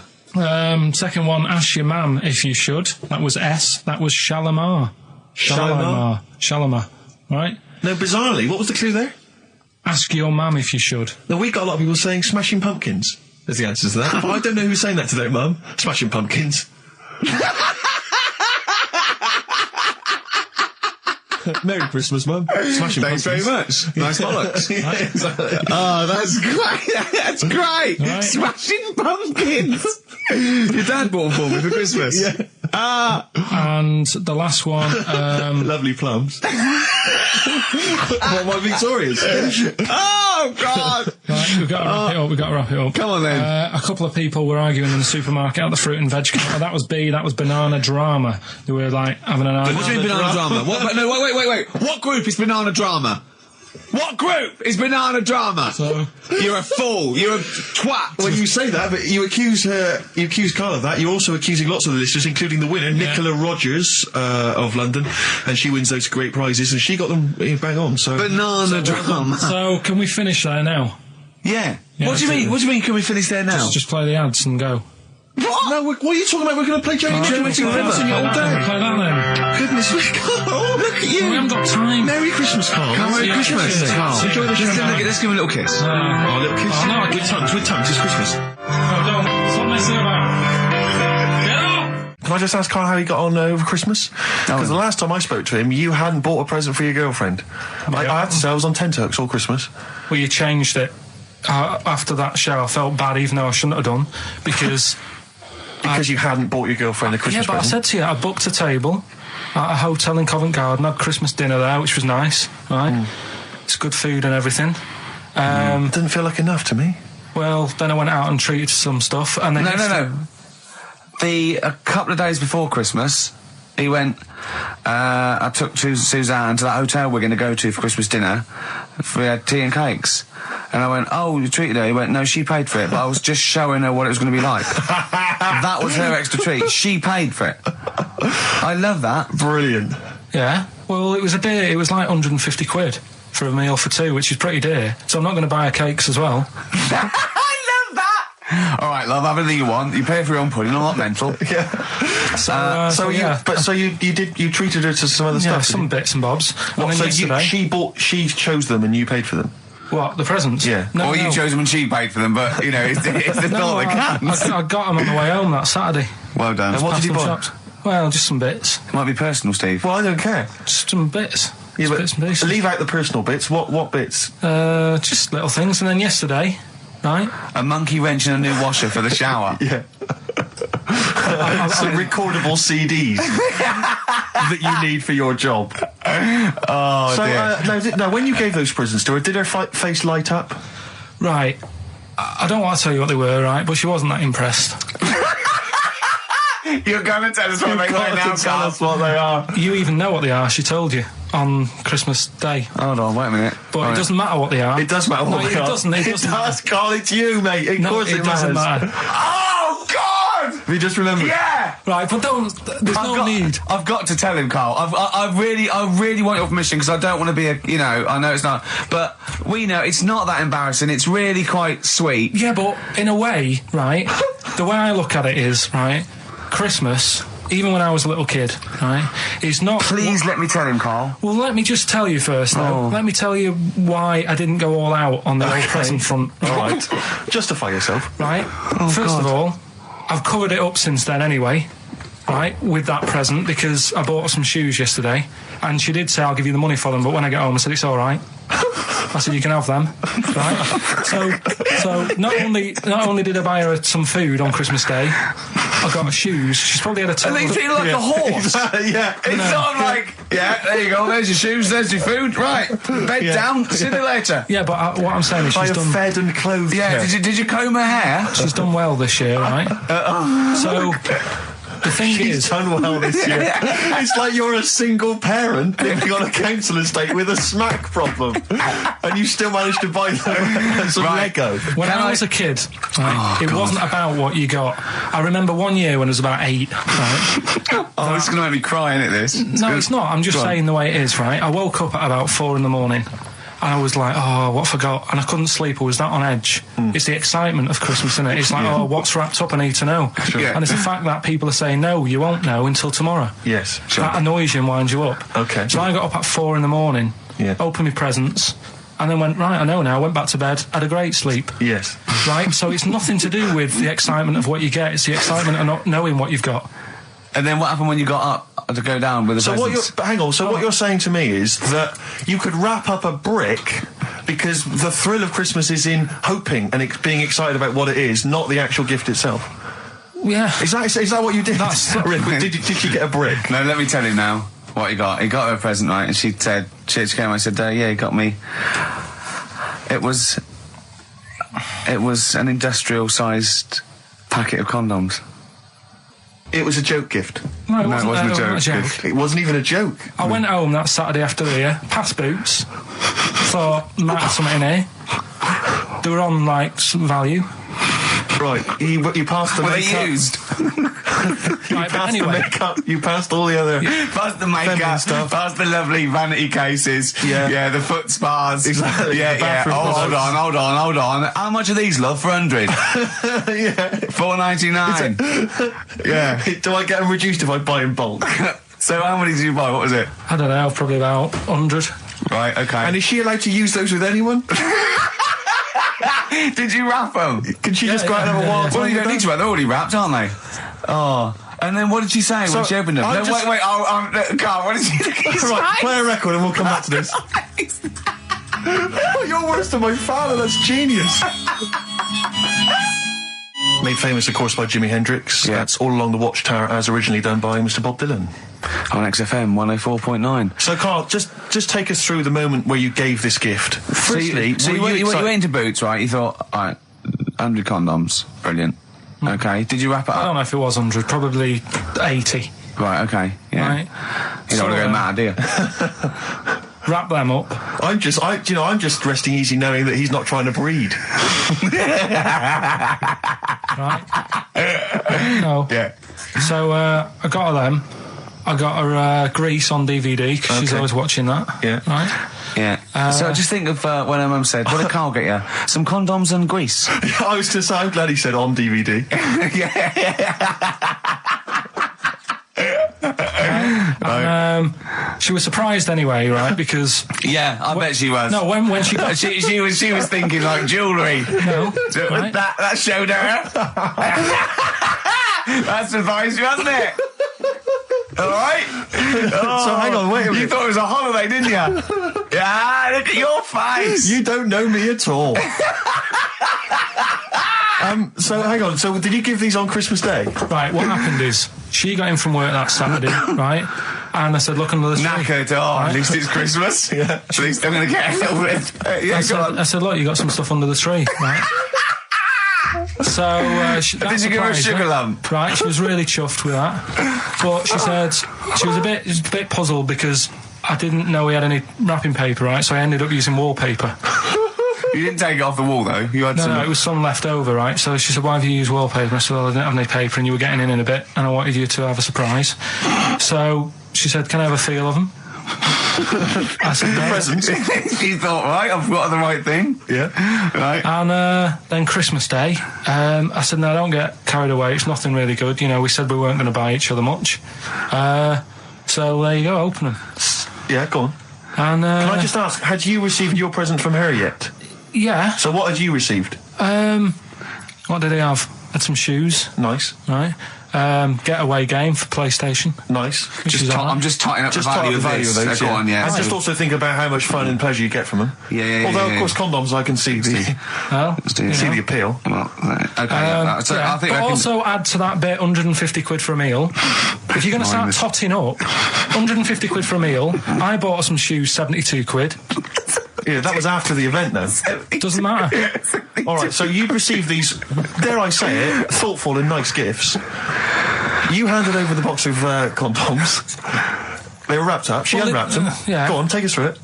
Walk us through it. Well, it's not something you play with on Christmas morning. Oh God! Oh, right. But when she opened what did she say? What did she say? Well, I wrapped them twice as well, so she thought it was something really good. Extra protection, right? And so she thought it was something really good. And then the disappointment would be doubled. Yeah, go on, yeah. Then she just opened it and went, "Oh yeah, so what's on the telly?"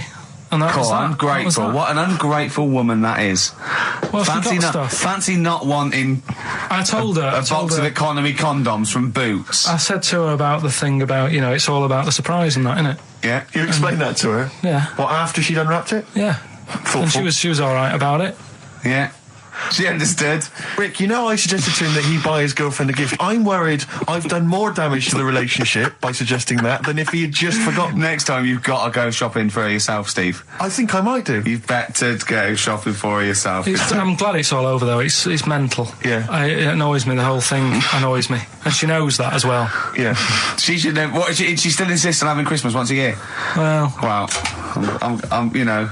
No, but well, anyway, what did you get? I can't think what you bring to the relationship, Carl. I don't know what it is she's getting from you in this relationship. It's like she's doing all the work. Well, yeah. 80 times. Yeah. Oh God, God! I love it. You're brilliant. I know what she's getting. He's the.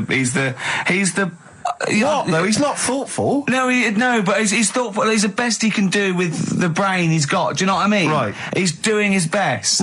He's absolutely doing his best. There's no. He's working at the limits of his powers. Do you know what I mean? Though he's done as well as he can with what he was given. Sure. Yeah, and that's admirable. Yeah, it's like I think he's done better than you'd expect. I bet his teachers didn't even think he'd get this far. Do you know what I mean? What, find a girl? No, well, yeah, a job, a girl. Yeah. Do you know what I mean? Clothing himself. He's done really well. What do you think, Carl? You think you've done well? I think I've done all right compared to some of my mates. What are they doing now? Probably not that much. Do you know what I mean? Mrs. Matthews said I wouldn't be an high flyer. I think I'm doing all right. Yeah. Do you know what I mean? I have a holiday every year. Got somewhere to live and that. Yeah. Got a new flat, haven't you? Yeah, so where are they then, the condoms? Did she show them to her family and friends? No. Take them into work? Look what Carl got. I'm surprised she told Ricky, actually. I was a bit disappointed in that. Yeah. Because I didn't go shouting around. Well, she was so excited, Carl, clearly. She was just so pleased and proud. Yeah. All right, play records, we'll come back to it. No, that's it now. What?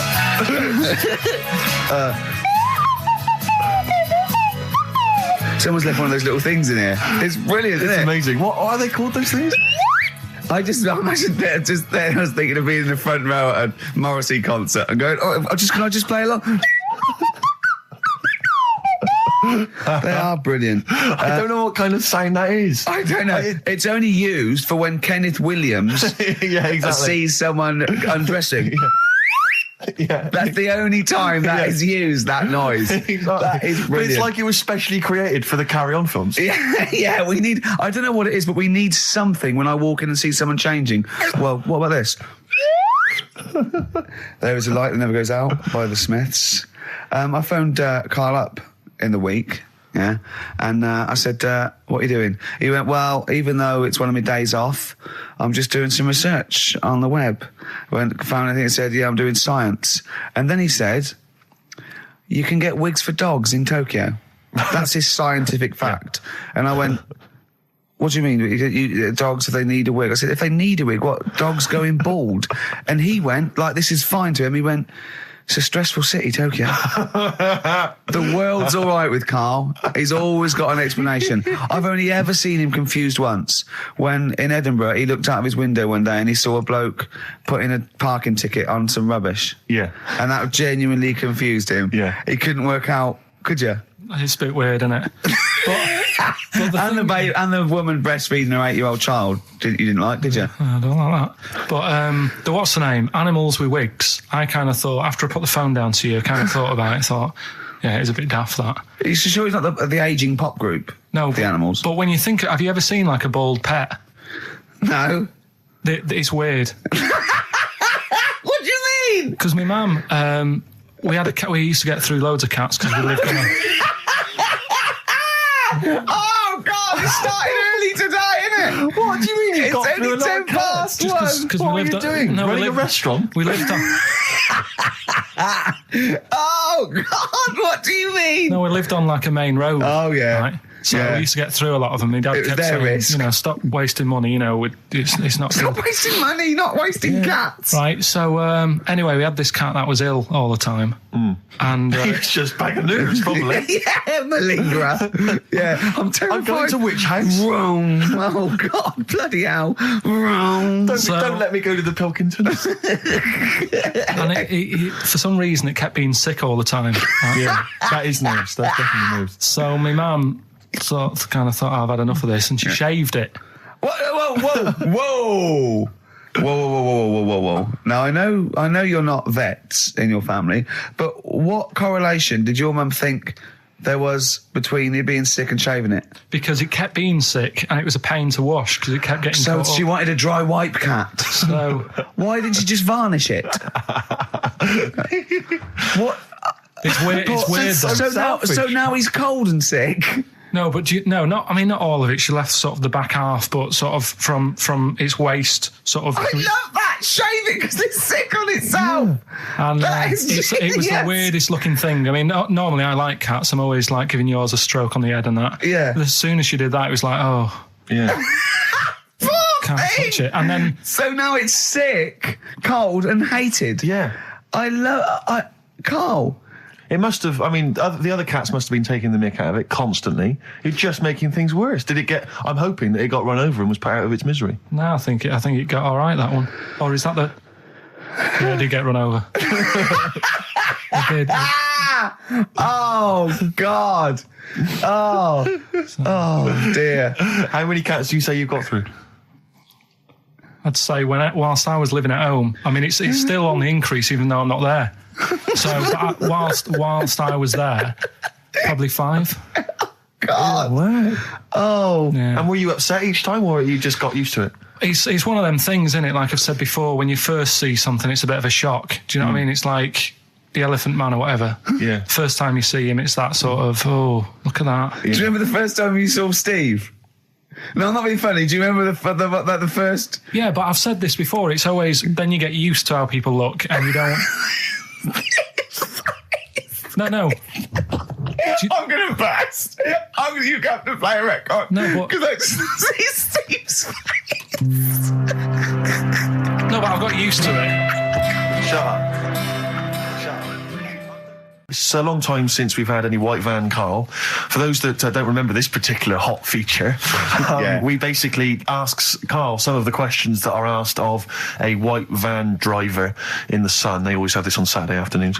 Anyway, here's the first one. They're not fascinating, Karl, but I'm just interested on your take, really. Yeah. What do you make of Cilla Black quitting Blind Date after her husband sent a message from beyond the grave? Are you familiar with this story? I didn't know that. What's that? She went to see a medium, and supposedly her husband passed on information through the medium, which was incredibly vague, but persuaded her to quit live on air. Well, it's about time, isn't it? If even dead people are saying enough's enough. But I'll tell you what, though, talking about ghosts and that, do you know how I'm into them? Yeah. Right? How weird do you think this is, right? Well, it's not true. Before you say it, play a record. No, go on. Go on. Right, it's this woman. I don't even know if it's ghost, really. It's just a bit weird. Sure. Yeah, sure. There's this woman, and she's not a woman, she's a kid. Sure. Okay. Sure. She's walking down like a street in her area. It's a nice day and everything. Everything's normal.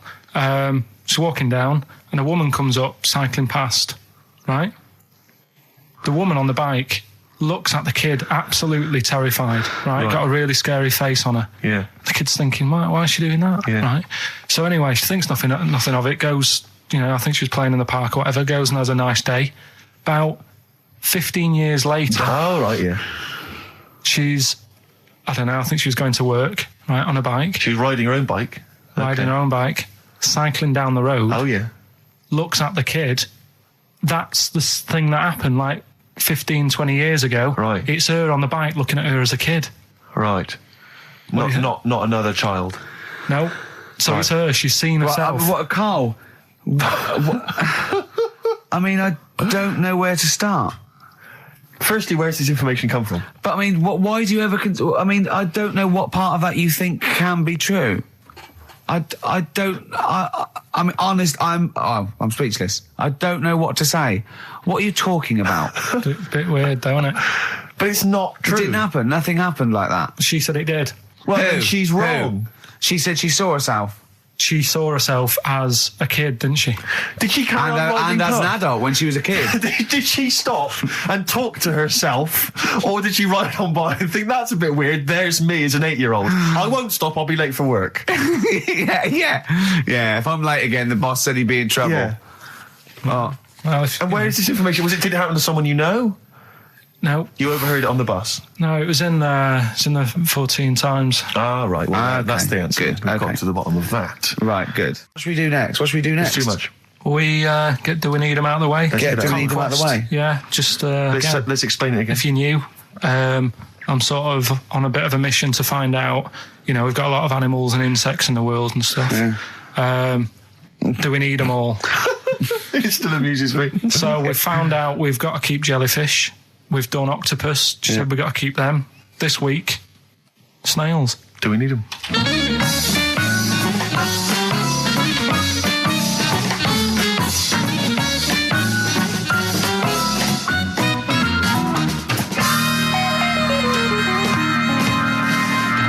Just doing some research, right? I'm sort of working my way through different creatures and insects and stuff that's on the planet. Yeah. Right? And finding out if we need them or not, right? Yeah. Do you know much about snails? Well, sea snails. Well, yeah. Snails in general. Don't know much about snails, land snails. I know a bit about sea snails, like whelks, top shells, that sort of thing. Would you say they're important? What sort of sense do you mean by important?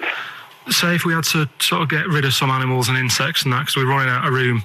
Right. Do you know what I mean? Because I'll tell you what I know about some snails. I don't know if this applies to sea snails as well. I mean, I called you today because a lot of other places are shut. Yeah. Right? So I know they like to eat stamps, apparently. The glue on stamps. They love it, right? Right. Apparently a lot of letters and stuff aren't getting to where they're meant to be getting because snails are crawling into letterboxes and eating the stamps. That obviously doesn't apply to the sea ones, but that's a problem they're causing. All right. Were you aware of that? No, I didn't know that. Bet you're glad you answered the phone today. Right? They love beer. Beer, yeah, who doesn't? And also, I don't know if this is right, but I heard that they sleep for 13 years, or can do. Right, I wouldn't know if they can sleep for 13 years or not, but I mean, sea snails are pretty important. Yeah, they do quite a good job in the sea. They graze on algae and they provide food for other animals. I mean, you can say that about any fish, any animal. Why do they exist? Would you be upset if someone said we're getting rid of them? Oh yeah. You would be. They're an animal, I wouldn't. Forget being like favouritism and all that I get for them, right? There'll be other things knocking around you can sort of spend your time looking after. You'll still have a job. Don't be worrying about that. Because I'm not going to get rid of all the fish. Jellyfish need looking after, so you're safe. Yeah. But do we need them? come on, there's loads of people saying, come on, we've got to move on through the animals, and you're holding them up saying, well, I want to keep them. Well, who's saying we need to... That just sounds a bit crazy to me. Just imagine. Do you know what I mean? And they would come to you because you work in an aquarium, so they'd be asking for your advice. Right. And you're slowing it down. Well, they asked for my advice and I'm giving it to them, so, that's what I think anyway. Yeah, but snails, I mean, like I say, they drink beer and that, What did they do apart from some food for a whelk? They were around, their descendants were around a lot longer than we have been. Yeah, they've been around a long time, but what have they done? Well, they've survived that long, so they must be doing something pretty good. Well, apparently they sleep for 13 years, so really, even though they've been around for ages... I think that sounds a bit... I don't think they sleep for 13 years. Not all of them, just the tired ones. So, snails, do we need them? Well, yeah, I just think they've got to, just as, it's not for us to say, do we need them or not, we can't just... So you think we should keep them? Yeah, definitely.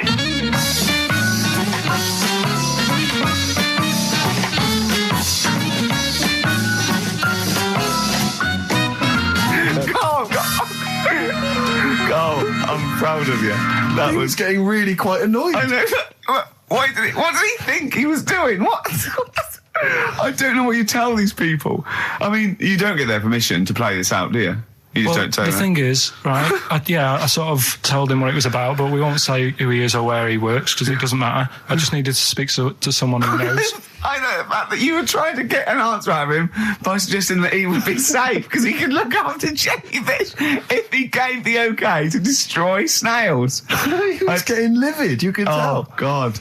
Brilliant. So they've been around a long time, but what have they done? That was great, Carl. Play a record. Well done. Bit of Amy Man. Oh, I'm obsessed with this song, Red Vines. It's brilliant. XFM 104.9, Ricky Gervais, Steve Merchant, Karl Pilkington. Tell us about this monkey, Carl. You're going to love this one, Steve, right?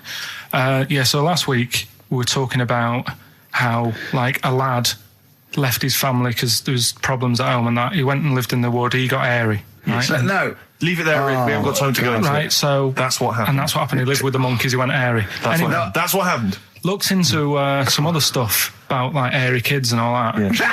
Yeah. Came across this story about a bloke, right, who worked in a zoo. Oh, dear. Right? So... Trouble's brewing. Loving his job and that, but it's quite a lonely sort of job because you don't see many people. You're just dealing with animals all the time, right? So anyway, he gets a bit pally with a monkey because it's the closest thing to a human. Well, that ape is. Right. Yeah, but you can't really go that close to apes. It's dangerous. What do you mean? What type was it? Do you Just mean let him tell the story. Was it a chimpanzee? I reckon it was a chimp, yeah. Yeah, it was you a don't chimp. even know, so it was that's a an chimp. ape. It was a chimp. Yeah, but it doesn't matter, does it? So he It's gets the story. pally with him. Right, so he gets pally with him. Have they gone on holiday together? Well, no, I mean, it starts On the off pool together. It starts off just checking each other out and, probably sharing lunch and that together. Yeah. Right? Anyway, this goes on for a while. They're getting on well on that. And then after a while, right, the monkey starts sort of imitating him a bit more and sort of walking upright. Oh, God. Yeah. Right? So he thinks, oh, that's a bit weird. Anyway, they get on really better and what have you. So he thinks he could live at home with me, because we're getting on the storm. Yeah. Right? So he takes him home, and before you know it... Is this the beginning of Beneath the Planet of the Apes? I think it is. I think you've seen this on video. I'm worried, because he's already imitating him and they're moving in together. I'm thinking it's maybe a bit like Single White Female. Single White Zookeeper. Oh, brilliant. Right, so anyway...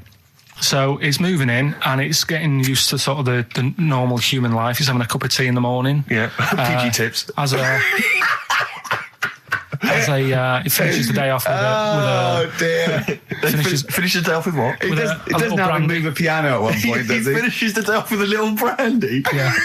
He pours himself one. Is he wearing a smoking jacket? Yeah, I'll tell you what, Carl. You're a maniac, mate. No, this is why it attracted me. It's amazing, right? So he's having his brandy and that, loving his life. Next thing you know, he sort of... I don't know if he loses it or he gets shaved, but the top half of his body is hairless. Right, apart from his head. Right, so he's got a nice. So it's the opposite of the kid. Well, yeah, this is what I'm saying. That would happen. Right. Well, hang on, but so you don't know if he's shaved or if it's... How did it say? Then the hairless. What? I'll bring it in for you, the story, and then you can see if I've gone wrong. Keep going. Anyway, So this is going on, and he's having a great life. Then the zookeeper starts getting a bit annoyed because he's having a better life than the zookeeper. The zookeeper's in the zoo. This is such So the zookeeper's still got to do a day's work. The monkey's at home, he's partying. Well, he's it gets to a point when he says there's no point you coming in to the zoo because the whole reason of you being there was because you're being kept there. Right. And he didn't want to bring the memories back, so he said, you stay at home. So you're talking such... Just let him finish. God, I don't know if I can sit here and listen to this drivel. I'm fascinated. It's nearly over anyway, right? It sounds extraordinary, Carl. So he's walking up, right? He's having a tea in the morning, finishing the day off with brandy. Gets a bit out of hand. Only tries it on with the zookeeper's wife.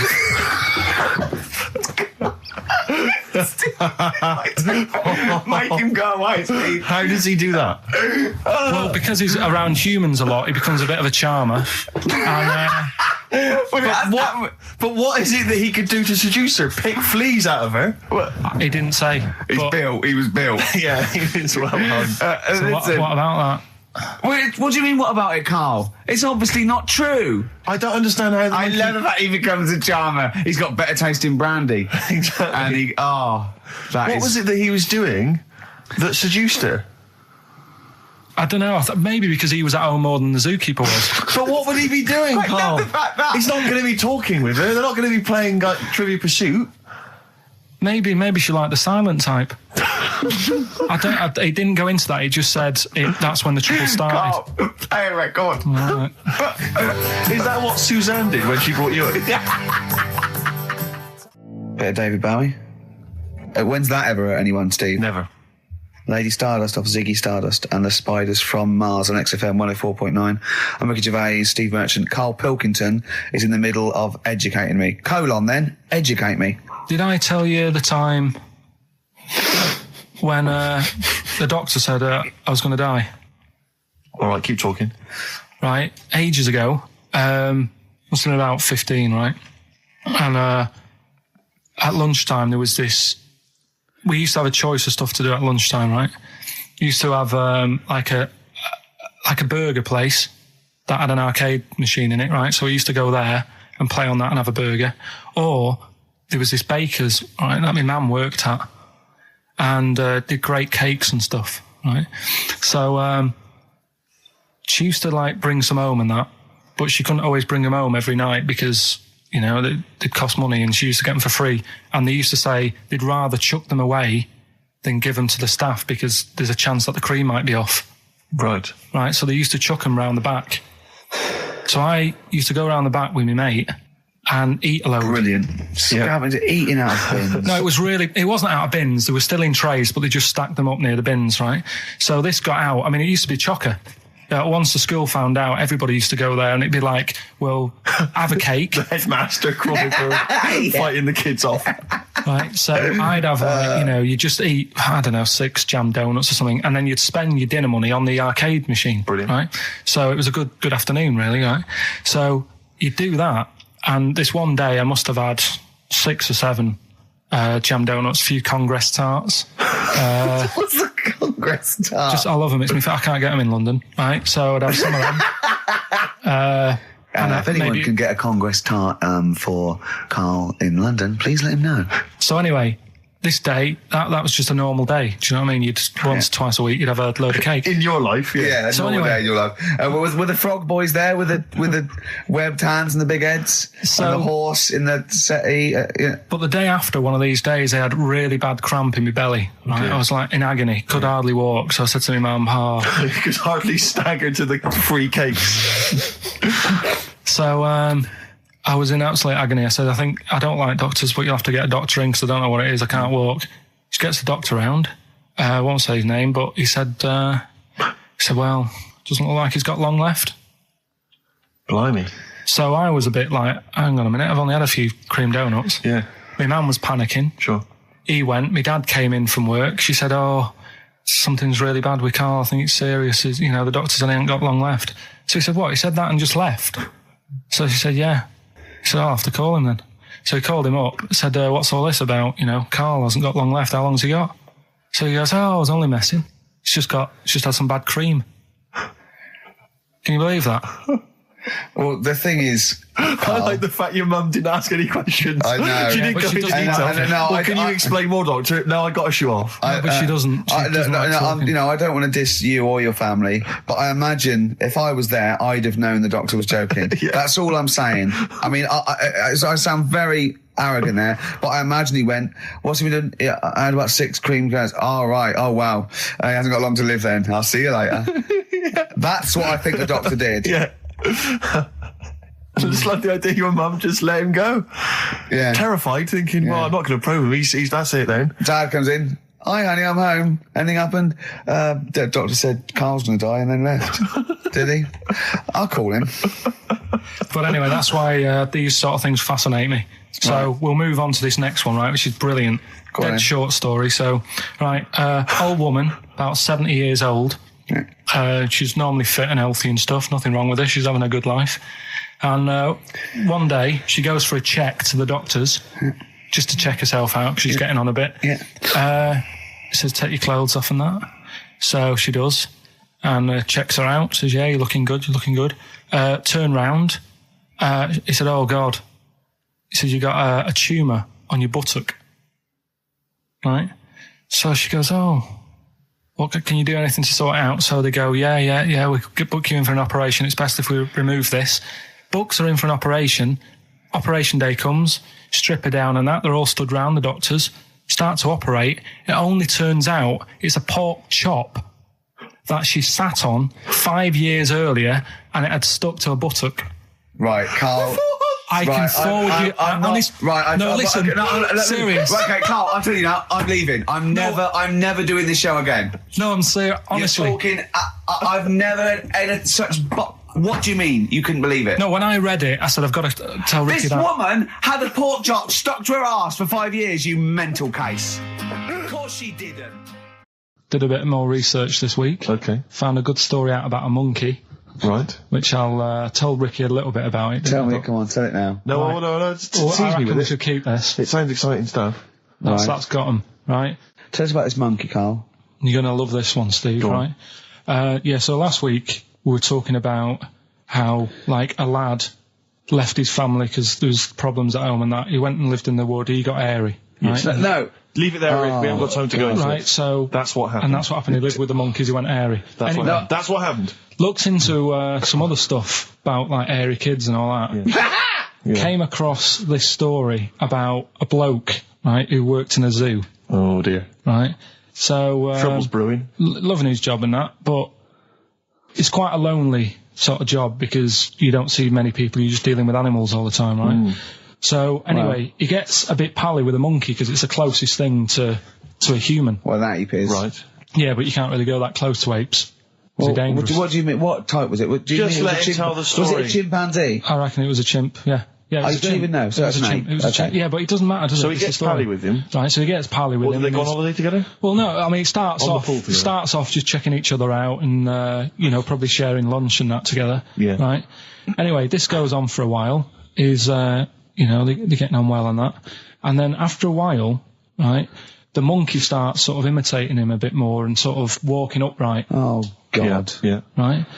So he thinks, oh, that's a bit weird. Anyway, they get on really better and what have you. So he thinks he could live at home with me, because we're getting on a storm, right? So he takes him home, and before you know it... Is this the beginning of Beneath the Planet of the Apes? I think it is. I think you've seen this on video. I'm worried, because he's already imitating him and they're moving in together. I'm thinking it's maybe a bit like Single White Female. Single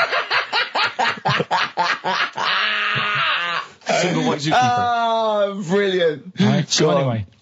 So it's moving in, and it's getting used to sort of the normal human life. It's having a cup of tea in the morning. Yeah, pinky tips. It finishes the day off with a finishes the day off with what? He doesn't have to move a piano at one point, does he? Finishes the day off with a little brandy. Yeah. He pours himself. Is he wearing a smoking jacket? I'll tell you what, Carl. You're a maniac, mate. No, this is why it attracted me. It's amazing, right? So he's having his brandy and that, loving his life. Next thing you know, he sort of I don't know if he loses it or he gets shaved, but the top half of his body is hairless. Right? Apart from his head. Right, so he's got a nice... So it's the opposite of the kid. No, yeah, this is what I'm saying. That would happen. Right. Well, hang on, but so you don't know if you don't he's even shaved know. or if How did it say? Then the hairless... What? I'll bring it in for you, the story, and then you can see if I've gone wrong. Keep going. So anyway, so this is going on, and he's having a great life. Then the zookeeper starts getting a bit annoyed because he's having a better life than the zookeeper. The zookeeper's in the zoo. This is such rubbish. So the zookeeper's still got to do a day's work. The monkey's at home, he's partying. Well, it gets to a point when he says there's no point you coming in to the zoo because the whole reason of you being there was because you're being kept there. Right. And he didn't want to bring the memories back, so he said, you stay at home. So you're talking such... Just let him finish. God, I don't know if I can sit here and listen to this drivel. I'm fascinated. It's nearly over anyway, right? It sounds extraordinary, Carl. So he's walking up, right? He's having a tea in the morning, finishing the day off with brandy. Gets a bit out of hand, only tries it on with the zookeeper's wife.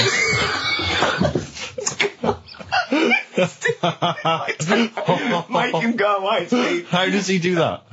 Well, because he's around humans a lot, he becomes a bit of a charmer. And, but what is it that he could do to seduce her? Pick fleas out of her? He didn't say. He was built. Yeah, it's well done. So what about that?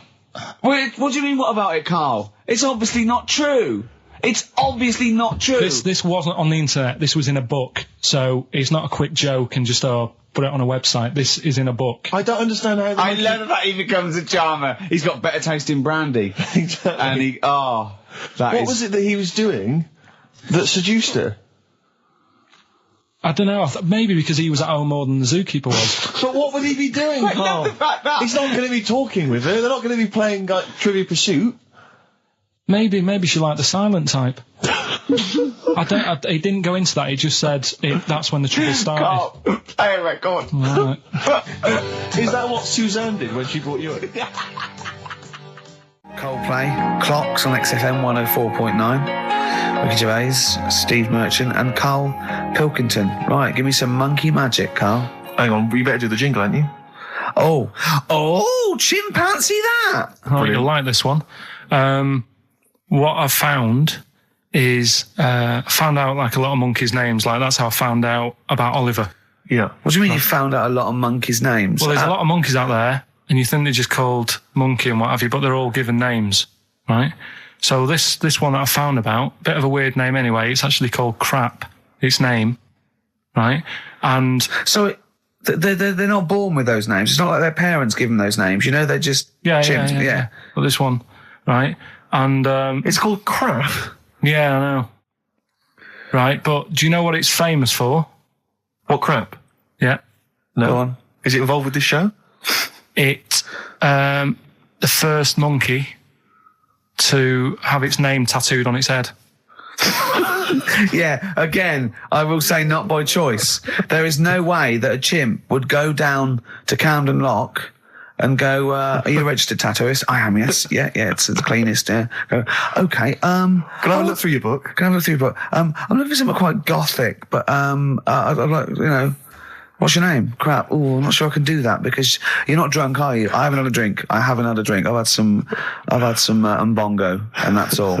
But no. What are you talking about? The first monkey to have its name tattooed on its head.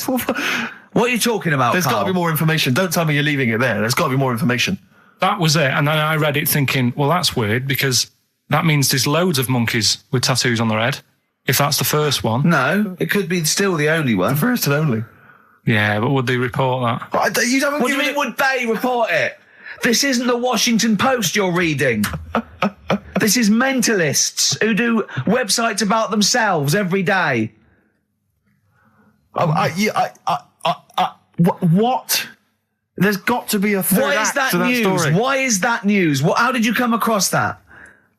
Well, first nut monkey with tattoo head. I mean, what are you talking about? But why did it have its name tattooed on its head?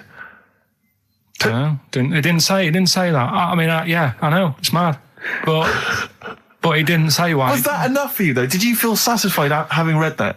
Did you not have other questions? There's no way that is in the Guinness Book of Records. There's no way that is cited in the Guinness Book of Records. I just read it as like, what a weird name for a monkey.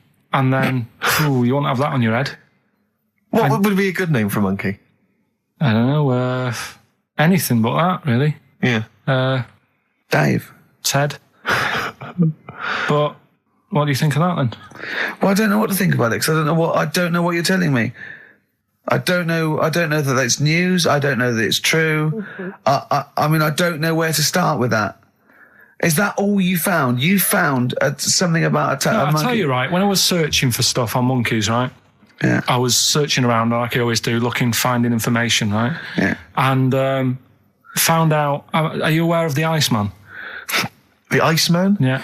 Go on. Right, and to me, the monkey thing was more... What's the Iceman? Oh, the man that was found in the ice. So you're aware a of Neanderthal man. Right, yeah. Ricky, do you know Not a about monkey, the Iceman? No, but I just was looking at, like, info. Right. The 5,000-year-old fella who was preserved in a glacier. That one. Yeah. Right. Yeah. Do you find that more fascinating than the monkey? Well, I know that it's true. Yeah, it is true, but do you find it more fascinating? Well, simply because it's true, I find it more fascinating. I can't act on if someone, anything that's true is more fascinating. But you see what I get from the monkey thing, you go, oh, I wonder if it was happy about that. And but you accept it straight away. You accept that is true and interesting, and I don't know what that is. I mean, to me, it sounds like a bit of cruelty towards animals. Yeah. Because I mean, if that's true, it's disgusting to tattoo a monkey's head. It's disgusting. Yeah. Do you know what I mean? Yeah. There's no way. That's what I'm saying. It doesn't do it. If a monkey, if they reported that a monkey went in and got a tattoo and chose it itself and then was riding a Harley Davidson down Canada, I'd go, that is incredible. But I'd really want to see it on the news, and it mustn't be anywhere near the 1st of April. You know what I mean? I think you've just blown next week's.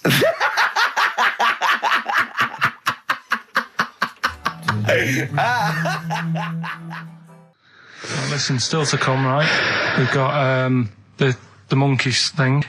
Oh, chimpanzee that. And when I was out last Sunday, right, at Johnny's birthday party, Steve was there. Yeah. Got talking about stuff. And a debate that we didn't really finish cropped up. It blew your mind, didn't it? Amazing. Oh, I know about this. Steve told me. This is the infinite amount of monkeys. Or a monkey with a typewriter at an infinite amount of time would eventually come up with the works of Shakespeare. Yeah. There was no debate. It's a philosophical, mathematical problem. There's no debate. It's true. It wouldn't happen. No, listen, Carl, listen. Infinity sorts it all out for you, right? An infinite amount of monkeys at a typewriter, right? They do everything. They type everything. Infinity just sorts it all out for you. There's no getting to it and they're going, oh, well, let's have a look what they've done. This one's come close. Did Romeo and Juliet. It would do it all. It would type everything ever possible, conceivable. Yeah, but it's a mathematical infinity. Well, we've heard your side of the argument, Rick. And I'll be honest with you, it's a persuasive one. But let's hear Carl, because he heard about this in a pub last week. Yeah, so he's got some strong What's your ideas problem with himself. it? What's your problem with it? well, first of all, right, you're saying it's a load of monkeys. It's not just one monkey. It depends. Can live forever. No, wait. It's either a chimpanzee with a typewriter with an infinite amount of time. He would eventually, by definition, mathematically, type everything ever possible. Okay, or it's an infinite amount of chimps with typewriters, and one of them will type it first time. But already, that's not right. You either need to have What do one you mean? monkey. What? You mean Let's hear his employment point. laws? He What do you mean can't- it's not right? Let's hear him out, please. Okay. If it's one monkey Yeah. with a typewriter that's got loads of ink in it and that, right? At least it knows what it's done in the past. It's not. Keep going. Crime. If you've got a load of monkeys, it's like if you have too many. What's that saying about too many chefs? Too many chimps spoil the soup. Right. Well, it's the same thing. It's like, well, I didn't tell you to put salt in it. I was going to put salt in it, and it messes it up. Whereas if it's just one, they know what's gone on. So what I'm saying is, honestly, just leave him go. I can't be bothered. I want to hear. I want to hear the rest. This blows my mind. He doesn't know what this does to me. It's a mathematical problem. I want to hear the rest. well, it's just I just don't think it will happen. What do you mean you don't think it'll happen? Infinity works it out for you by definition. Well, what's stopping them typing the same thing again? They would. In fact, the problem should be if you had an infinite amount of time that it would type. It works for Shakespeare an infinite amount of times and everything else an infinite amount of times. But you know, that's not as. But not. Not Shakespeare. Oh! Shut up! You idiot! Rick, do you know what he said to me? I said to him, I explained it to him. I said, you've got an infinite number of monkeys, infinite number of typewriters. They will type the complete works of Shakespeare. He said, have they read Shakespeare? You're an idiot! Play a record. Said, no, I'm not having this conversation. I'm not having it because it really, really winds me up. But you're saying they'll do it with no spelling errors? Well, they do it an infinite amount of times. And they do it wrong an infinite amount of times. And they spell the last full stop wrong an infinite amount of times. And they get one thing wrong in Hamlet wrong an infinite amount of times. They do everything an infinite amount of times. But are they going off a story that they've... Play a record, Carl, because I'm going to knock you out. I'm just saying... Shut up! Do they know the story? Oh, they're monkeys! Oh, Christ. No, right, okay. Right, Carl. She's a girl and I'm a man. Good that, innit? On XFM, 104.9, Ricky Gervais, Steve Merchant, Karl Pilkington. As ever, Rick, there's always someone who steps in to defend Carl. Okay, what is the defence? Here's an email from Scott Coomer. He says, Carl is actually right. I've got an A-level in statistics and probability. It doesn't matter how long they have and how many monkeys you have. You cannot guarantee they would type the complete works of Shakespeare. Infinity makes it probably they would get it right, but not definite. Yeah. Well, yeah. Yeah. That's what I was saying. No, you weren't saying, Carl. You don't understand it. Infinity sort of sorts it out. That if they do anything, they nearly do everything, won't they? No, I mean, they'll give it a good shot. No, that's not the point. But the I'd point be is surprised if they did one page right. Right, listen. It's not to do with consciousness. It's not to do with them aiming. They are just bashing away at the keyboard. It's like they're used to show that there isn't consciousness. They chose the chimpanzee because it can type, presumably, hit the keyboard. It's because they hadn't come across you at the time. Yeah. It's to take out thought out of it. It's to take out reason and trying, right? It's just random. They're saying that if you typed enough things, if a computer was left typing everything, if you left it for an infinite amount of time, and they chose Shakespeare because there is meaning behind it, and it's difficult to get it exactly right, to show you that Infinity would come up with it's not just Shakespeare, it's every novel. It's everything. Fairly eloquent there from Gervais. A quick riposte, please, from Karl Pilkington. No, I'm just saying, what I don't understand, if it hasn't read it, then how does it know where it's going? Listen, right, listen, right, can I just explain to people, right? Some people have said, why are you cruel to Karl? He drives me mental with things like that. As I say, this discussion began because we were talking about a quote that Noel Gallagher supposedly gave. Now, I don't want to misquote Gallagher, but the gist of it was that he said, had I written Wonderwall or whatever, instead of the Beatles writing Strawberry Fields or whatever, I'd be the one that was considered the great songwriter and it wouldn't be the Beatles. You know, it's just the fact that they came first that meant that they get all the credit as being the greatest band. I don't know where to start with that statement either. I mean, that's Gallagher's thing, and he's, you know, well, whatever. We know what we think of that. What was your point, Carl? You agreed with him, didn't you? Yeah, I reckon. Right? Do you know we've talked about putting a baby in a room before and it'll know what colour it is and stuff? If you've got a room that's painted red, right? But forget that, because that's going to confuse you. Hear him out. Listen to me. Say if they did some new TV show, right? Like, what's that film with Jim Carrey in where The Truman Show. The Truman Show, right? So they make up a little room and some woman has some kids and you say, right, let's put the kids in this room, and they don't know what's going on outside. They don't know anything about, like, EastEnders and that. It's like their little world, right? They don't know anything that's gone on. How could a child survive without EastEnders? Right, listen. So, you sat in the room, right? And then, when they're all asleep... Right, wait for this bit. Someone Have you heard this bit? Wait for this bit. They're all in a room. Yeah. They're asleep. Yeah. Someone pops in, puts a guitar next to the bed. Right? Nips off out again. They wake up in the morning... And one of them goes, what's this? They don't even know it's a guitar because they've never seen one, right? They're talking English, though. Yeah. We just left guitar out of the vocabulary. Right, so... There's plenty more to come. So, one of them will pick it up, and they'll go, I don't know what it is, and they'll start strumming, they'll go, that sounds good, doesn't it? Give them a few weeks, they could come up with Hey Jude. Whereas, typing Shakespeare... A monkey that can't even spell. I see that. You can't answer it. I might come with you, Rick, if that's all right. We've got to sort out that Christmas special as well. Yeah, no, sure. All right, I'll see you later. I'm shooting off then as well. Cheers, Carl. Okay? Go on. on. He's getting all stressed because I screamed. Sparky's Dream, Teenage Fan Club. I'll tell you, I'm sick of the screaming, Rick. I'm sick of that. I mean, no wonder Carl hates you, and that is the word I don't use often, but he does, and I've spoken to him in the past, and he loathes you. Monkey news. Give us one of the screams so the audience at home gets to taste of it. I'm taking my headphones off. No, I'm not going to scream. Go on, let's see what... Right, that wasn't what you were doing. Was it worse than that? Yes! Right, come on, monkey news. It's not called monkey news. Chimpanzee, we're not going to pack all the monkey stuff in. We've got a quarter of an hour. What other show can say that? Yeah. We're not going to pack in all the monkey news. We've got 15 minutes where we can't get all the monkey information in. Right, come on. You're going to love this one. Go on. Let's have the jingle. Oh, chimpanzee that! Right, I don't know how recent this was. Oh, God. 17th century? But it happened in Hackney, right?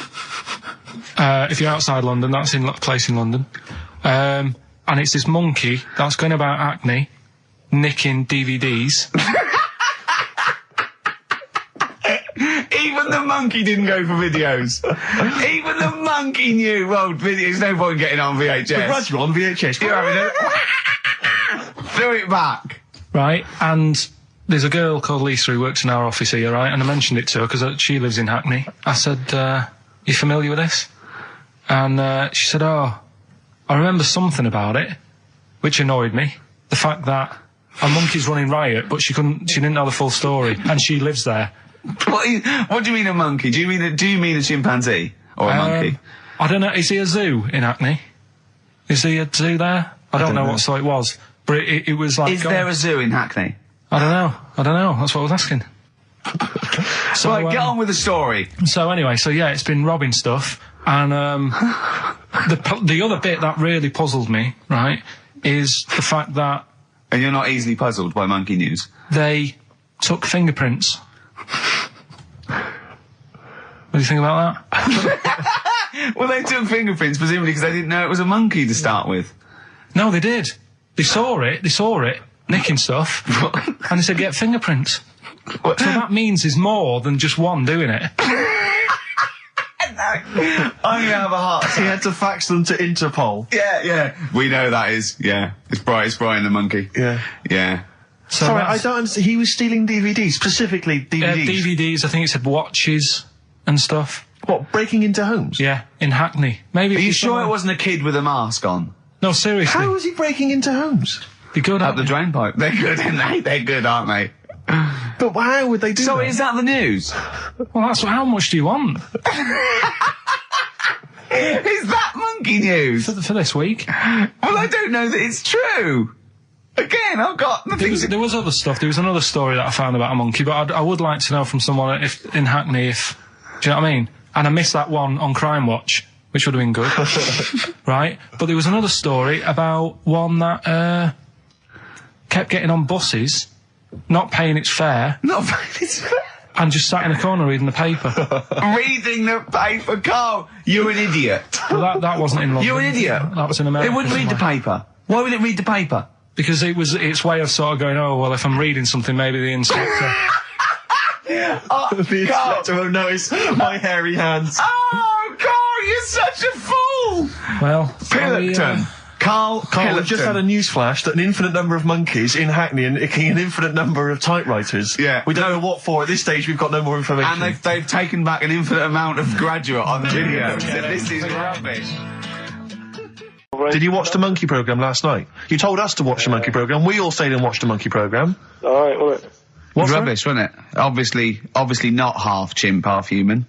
Well, I mean, they missed out a lot of the interesting bits. They didn't have any interesting bits. Those are bits that you made up to make it more interesting. The bits that I told you about 3 months ago before they decided to make the programme. Yeah. What were the bits that you came up with? Well, they missed out the bits about, the zookeeper. Right, there wasn't a zookeeper. Yeah, go on. Well, there was, but they left that bit out. Well, okay, fine. And they left out the bit where it ran from there in 1975. In terms of those that did research, they actually went and filmed it. You read it on the internet. Yeah. Chances are you're the one with the facts wrong. Yeah, I think they also left out the bit when it jumped over 3 double-decker buses on a motorbike. On Evel Knievel's motorbike. Yeah. So I can't believe it. I cannot believe it. Not only do you not bother turning up, but you turn off the radio and start watching football? Yeah, I turned it off, but I've recorded it. I'll listen back later and sort of... Well, what good is that? Sort of, I like to keep it in shape and that. I'll have a word next week. All right. If you receive any phone calls from people you don't know, we don't know anything about that. Instantly, we don't know why that is happening. That is just going to be a weird, spooky thing. So and don't bother telling the story about Men in Black 2 either, because I don't think people will be interested. Actually, on the subject of Men in Black 2, what? Have you seen that, Steve? No, I haven't, Carl. Tell me about it. You should see it. Go on. Why? Because there's this thing in it. Go on. What, a stupid, bald Mancunian tosser? No, weirder than that. There isn't anything weirder than that. Big eyes, it was gangly. Keep talking. You've got to see it, because you wouldn't believe how the likeness and that. You've got to get the film out tonight. Right. It's not as weird, it had a normal voice, right? He's done yet, he's not even here! I'll tell you what, mate, it ain't worth coming in next week. Stay on the line, Carl. Play a record, Claire. Kings of Leon, Molly's Chambers. What do you think of that, Carl? Alright. There's a surprise. Another insightful remark. Steve is not a fan now. Not only does he know you've been slagging him off behind his back. No, I wasn't slagging Steve. If you get it out on DVD tonight, you'll know I'm not slagging you off. It could be your brother. I love the fact that it makes it worse, but he's thinking you're going to go, oh, he wasn't slagging me off. It does look like me. I do think I'm an alien. I love the fact that you hope Steve will go, he's got a point. It's a spitting image. Yeah. I am, seriously, Carl, I'm really angry. I'm so angry with you at the moment. You haven't seen it yet? No, I know, because I know what it's going to be, and I'm just... Why? I'm fuming. I'll tell you why I'm angry, because he doesn't do it in jest. No, but what do you think it's going to look like? What do you think this thing's going to look like? Going to look ludicrous. It's not going to look anything like me, but he's going to pretend it does.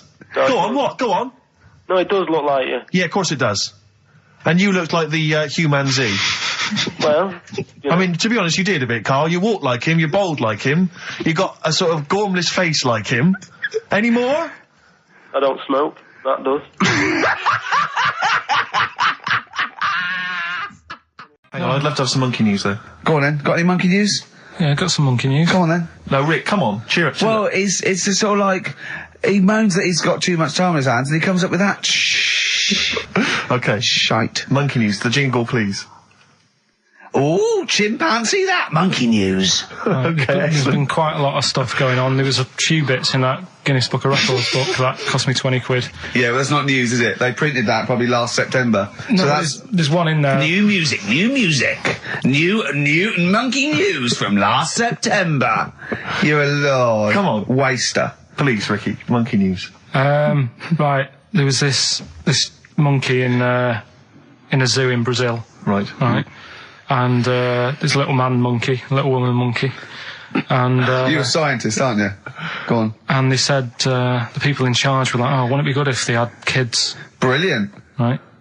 So anyway, the chimps used to stand sort of, they'd have their little caves each, and they used to sort of lean on the fence having a bit of a chat and stuff with each other. Right? Well, just gossiping, the equivalent sort of thing. Yeah. So anyway, they were getting on a storm, and like the zookeepers were like, "Can you hear that, cheapest chimps this week?" I thought it was fascinating. Yeah, just gossiping. I understand. So, what's any monkey news? I don't know. Let's tune in. What was monkey news this week? Go on. It was from last September. So there was stood there having a chat, and the zookeepers were like, I wonder if they're ever going to, have kids and that. Yeah. Anyway, it went on for ages, this just chatting, no sort of action. Blimey. So what the zookeepers did was, they said, I know, they'll have kids. Are we letting that go? They were just chatting, are we just letting that go? We're letting it you know go. what I mean? Just doing whatever monkeys do. Okay. Right? So the zookeepers were like, yeah, I wonder when they're gonna, have some kids. Yeah. Anyway, what they decided to do, to egg them on. Yeah. Bought one of them a suit, one a wedding dress. Right. Keep going. No, I'm not having it. Shut up, Gervais. Fade him down if he's going to interrupt. I want to hear the rest of this. They got married. So they got married? Yeah, they got married. Right. What? That's the end of it. This is why I don't. Right. That's the end of Monkey News. That's the end of Monkey News. Don't do that again. You've got no features left. Why don't you like that? Well, it's not a story. It's about two chimps chatting, which doesn't happen. The zookeeper's going, I wonder if they're going to ever have kids. Egg them on. They got married. That's the end of the story. What are you talking about? Hang on, just calm down. Let me just check that you didn't make a mistake there and didn't lose out. What do you mean you didn't make a mistake? Wait a minute, he may have just left out a fundamental piece of information. What, the story? That would have made it into a story. Right. Let me just check the facts. So they bought them wedding outfits. They were married. Did they propose to each other, or were they just forcibly married? Don't encourage him. Just forced onto it. And then what was the outcome? Once they got married, what happened? They fell in love? Yeah. What? Whoa, it's not a marriage, Carl. Be quiet. It's not a real marriage. I don't know what you've got in your head. It's like the head of Homer Simpson. I'd go in there and there'd be a wedding reception and there'd be a couple of fights and they'd be talking about stuff. They got married. They fell in love. Did they have children? They're not back off the honeymoon yet. Play a record. You got no features left. You got one feature left and come back to the film. Boo-hoo-hoo, it won't do. Listen to the Gallagher Boys and stop crying your heart out on XFM 104.9. No need to. It's Monkey News. So that is the time. Time for Monkey News. Can we have the jingle? Oh, chimpanzee that Monkey News. I love the jingle. Right, well... Can we play that jingle once more? Yeah. Let me cue it up. So, chimpanzee that Monkey News. Oh, it's brilliant. Well, listen, it's from Steve. Okay. Right? Now, what it is this monkey, right? Yeah. Don't know where it was. Mm-hmm. But there's a bit before the monkey anyway, right? Jeez. Is this... No, listen. Shoot me. Right? It's a bank. There's this bank, right? Busy bank. Normal day, everything's going normal, right? Busy bank, people going in, doing what they do, seeing about mortgages and stuff. Yeah. Everything's normal. Everyone's happy, right? Yeah. So anyway, it's quite busy one day. Fella comes in with a gun and a balaclava on. Oof, up to no good. Right, I'll tell you now, Carl. If this fella turns out to be any ape or monkey related species, you're never doing this again. You're never. So just, if you want to finish it, it's at your own risk. But if this fella who robbed the bank turns out to be a chimpanzee, that's the end of Monkey News. All right. Okay, let's hear the end. It's a lovely day in a lovely bank. Everyone's happy. Everything's normal. The man comes in the balaclava. Man comes in. Is it a man? Starts waving a gun around. Shut up, Rick. Let him finish the story. Starts waving a gun around. Yeah. Right. Up to no good. So everyone's thinking, oh God, wish you didn't come in here. It's not going to be a good day. How tall is the man? Shut up. Let's hear it. Everything, oh God. And he's telling everyone to get down on the floor. Yep. In what? In English? In English? Yeah. In English? So. Yeah. So everyone's panicking. Everyone's getting on the floor thinking, this is it. This is, it's all over. Yeah. Just when you think, it's all bad news. Yeah. It's all bad news. Doors swing open. Little monkey wanders in. God, it's worse. Shut up, Rick. Little monkey wanders in, right? The robber's like, what's going on here? He's telling it to get down on the floor. I don't think it was taking any notice. No, right? it was just busy asking for coffee. It runs in. I don't know if it was going to withdraw or deposit or whatever. It wanders in, right? Goes up to the robber. Where did it come from? Shut up. Will you let him finish the story and then ask questions? That's only fair. Okay. Wanders in. Runs up to the fella with the gun, takes the gun and the bag of money off him. Everyone's like, yay, we've been saved. Then the monkey starts backing out with the gun and the money. Shut up. Sit down and I'm not having this. And he does a runner with the money and the gun. No one's seen it since. You are an idiot. I mean, you have said some stupid things in your time. What are you talking about? It's a story that happened. No! What are you talking about? What do you mean it backed out? It came in, was it an accomplice? Was it an opportunist monkey robbery? What are you talking? Think, Carl. Think. I know it's mad. That's the idea of Monkey News. We're telling people how monkeys are pretty, they're mental. They're up to no good. What do you think? They've never seen the monkey since. What, did he have a getaway car waiting? Did he swing his way to freedom? Where was this? There's no details. Don't talk rubbish. Well, yeah, Steve emailed it in. He's got it off the net. And the funny thing is, can I see it? Have you got the information there? Yeah, the funny thing is, it wasn't just him who sent it. I had that a couple of times. So a few people obviously read the story and said, that'll be good for Monkey News. It doesn't say anymore. It doesn't say if he went off to Spain. It doesn't say, if he's on Crime Watch. Yeah. It doesn't say any of that. It's just saying that's what he did. That's the story. And that's what Monkey News is about. I've heard that they're making a movie version with Phil Collins. So I look forward to that and Julie Waters. So that's this week's Monkey News. If you've got any, if anything's happening don't bother. in your town. That's the end. No, that is the end. That's the end of Monkey News. No more Monkey News. This is bit of Queen. It says it here in this email, Rick. It's got to be true. Right. So that seems well.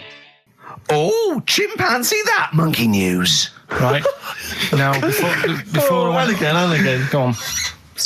Oh, chimpanzee that Monkey News. Brilliant. Right. Right. Before I went away, I told you about Alfred. He was the monkey where there was a robbery going on in a bank. And then he nicked the robber's loot and backed out with a gun. Yeah, he sort of stole. He robbed the robber, didn't he? Yeah. Did he take his gun as well? He took the weapons. He took all the weapons. There was like a couple of robbers. He managed because they were so amazed that a monkey was coming in. It was like don't talk shite twice. Right? Anyway, got a follow up to that. Okay. Now, what was that monkey's name? Alfred. That was Alfred. So anyway, because a lot of people wanted to know, well, what did he do? Did he go off and have a holiday? Did he? No. Right, so the follow up is, what happened is the monkey had the guns, had the cash, which was $250,000. Sure. Right. It went back to the zoo. Right. Right, Carl, you're talking shit. Ricky, I get angry with you when you won't let him finish his Monkey News. Right. Can we just get out the official Imagine thing? if people were interrupting Trevor McDonald. It wouldn't happen. I want to make sure I don't get anything wrong. No, of course not. Check the internet. So the monkey goes back to the zoo, right, where all the zookeepers come out and go, get him. He's got the guns. Yeah. He hands out a couple of guns to his mates. What? His monkey mates? His monkey mates. So they've all got a couple of guns each. Oh, Carl, Steve, I can't, mate. I cannot stand it. Honestly, I want to scream. Please, I really get annoyed with you. They tried to do him a deal. They said, how about if... I'm going. Tell him that. I'm going. No, I can't. Step out for a moment. Okay, we'll just do it. Look, don't listen. Step out and I'll paraphrase what I hear for you when you come back in. Step out. Now, please, I need to hear the end of this. This is Monkey News. This is important stuff. Right, Ricky now has left the room. He cannot bear to hear, which is surprising to me. Right. So anyway, they've got the money, and they say to the zookeepers, "How about we give you some cash?" Yes. And they go, "Sorry, hang on. Sorry, the zookeeper said that to the monkeys." Yeah. Right. No. The monkeys who have got the £250,000, right, say to the zookeepers, "We'll sort you some money out if you let us go." Sorry, the monkeys say to the zookeepers, "We'll give you some money." Yeah. You don't see any problem with that? Right, listen. Okay. It's nearly finished. Right, I'm listening out there. This is ridiculous. What do you mean the monkeys say? What do you mean the monkeys say to the zookeeper? They were probably holding the money out, like kind of going, look, we'll do your deal. Right, okay, come on. And what happened is, I think they were happy with that. I think they left, and that was that. They wanted to get out of the zoo because they didn't like it in there. There's the thing. Right, I don't... Just have a look. Right, Carl, think. Right, how did they get out in the first place, this one? Just let Steve have a... So why did he go... So he went and robbed... He thought... he knew there was going to be a robbery that day, did he? He might have been getting some money before they went to escape, and then that happened and they had more money. They might have been withdrawing some stuff out. What do you mean? If he was planning on leaving the zoo, he's going to get his savings. What are you talking about? What have you read there, Steve? I've got a feeling this is a review of one of the Planet of the Apes films. I think it's Escape from the Planet of the Apes. I'm not certain. It could be Beneath the Planet of the Apes. Right. Carl, think. Please think. Right. So this monkey, right? He leaves the zoo, right? So he leaves the zoo, which he can do presumably. What? They leave him the keys or what? They're chatting to him. They might as well. He goes to a bank. What's he thinking of doing? Sees a robbery, probably by chance. He probably wasn't tipped off, was he? Or has he got one of those police scanners? Probably got one of those police scanners. Well, I think he was going to the bank to get a mortgage to build I think he wanted an extension, didn't he, on his cage? Think of that. And so I love the fact that he hands out the guns and they do a deal. It's honestly, You've got the best mind working on radio today. It's incredible. The only person who makes less sense is Terry Wogan. He goes up and down, doesn't he? I can't understand his sentences because I don't know. No, it's like free-form poetry. Yes, I don't know whether it's the end of a sentence, in the middle, is a new one. Yeah. But let's have the jingle again, a record, and then we'll probably have to wrap up the show, I imagine. That was chimpanzee that monkey news. Chimpanzee that monkey news night. Excellent. Good. So we'll sort of get some monkey experts on maybe next week to dissect it. Right. You ready? Yeah. Right. There's this monkey. Right? Oh, yeah. It's called Jack. Yeah. Right. I got pally with this bloke who worked in a railway station. How? Pen pals? I don't know. I didn't say all that. Internet, probably. Internet. I'm shortening Chat rooms on the internet. I'm shortening. So anyway, he's helping him out all the time. It's this fella's job, right, to sort of make sure it's safe for the trains to come in, that sort of thing, right? But he's always working on his own, so he's got his mate Jack in with him, right? This little monkey, and you know, they're having a good time. They share lunch together and stuff like that. Anyway, it gets to a point when the fella whose job it is, right, starts getting old. And Jack, the monkey, starts getting more involved. Presumably this is a chimpanzee as opposed to a monkey, you mean? When you say monkey, it's generic term, you mean chimp usually, don't you? Yeah. Go on then. So, you know, he's clocking the fella doing his job and he's thinking, I can do this, right, the monkey. I love it. Yeah. He's helping out, he's pulling down the levers and stuff, so the trains sort of come in on the right lines. Sure, yeah. He's clocking it, he sticks his head out of the little window, see the trains coming and that. I have British Raider listening. Yeah. Right? In the end... Oh, yeah. The fella whose job it is, he lost a leg for some reason, couldn't work anymore. Lovely. Gave Jack the job. Yes. Right. Okay. The railway company are happy with that. I'm sure they interviewed a number of people, but he was the best monkey for the job. And that's good, isn't it? Well, it's not true. Right, once again. Well, it's not true. Don't hand Steve a piece of paper that someone put on the internet who is probably a bigger mentalist than you. That's not proof. It's not true. At no point did a railway company give a chimpanzee the job of signalman. It was ages ago. What? Steve, when was it? It was before trains, probably. Well, it's in the 1880s. Yeah. According to this piece of paper, which is what you've based your monkey news on. Now, of course, I think ITN and a lot of the news channels, they tend to get lots of independent confirmation of their news before they give it out as fact. But you've got an email from someone, so let's assume that's real. It says, for this, Jack was officially put on the railway payroll, earning 2 cents per day and have half a bottle of beer on Saturday. That's what we pay you, isn't it? He doesn't even get the beer. No. Oh, dear, he's not allowed to drink, are you? Someone emailed in, actually, and said, Carl, some years ago, did you die? And they took your face and transplanted it onto that of a chimpanzee. It would make a lot of sense. I've never seen you. He always has T-shirts right done up and long sleeve. I bet he's hairy under there. Yeah. I bet you are hairy because you have to shave right up to your eyes. You're one of them, aren't you? And I can see the growth, and it comes out the top there. Are you really hairy underneath? I'm pretty hairy. Are you really? Well, what's up with that? You're a humanzee, aren't you? That's why you're fascinated with them and why your IQ is sort of about 80. I think you might be. You might. I don't mean there was any. I think it was a genetic sort of throwback. Well, you're pretty hairy. Look at your arms. What? Just look, give me that banana and shut up. Play a record. That's mine. Now, come on, we should do monkey news now, because I know you want to save it, but I think you should put your best stuff first. You never know what will happen, you know what I mean? Always put your best stuff out there. Let me just get it out of the... Okay, well, while he's getting it, can we have a jingle for monkey news? Yeah. Chimpanzee that monkey news.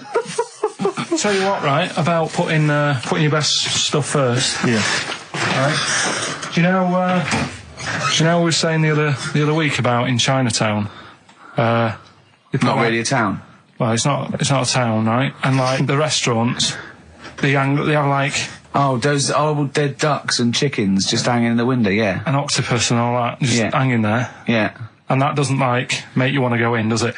No, sure. This morning, walking through Soho on the way in, walked past this sort of strip joint place. this woman said, "Do you want to come in, sir?" All right, turn round. She must have been about 80. So you're equating her to a hangy bit of octopus. Well, you said, are you performing? And a chicken. I'm just saying, again, put your best stuff at the front door. Yeah, good thinking. Right, anyway, bit of monkey news that's been sent in. Right. Gareth in Catford. Right. Good work, Gare. Basically, it's about this monkey. Oh yeah. In the jungle. It's got a gig at an hairdresser's. What are you talking about? What are you talking about? It's got itself a nice little job going in an hairdresser's. As what? It gets people sitting down, and what it does before the people have their hair cut, that it sort of sits there, and it goes through people's hair, makes sure it's clean, and people are loving it. Right, backtrack. So it's a pet monkey. It's nothing to do with it getting a gig in an hairdresser's. It's a pet monkey. It's not working at Monkey and Guy.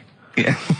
No, seriously, it's in there. I think it might have started off as a job, and then. So what does it say? It says junior £15, stylist £35, and monkey £63. So I didn't quite follow. It's in the jungle. It was wandering about.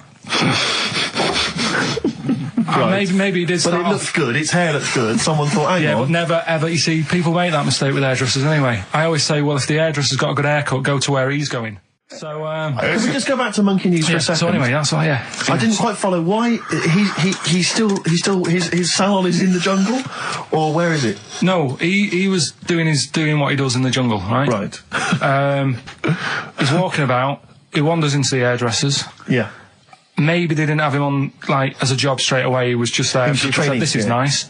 He's sat there picking the knits. Carl, I don't know where to start. Then it's just it's the embellishment. You don't walk in. He walks from a jungle to an hairdresser's. I mean, you're an idiot. You really are. I'd love to see you try and get a job in an hairdresser. If there was another monkey up for it, you'd never get a job.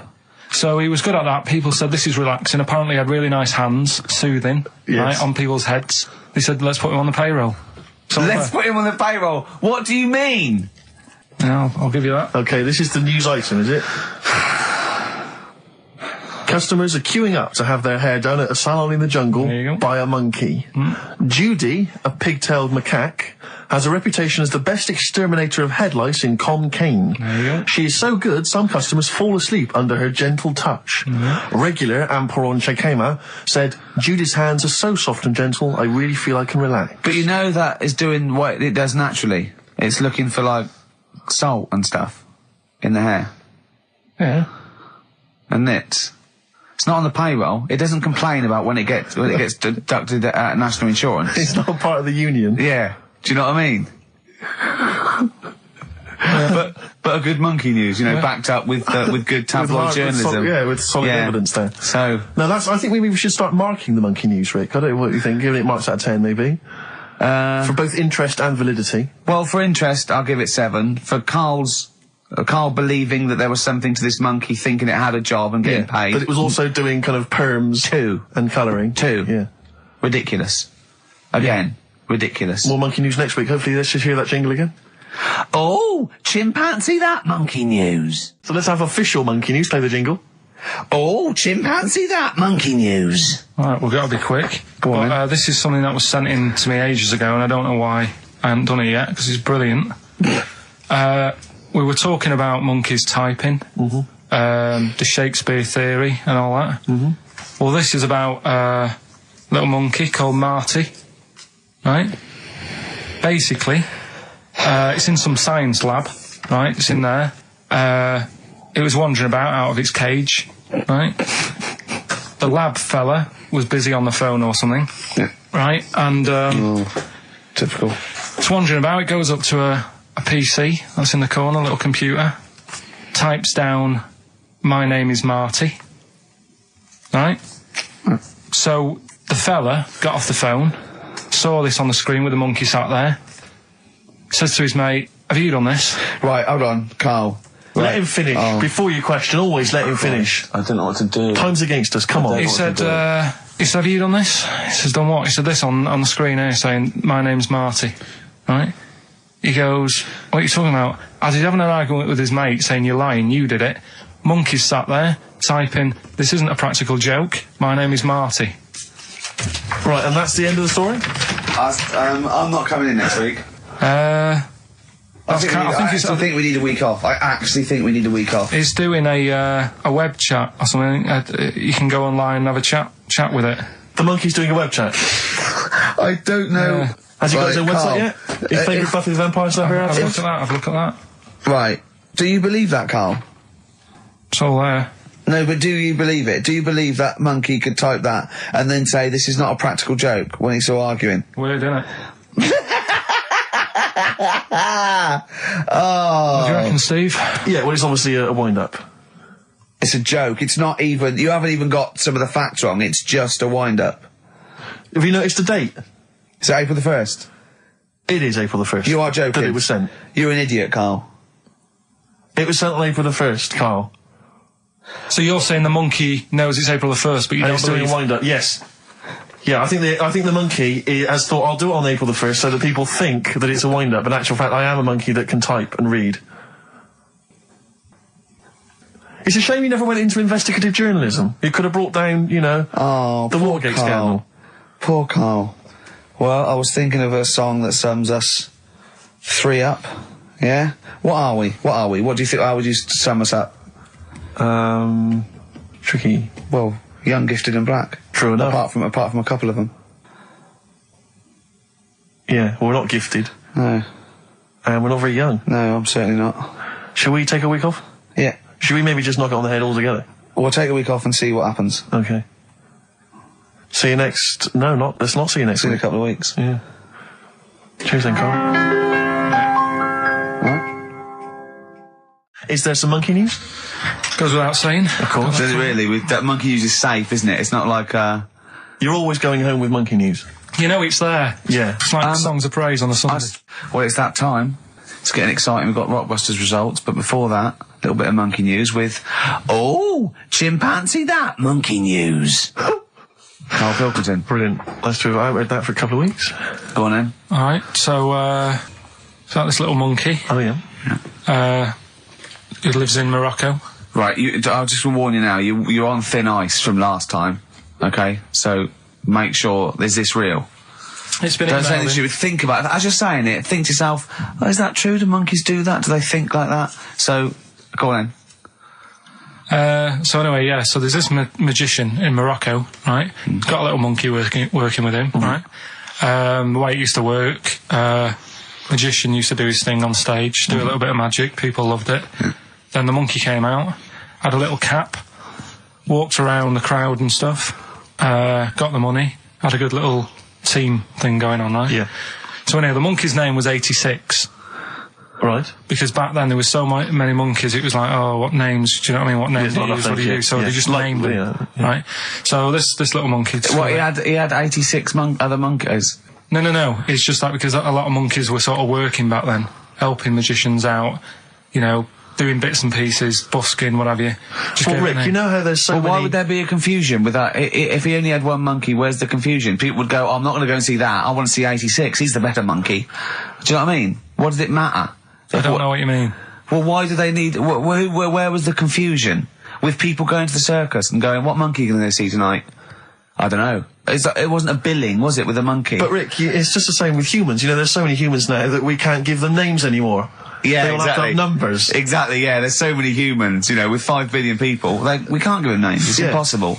But, with a few monkeys anyway, number working... 22, go on. So, anyway, there he is. 86. 86. With his hat. With his hat, walking around, getting the money. Yeah. Anyway, the magician sort of, thinking about moving on. Because in Morocco, he'd sort of done all the tourist traps. Sure. So he had a word with the monkey, said, how about we... See?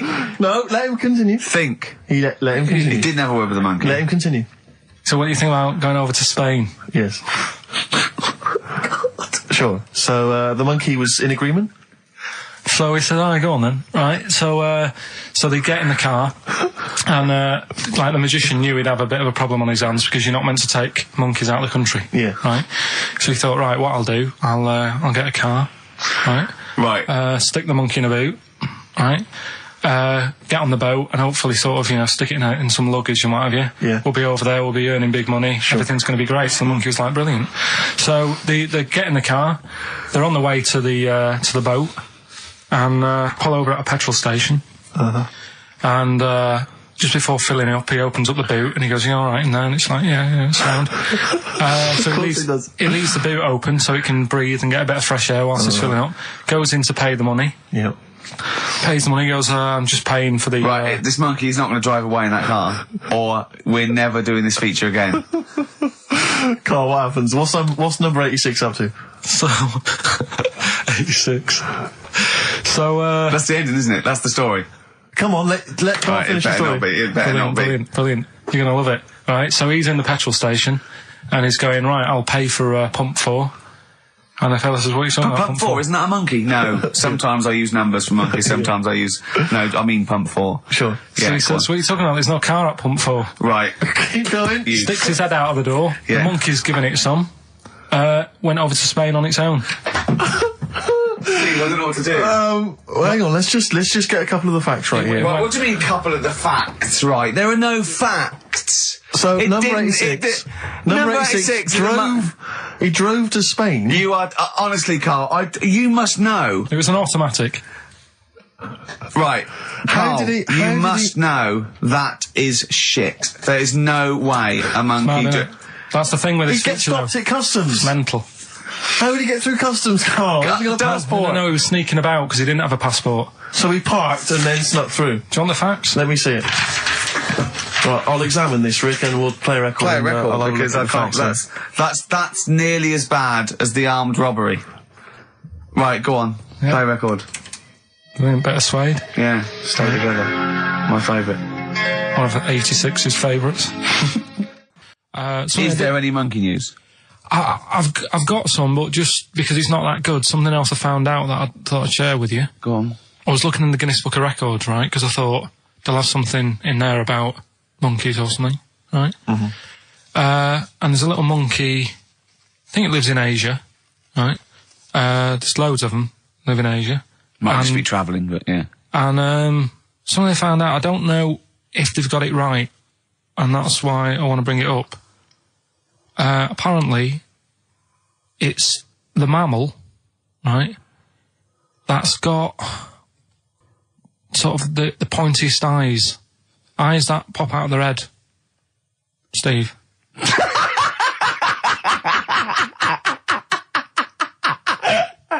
Now, the thing is, right, I thought that's interesting. Yeah. Apparently, it's the biggest with the sort of goggle eye type thing. Right, yeah, go on. Apparently, they come out of their head 1.6 centimetres. 1.6 centimetres? What, you mean they protrude? Yeah, they protrude from the head at 1.6. Okay. What? How long? Have you got a ruler, Rick? 1.6. He's having a go. I'd say I'd be a little bit annoyed if the monkeys beat me. Well, I don't think it has. That's what I'm hoping. Is there anything we can... I mean, what's 1.6? Oh, can you... It's about... Drop your trousers. It's, about 3/4 of an inch. What do you think? I don't know. Have they got it right, or what? Maybe I should come down to Monkey World with you next week. So anyway, so that's not the monkey news, that's just something that crops up and... Sure. I do know once, when we were playing pool in the office, I think Lucy was your partner. Yeah. It was me and Ash versus you and Lucy. And you were having trouble because his glasses kept slipping down. So Lucy pushed his glasses up his nose, but the glasses touched his eye. Do you remember that? Yeah. He started it. Well, you're the one who joined in. No, I know, and I feel bad now. Yeah. He makes me nervous when he goes, yeah. It's like, play a record. No, I'm just trying to think about which part of your fat, middle-aged physique I can pick on. The tits would be a good Yeah, start. yeah. Oh, the belly. Sure. Oh, what do you think of that? Oh, that's... What is that? Play a record. But anyway, yeah, so today's isn't that happy, really. It's about some monkey, I think it was a chimp. Who's an ape? Go on. He tried to... I mean, the story sets off at a sort of a weird thing. Yeah. It's something about he went to Russia to do some business. What are you talking about, Carl? It jumped past that bit, though. It didn't start there. What are you... Do you know what I mean? It didn't tell you what he was doing. It just said, there's this monkey, went to Russia. To do some business. I know. Do some stuff. I don't know. Bit of monkey business. And, anyway, didn't work out. So, they were furious. We wanted a surgeon. You send us a monkey. Anyway, ended up being homeless. Oh. No, you're So joking. it was taking a turn for the worst. What, couldn't even get into like a tree hostel or anything like that? That's the problem. And, God. ended up homeless. Got in with some tramps. I don't know where to start. Come on. Yeah, so he's knocking about with some tramps and stuff. Sharing drink and what have you around a little fire. They broke into some home, not sort of squatted. Right, so into not the homeless flat. anymore. Problem was, he had a roof over his little area he had. Yeah. And he goes, oh, this is good. This is, we're having a good time. This is sorting me out. Yeah. He had his He mate. said that in Russian, though. What was he eating? I don't know. It didn't say. But they're in this house. Well, he could only be eating sort of like, fruit, nuts, vegetables. I mean, they classically sort of don't eat, pork pies and. But they've got drink McDonald's coffee. in Moscow now, so. Sure. You probably chow down on that. Yeah. Anyway, there was a bust. What? There was a bust in the flat that they were squatting in. All the other tramps sort of knew what was going on, legged it, left little chimps out there, got arrested. And they thought it was a real fella at first. They were like, get him, he's obviously just a scruffy bloke who hasn't had a shave and stuff. Yeah. Hasn't shaved his back for a while. Or his face. Yeah. His head. Got him down the station. And the boss was like, what's going on here? We've got a monkey here. He was like, what? So you arrested a monkey? Well, so the arresting officers hadn't noticed all the way to the station that he kept slipping out of the handcuffs and was going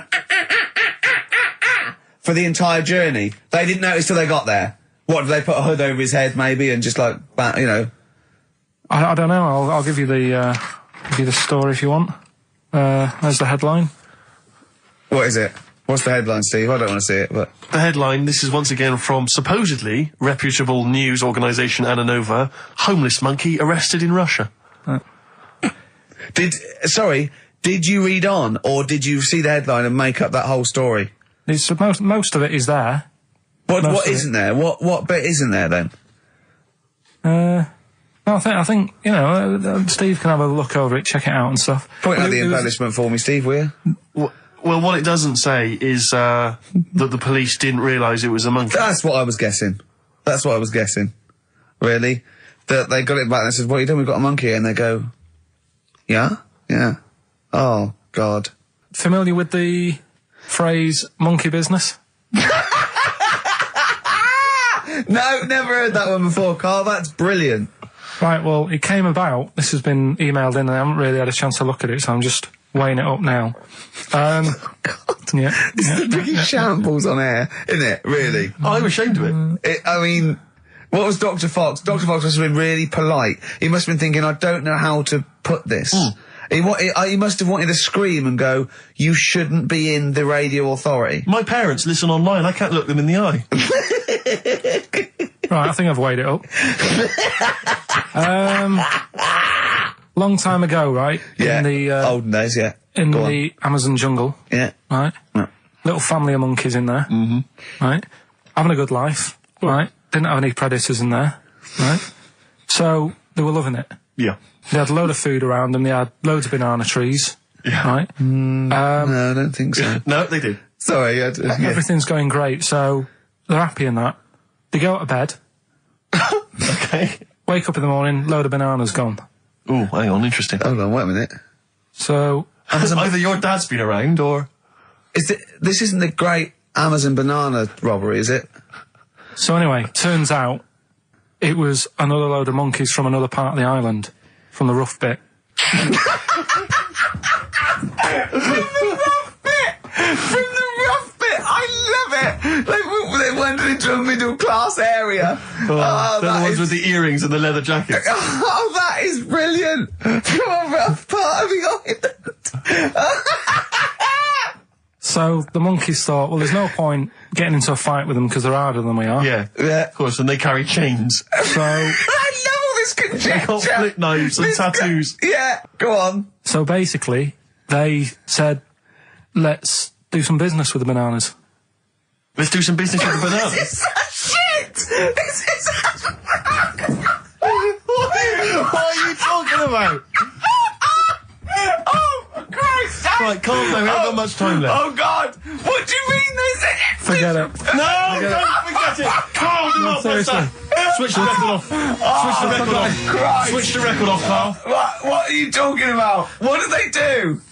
Oh. Let's do business with the bananas. Yeah. So they said, well, rather than them coming robbing them, we'll flog them.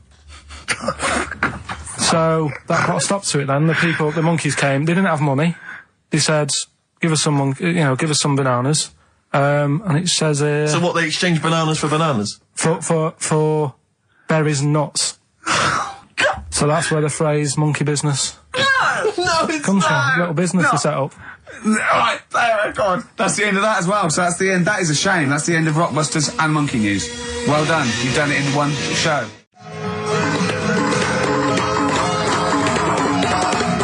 Oh, chimpanzees at Monkey News! The French have tried to keep that secret for over 100 years, it was only Steve. the upper crust people. Yeah, nearly 200 years, that is a top secret. Somehow Euston Station upper crust got hold of a document, left behind in an old sea chest, possibly Napoleon's, could have been Josephine's. Unfortunately, jotted it down. He's kicking himself now. Oh, Secretary, I cannot believe I left a note. If he talked like that. He did. He did that, yeah, he talked English, but in a very funny French accent. Do you remember, there was one thing that, talking about funny French accents. It's the Ricky Gervais Show, with Steve Merchant. Thanks. You were going to tell us a little story about Just a Volvo passed my estate. test. Yeah. My parents had a big Volvo estate, and there's quite a big car to drive. My parents didn't have a car. But I know you don't drive cars, Rick, but it's got a big car to drive if you've just passed your test. It's safe though, isn't it? It is very safe, that was the thing. Yeah. And come from the West Country, obviously, there's quite a lot of windy lanes. No, you're joking, do you? They have cars there. Well, here he comes. Blimey, Carl. Learned on a tractor, automatic it was. Do you want me to tell it or not? Oh! Don't go about the accent! Oh no, I'm not worried, go on. Oh. Go on. So I went to this party. You never got him being from the north. Not when he's telling an anecdote. He's never telling an anecdote. Oh yeah, fair point. Yeah, come on. I remember once, right, an American came to our school. We were all about 13 and 14, and he was like, you had to be his friend. And there was like people vying for his attention because he was sort of like this cool American bloke, right? And, he was like good at sports, straight. He's always, it's just great. And, I remember someone saying like tube, toothpaste, and he laughed, said tube. I go, well, what is it? They said, tube. It's tube, right? And people go, no, it's tube, right? And they go, it's tube, right? And I went, I say tube. He went, and they sort of looked at me, and they just thought, you liar. I went, no, I say, let me think, no, I say tube. Oh. When you're a kid, like, any American you ever meet is the coolest thing. It doesn't matter if it's a huge, fat bloke wearing Bermuda shorts and a camera on his neck. It's cool, because they speak with an American accent. Well, that is cool. And they say... Being a huge fat bloke in Bermuda shorts is cool. Sure. Yeah. That's what you keep telling yourself. Yeah. I'm growing into that look, says Rick. 40. Again, most of my knowledge of the sort of Tsarist Russia comes from Rasputin by Boney M. Well, listen. Yeah, he was the lover of the Russian queen. They put some poison into his wine. Yeah. They shot him till he was dead. Yeah, which is go on. Right, well, this. Oh, those Russians. Loch Ness, the monster. Yep, sure. Probably doesn't exist. Okay. What it is. Interesting. Hold on, interesting. Oh, interesting. What, they thought the knock list probably didn't exist? Curious viewpoint. Hold on. What proof have they got for that, Carl? How can they go around saying stupid things like that? It's methane. Right. Again, in Loch Ness. And people have seen, what's the lake it's in? Loch Ness. Yeah. It being the Loch Ness Monster. Yeah. That's where it lives. That's how it finds its way home. That's certainly the clue. Yeah, if you get again, Carl, that's the clue. Yeah, if you go, and it's if it's wondering, it goes, excuse me, would you know where I'm being the Loch Ness Monster? Where would I be going? Oh, you'd be going to the Loch Ness if that's your home. It's way over there, you big monster, you. So the bubbles from the methane bubble up out of the water. Yeah. People think, oh God, it's a monster's head.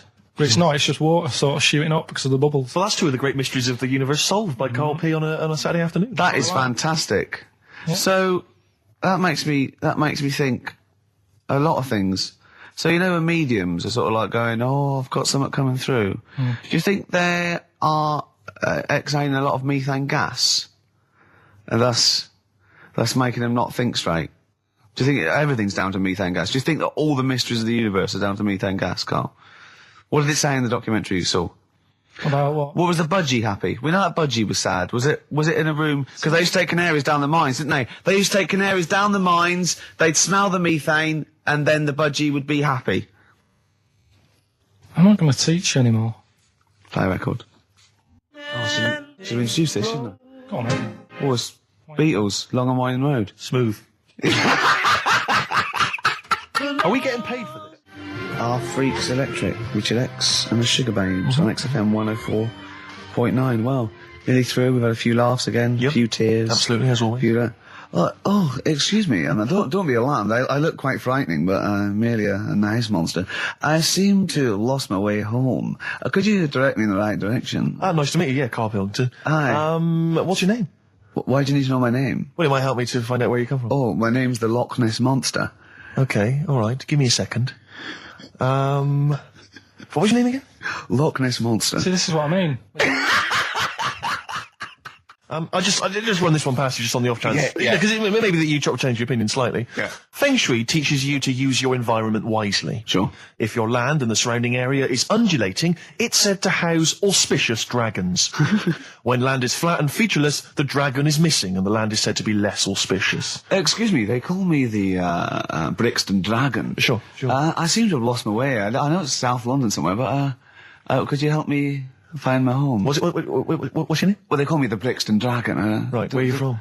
I see what you mean. I see what you mean, aye. Oh, okay, man. So does that make you query it at all, the dragon? I'm not into it that much. Right, I'm sure. just saying that if you have your head at one end of the bed rather than the other, it might make a difference to your night's sleep. Listen, we were talking earlier about the fact that Bruce Lee, and it's a well-known fact, he faked his own death so he could continue his undercover police work, as opposed to being... Because no one would, he doesn't look different to anyone else. I was talking to someone as well recently who utterly convinced, and you get this quite a lot, don't you, especially Americans, that Elvis Presley's still alive. Yeah. And I think, wasn't there some statistic, like more people believed Elvis was alive than believed evolution? Was that right? Yes. Something like that? No. No, it's something worse than that. It could be something... It was something like that. It's something like, I don't know, it's something like 42% of Americans believe that Elvis Presley has faked his own death and is still alive, right? Yeah. And there's this whole book that's been written about it, because, Carl, you might be interested in this. I know you're always fascinated by things that have been written down and therefore a gospel. Yeah. And that you don't have to revise yourself. You just learn off Ian Wright. Yeah. But apparently, the reason that Elvis is still alive, is that there's a number of, sort of, pieces of evidence. One is that none of his family could agree which colour pyjamas he was wearing when he died. That's evidence, apparently. Apparently, you know, he was an honorary member of the FBI. Well, apparently his signature appears on FBI documents well into the 80s, long after he should have died. Apparently no one can agree. There was sums of money that only... Yeah, a lot of fat people in dungarees have seen him. Yeah. There's a number of sums of money which apparently only he could have given authority to have transferred to other bank accounts. They've moved. Yeah. So this is all evidence that Elvis is still alive. And a lot of people... I was talking to this guy and he was saying, well, of course, the thing is, the pressures of fame were too much for him. That he faked his own death so that he no longer had to be this huge icon. You know, he could live an ordinary life. And my query has always been this. If Elvis faked his own death, do you think the method he'd have chosen is to have shat himself to death whilst on the toilet? Yeah, but because he picked that, nobody will doubt it. Elvis went to the FBI. Yeah. What do you make of it? Well, exactly. So what we're saying, Carl, is that there was lots of methods open to him. You know what I mean? It's all like, he didn't go to his secret police and go, "Oh, I'm fed up. I want to fake my own death." You know what I mean? And they go, "Yeah, yeah." And what methods have you got? I like to be found shit myself down the toilet. You like to do what? I want to be a big fat mother on the toilet, just shitting myself to death. Right, on my ankles. Elvis is a good idea. I'm just wondering if there's maybe something a little bit more glamorous for your favourite death. I mean, you could take a bullet for the president. What? Shit all over him? Just shit? No, crap at all. No, you just take a bullet for him, or you could. There has to be shit involved. Why has it got to be? There has to be shit involved. Why has it got to be crap? I want it this way. Make it happen. Yeah, it's probably Carl, head in hand, look. Yeah. He's worried about the things we say. Yeah. Jeez. We haven't offended 1.2 billion people. Yeah. A fifth of the planet. So, Carl, what do you make of it then? Are you convinced Elvis is still alive? Am I getting him mixed up with someone else? Because all Elvises look alike. Because... that is true. A lot of Elvises do look alike. That's safe. On his gravestone, didn't they get his name wrong? Or is that his brother? Who's his brother? Aaron. That's his middle name. Yeah. You're not an Elvis kind of expert, are you? Hold on, wasn't Elvis one of a twin that died? That died, and I'm sure they got his name wrong on a grave or something. Oh, I don't know. But that's consequently that's proof he's still alive. No, the thing with the still alive thing, like I say, he picked that awkward death because nobody would be saying, hang on a minute, going round upsetting the family, wanting to talk about it because they'd be embarrassed to be saying, he was found sort of in a pile of mess. Weighing 25 stone. Yeah. So... Because you notice he also expanded to a huge size as well, so he was just a huge fat blob of a man. He also did that to add, extra... To the glamour. I don't quite understand these people who fake the deaths, because... Well, a lot of them don't. A lot of them don't, Carl. This is what, in a roundabout way, we're saying. We're saying that a lot of people that say people fake that they didn't, like Bruce Lee and James Dean and Elvis Presley, we're saying they didn't fake their deaths. He did die, didn't he? His head come off, didn't he? Thank God. Who's this? James Dean? His head came off. Oh no, I know where I'm trapped in a toilet with no toilet paper. That's where I am. And I'm thinking maybe I peel off some of the wallpaper, things like that, but there's nothing I can do. I got to go upstairs. Well, exactly, but I'm going to have to go upstairs and find... Toilet paper, was there any? There wasn't. There wasn't? Oh. I'm going to have to go upstairs and maybe find a notepad or something like that. Oh. And so I try the door, right? The door's wedged, and I'm pulling on the door, and I can't get the door open. It's just like it won't come open. And it's already... And I knew it was going to come to this at some point. Like, this is like... The clock's ticking. I'm trying to pull the door open. Trousers around my ankles again. And I'm thinking, well, what I could do is I could open the window, I suppose, and like try and climb out, but... Not really, because I got the trousers around the ankles. And that's or if it was raining, just stick your ass out, two birds with one stone. Sadly, it was a beautiful day, Rich. I call it the World B-Day.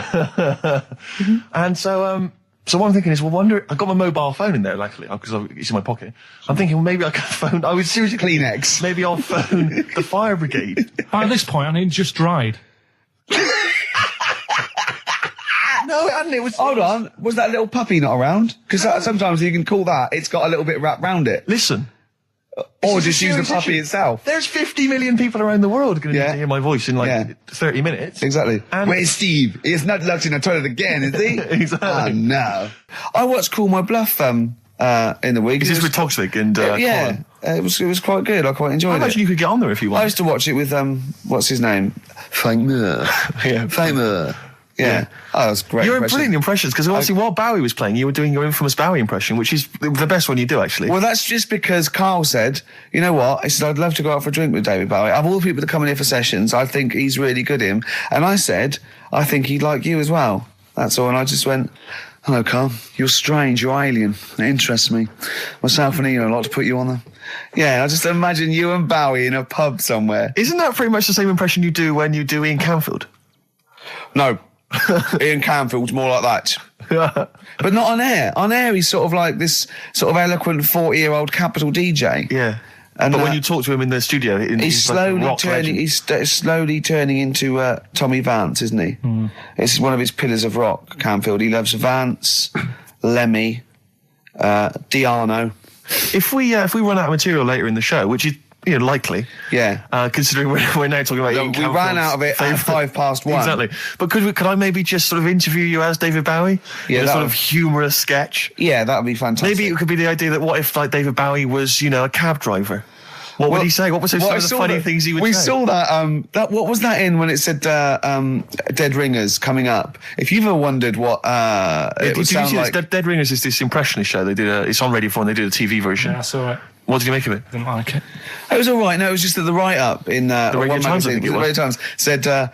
ever wondered what it would be like if Robbie Williams was singing George Formby, or what would it be like if there was an animal hospital was hosted by Anne Robinson? Yeah, yeah. I have wondered. Were those two sketches on there last night? Yeah, yeah. What were they like? You are the weakest dog. Skink. Or something? No, what was it? It was something like they had to vote off an animal to die or something. It was something like that. Yeah, it was. This is right. flagging. Quick, do your Bowie again. Oh, come in here. Look, it's Tin Machine. Now let's play Changes. Hello, Iggy Pop, you nutter. Stop cutting your sound. For some reason, they want one of us to do an impression of Leslie Phillips. Can't do it. I can't. Doesn't he say ding dong? And hello and all that. That's not bad. But I want Carl to do it though. Yeah, go on, Carl. Go on. Hello. Well done. Say ding dong. Ding dong. Nice. Yeah. Do we do any other impressions? No. Go. Hello. Do that. Hello. Yeah. You look like a ventriloquist dummy. Hello. Brilliant. Oh, God. Do My Name is Bond, James Bond, as though it were Sean Connery. My name's Bond, James Bond. Do that. Go on. My name's Bond. No, do it as though you were doing an impression. Sean. So I'm trying to be Scottish. Well, yeah. Well, yeah, sort of. Perhaps a bit more specific than that. Sean Connery. My name's Bond. Keep going. My name's Bond, James Bond. That's like Jimmy Stewart. It's not like this is the best fun. It's like having your very own Fisher-Price toy for 2 hours a week. It's great. Do Roger Moore. Do that. Roger Moore. Phyllis Pierce, Percy Sugden. I'm licensed to kill. Anyway, she just said. No, this is a great game. We'll come back to this another time. Yeah, anything you want Carl to do. There was a kid I remember at our school, Mark Johnson, when we were like 10 or something, and we were talking about Guinness Book of Records, and Mark Johnson went, "Yeah, I'm in the Guinness Book of Records." I thought, I'm intrigued. You're a 10-year-old. I said, go on. He went, no, I don't. Does this qualify? He claimed that he was in America once, and he went to see a baseball game, and supposedly that game was the world record for the number of people in an audience for a baseball game. It was like some massive stadium, and this was the most people ever. I'll tell you what it doesn't count. And he claims he was there. I don't reckon it was listed. Well, I don't reckon Mark Johnson got his name on that list. Exactly. Ross McWhirter would be going, well, that's the whole book. But I think I remember him looking it up and going, there it is, I was there. Yeah. Yeah, Does that count? I mean, no, I don't. So this shadow is moving about and independently of an object. Yeah, and the local mayor and that is like, yeah, it's a bit weird, but it's not harming anyone. The mayor involved. Was he elected to that post? Hey, mayor, we got a problem down here. Seems like a shadow. Well, it's not causing any. No, it's just causing any problems. Yeah. We've also got Educating Ricky, where Carl educates me. The one last week. A girl, right? She was deaf, and she was had an argument with her mum, and she pushed her and she hit her head, and then she can hear again. Yeah. Don't know what I learned from that. No. It might be subliminal. Someone might be going. It might be a metaphor that I will learn from. Yeah, it's like a parable. Yeah. So look at his face. We might as well be talking Dutch, mightn't we, Carl? What's this? Bit of Aqualung. Oh. Aqualung. Rockbusters next. And the middle one was that Scottish fella's made an error. That was Mystique. Mystique. So, did anyone get that? Extraordinarily, almost all the people who emailed it. I'm beginning to think it's us then, because I was thinking mistake. I was thinking muck error and muck mistake but mistake. Yeah. So, do you want to pick a winner? Yeah, I was going to give the prizes to Amy Massey, who's from Wiltshire, the West Country. Losers down there. Probably as weird as you. Yeah. Carl is our, sort of, I say producer, but he's the one that pressed the buttons because I was Dog's Body. Yeah, but I mean, it was just because I was too big to run the desk. Yeah. I used to have to do. Literally too big, you couldn't get behind it. Yeah. And then we discovered that you know, he looked a bit like a boring sort of, all right, yeah, no. But then when we sort of, you know, poked him with a stick, he came up with, he doesn't realise, but some of the I think, some of the funniest extraordinary things I've ever heard. Say hello, Carl. All right. Yeah. Should we play a record and do Wash Up with you? Yeah, we'll play a bit of Aqualung then. Aqualung! Right, that's Aqualung. Good time's gonna come, innit? Right, Carl. I imagine him in dictionary corner. I've come up with cat. If that helps at all. Yeah. Memblent. Yeah, what does that mean, Carl? Just anything you want it to mean. Oh, what I've got, there's a dog that's got a cough in Singapore because it smokes 20 a day. Right, what was it? It was, why don't they just get a diary or some paper or something to write on? Yeah. Because snappy. I couldn't think of a heading for it. It's basically people who have tattoos. I've never understood it. Right, that they have something put on their arm. Right, sorry. Have we started the education? Is this part of it? Are you educating me? This is something that will be useful in my life that I didn't know about. Yeah. Go on then. No, it's just like they've got a machine out, right, that does tattoos. Tattoos. Well, because obviously Ricky doesn't travel on the tube anymore. He's too rich for that. I never did. I always thought it was beneath me. Sure, but I used to walk everywhere. Didn't you? But I'm still forced to. Take the tube, and sat on the tube, and it pulled up, and outside the window, just happened to be on the station, was one of the posters with us. So I was kind of there, not realising it was behind me, and these big kind of fat German or maybe Bavarian guys. Well, they're in lederhosen eating sausages. Yes, they were. They're Bavarian. Yeah, they were. And I noticed one of them kind of looked at me, then looked at the poster, then looked at me, just happened to say it, and wittered something to his friend in German. You know, I don't want to try and do an impression. That's freaking goggle-eye. Oh, whoa. I think that... No. But I know what you're thinking it means. It doesn't mean that. Right, okay. It means... What's a rough translation? Elegant boy. Right, okay, yeah. And so anyway, he pointed goggle-eye. He pointed out the poster and his That's mate... lanky piss and streak. And his mate burst into laughter. And then we pulled they've got a great sense of humour, the Germans. Well, that's indeed. the thing. But we rumbled onto the next. We rumbled onto the next station, and the poster was in exactly the same place. And this time they tapped the shoulder of someone else on the train and pointed me out, and that person also laughed. An Italian. There was a French. Was there a bloke with a beret, a little moustache on the other side? Yeah. Was the United? Did you get on the United Nations Express? Oh, imagine that. Yeah, it was famous. See the freak. Look at this freaky goggle eye. Right, whereas I love the fact that before you were at least pretending to be speaking German. Now this is an Italian with an accent. It's just a guy speaking perfectly good English.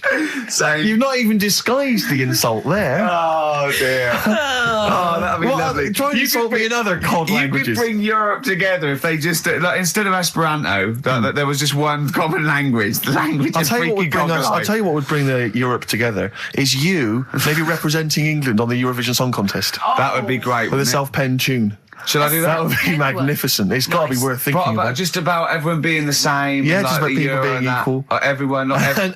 and also mentioning the euro.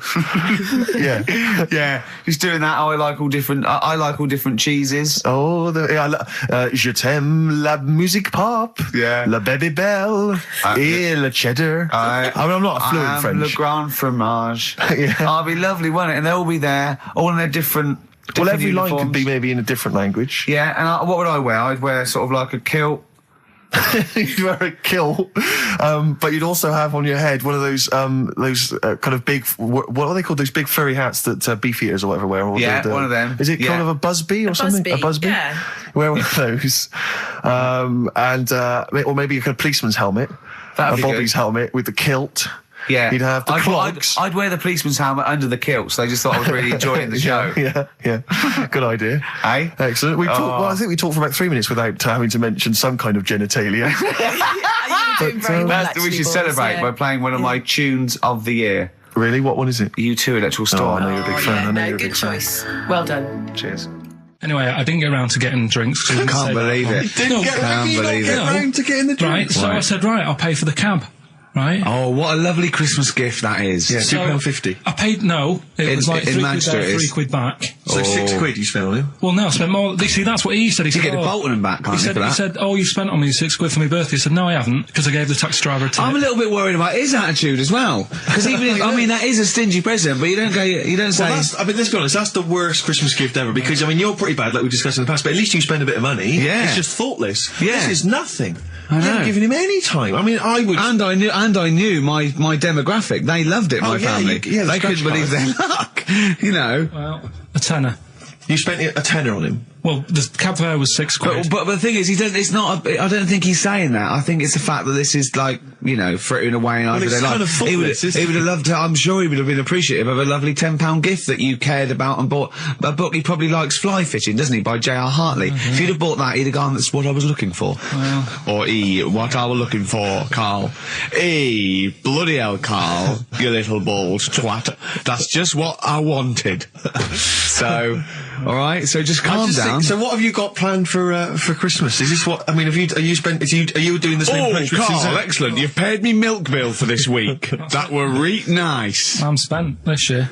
So have you planned anything for Suzanne, or are you just... Yeah, I'm taking her out Christmas Day for something to eat. So, do we need them? Do we need them? And you should explain, do we need them, for those that don't like the show? Well, it's sort of education about animals and stuff, and if we need them. So, like, David Attenborough once said, you can get rid of people off the earth and it would carry on, there's no problems, but, you know, get rid of a monkey and you could have problems on your hands.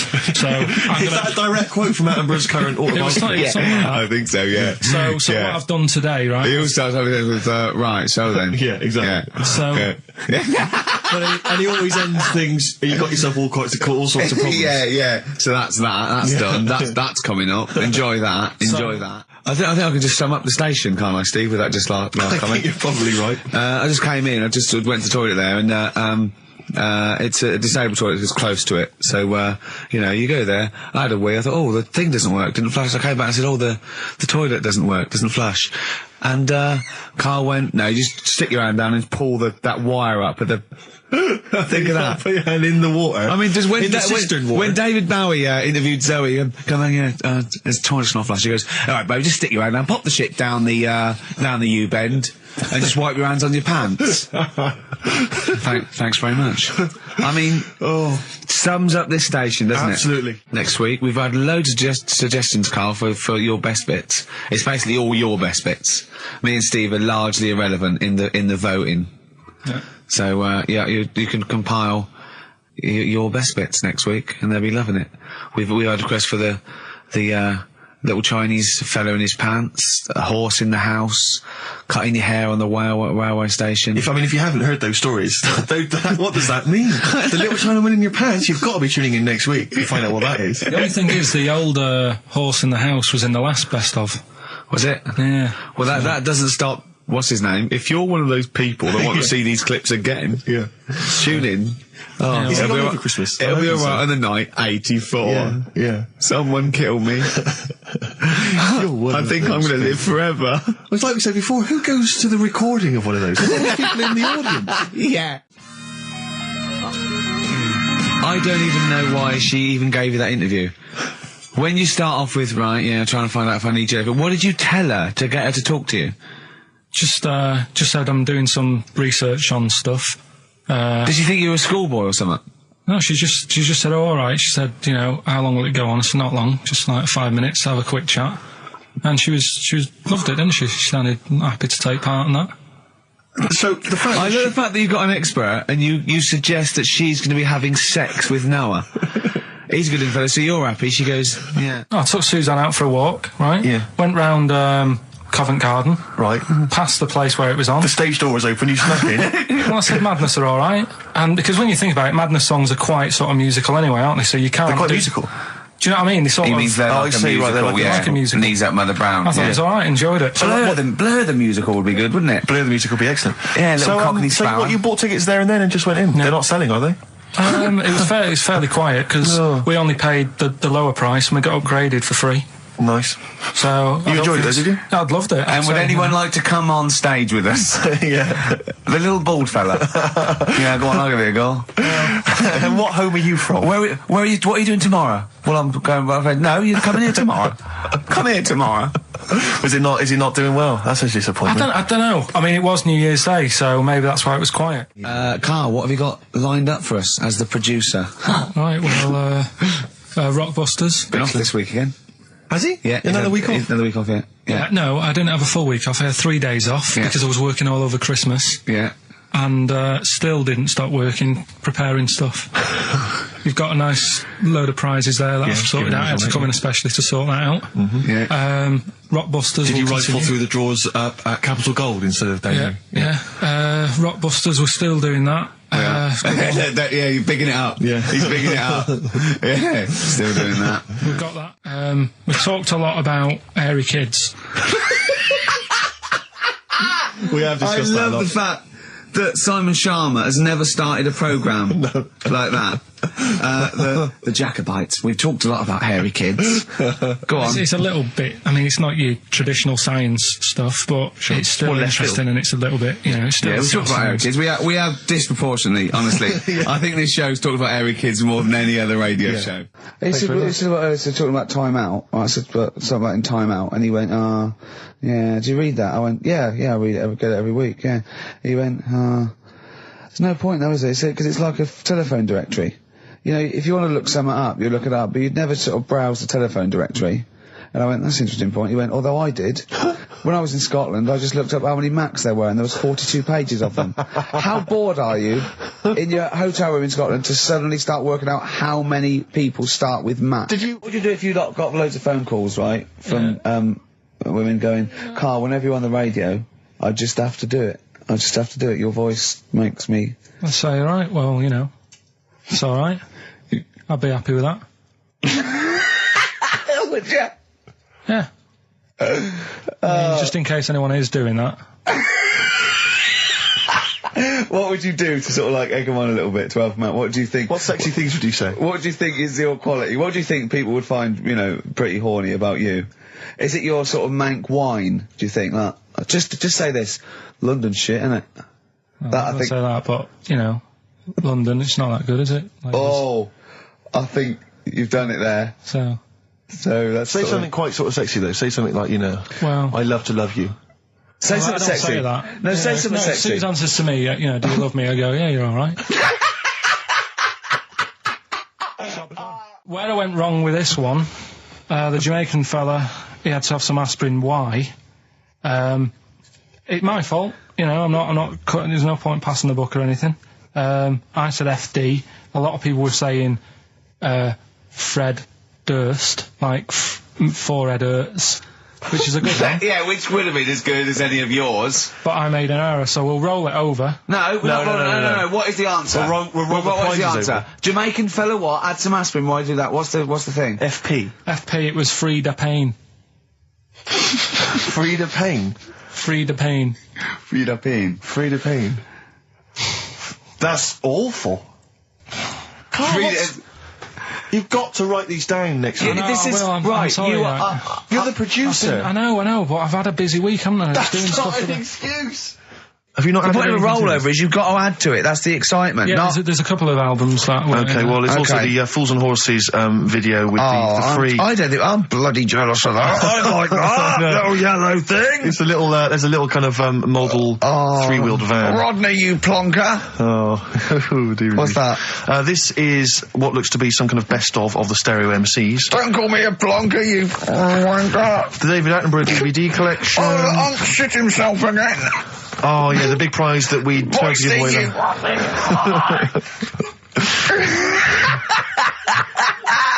Best chill out.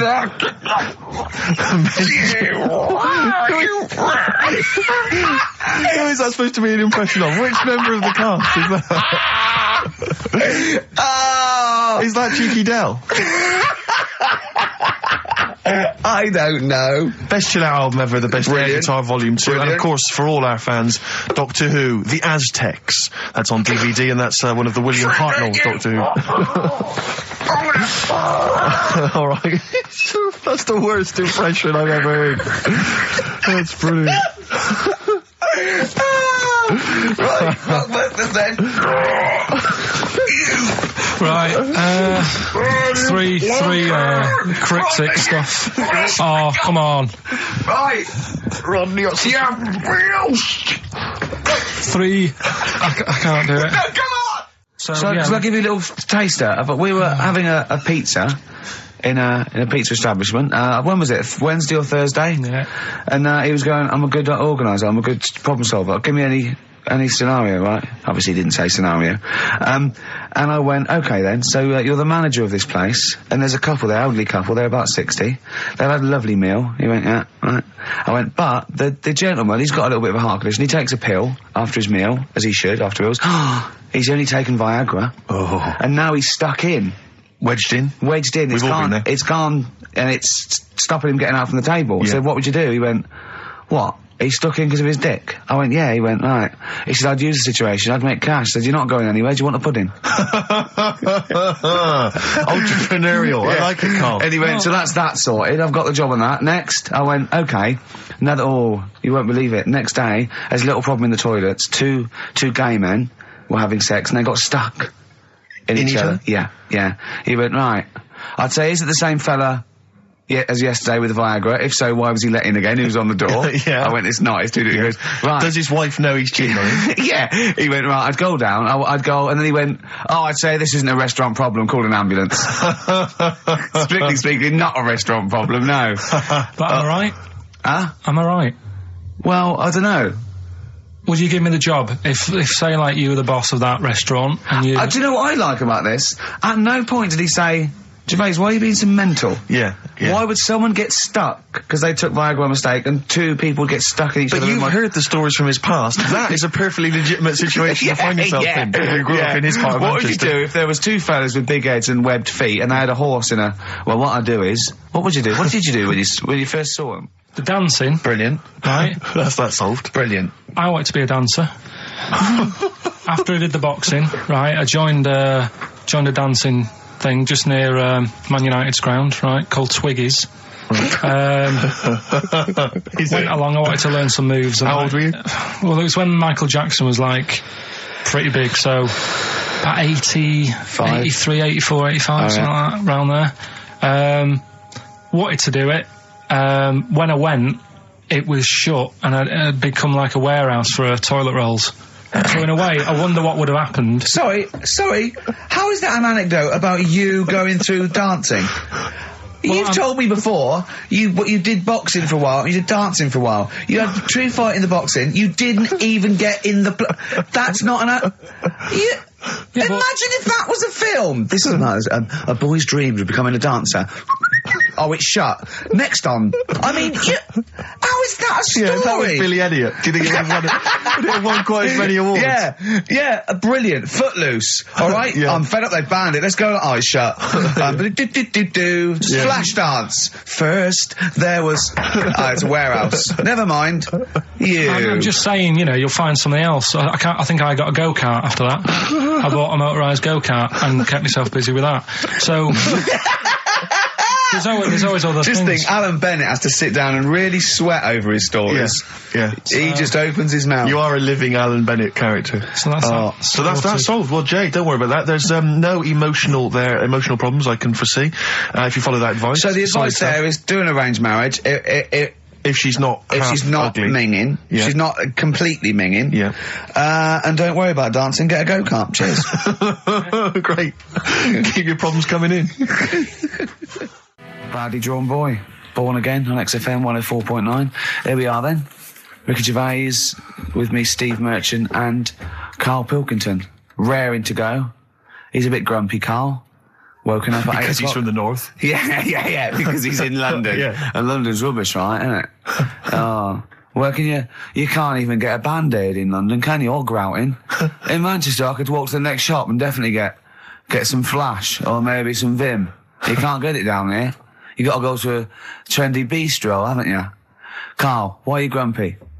I told you before, I'm just a little bit tired today. Because he had to get up, but the builders next door woke him up. No. He's always going about his hours. Those builders probably got up at 6. Yeah, but I can understand builders who get up early because they're building outside and they've got to get the job done before it gets dark. But he's working in someone's lounge. If it gets dark, put the light on. It's not a problem. So why is he starting work at like 7 o'clock in the morning? Well, because builders get paid by the day. And if you get a builder there and go, I'll just do 11 till 3, he's not going to go, I'll tell you what, love, just give me 40 quid. I didn't do a whole day. It's a day's work, isn't it? So you want to get the most out of them, don't you? Plus, he probably wants to finish early so he can have a good night out. Yeah, it's a Saturday night. You know what I mean? He wants to... Yeah, he wants to get at least 15 pints in. And he was cheery. I bet he was whistling and, you know, dancing around and tapping, you know. So I don't know how you can be annoyed at that. And so the Iceman, why does that amaze you? What's like, ooh... Well, they found some part of our preserved past. You know, it's interesting. Again, I'm amazed by anthropology and evolution. Yeah, it's just that line on its own like that. You know, they found an Iceman is great, but then it went on, and it's going on about, you know, they've had to get different people involved to find out how old it was. Because first of all, the story started off right. An old fellow on holiday somewhere. Where did they find it? In Sweden or something? And he was walking in the hills. And he was walking? In the hills. In heels? Was he a transvestite? In the mountains. Oh, right. In the hills. Yeah. Yeah. So he's walking about and he sees this body in the snow and he thinks, oh. So he calls the police up and they come and have a look and he goes, oh yeah, it's probably a murder. So then they dig it up and find out he's got hold of a spear in his hand. Right, and he's dressed like Fred Flintstone. Yeah. Right. And they realise it's probably not a recent murder. Right. His knuckles are dragging on the floor. He's a Neanderthal man. They think, hang on, Karl Pilkington. But when they found out, hang on, it's an old thing. It's an old thing! Can it? If it was a murder recent, then you'd go, hang on, how did this happen? Who does he belong to? Yeah. But the chances are whoever murdered him is also dead. 5,000 years ago, probably, yeah. So leave it. Just bury it. I don't think it's a murder investigation. No, but they are. It's not Quincy going, this was before my time. It's not a murder investigation. Yeah, just one thing bothers me, sir. Just one final thing. My wife loves you, but this guy. That's how they were treated. Why would he have a spear and a leopard skin? I just can't. I can't get over this. What are you talking about? Ash, and sometimes on XFM 104.9, I'm looking at Gervais with me, Steve Merchant and Karl Pilkington. Right. We've got so much to get through. All right. London's shit, innit? Sorry, shouldn't swear on air, my studio. Never swear on an on-air studio. Yeah. Apologies. Not really swearing, is it? I'll tell you what swearing is. Graduate. You're going to play that again and give a winner. Give a winner. Well, let's hear it. So it's Karl Pilkington featuring in The Graduate. Yeah. No, there's this lad who called Mark, right, who I used to go to school with, who used to call me that. And his mum, right, was like obsessed with cleaning. And I was never allowed in their flat. He makes the place look untidy. So she used to, I don't know if it was just me or all his mates, but I used to turn up and she goes, yeah, he is in, but you know what you've got to do? And I used to have to go round the side of his flat, and he had a computer, right, which I used to play. I didn't have one at that point, but he had one. And I used to have to go round the side of the flat and stand at his bedroom window with his window open, and I'd be sort of leaning in playing the game. You are joking. I'm not. His mum. You had the weirdest upbringing I've ever heard. The things you were willing to do. It's the strangest. What is this town like? No, I stopped going. Was there always music? Right? There's the horse in the house there. Oh, look at these two kids with big heads and webbed feet. All right, Ronnie. All right, Reggie. What was it like? She was obsessed. It is like you've grown up in a cartoon made for children. Yeah. No, his mum was really obsessed with cleaning. Can I play it through his window? I used to... Mrs. Ramsbottom, can I play it through Mark's window? Aye, you know what you have to do. She used to be up till about 3 in the morning. Pilkington again. Have you washed your hands? What, up till 3 in the morning? Washing? She used to be up doing the tiles in the kitchen. Washing until 3 in the morning? It's at 3 in the morning. And for ages and ages, that's saying that out on the tiles, I used to think that came from, like, his mum. Because she was out, like, cleaning them late. So, till I was about 13, I thought that saying, out late, on the tiles, was... And now you're not confused by anything. XFM 104.9, what do you want to know? Funny thing happened to me on the way here. Okay. Actually, it was about Wednesday or Thursday. I was walking along Charing Cross Road. I was on my way here, actually, to meet Karl for a drink. And this little fella came up to me. I think it was an overseas student. He's sort of like a student type, but he had an accent. And he came up to me and went, "Excuse me, are you one from the office?" And I went, yeah. He went, "Would you sign a script book of the office for me?" I went, "Yeah, by all means, yeah." He went, "Can you come to the bookshop?" And I went, what, you haven't got it on you? He went, "No, but if you come, I will buy one for you to sign." And I went, "I can't really." He went, "Were you going to pass one?" I went, "I'm not, no, I can't." He went, and he went, "Oh, I was just in Waterstones earlier. I didn't go." And I went, "Oh, sorry." He went, "You could just," I went, "I can't." He went, "Okay." I went, I'll sign something else. Have you got something else I can sign?" He went, "Of course." And I signed a pamphlet or a brochure or something for him. But I love the idea. Imagine me going with him and queuing up, and I'm in the queue. He's going, "You're going, yeah, fine. Can you just hurry up?" And he gets there, and his switch doesn't work, and he goes, "Can you lend me £10? Yeah. I mean, imagine that. I'm a little bit annoyed you didn't go with him, frankly, because that would have been a sale of our book, and I get a little cut from that. Well, behind him was Salman Rushdie going, can we hurry up? Because I shouldn't be out. I'm getting a lot of funny looks. Now, a lot of them obviously doing good work. There was one fella, I think you'd have appreciated it, because I know you are very politically active, and I think this guy has really studied hard, and he's realised the best way to make his voice heard on the international political stage is to ride around on a tricycle wearing a jester's hat. He was really shaking up the bloody government. I wouldn't want to be George W. Bush about now. No, indeed. Once he sees that. Once he sees that guy. Imagine his aides rushing in and going, George W., look at this guy. Where's that? That's in London, England. Okay, call off the forces. Is that a large tricycle? Yeah. Is he wearing a nappy? Get me Colin Powell. Why'd you call him Colin, not Colin? It's the way he likes it. Don't about. Just call off the troops. There's a in a jester's hat. Call the troops off. Just bleep some of those bits.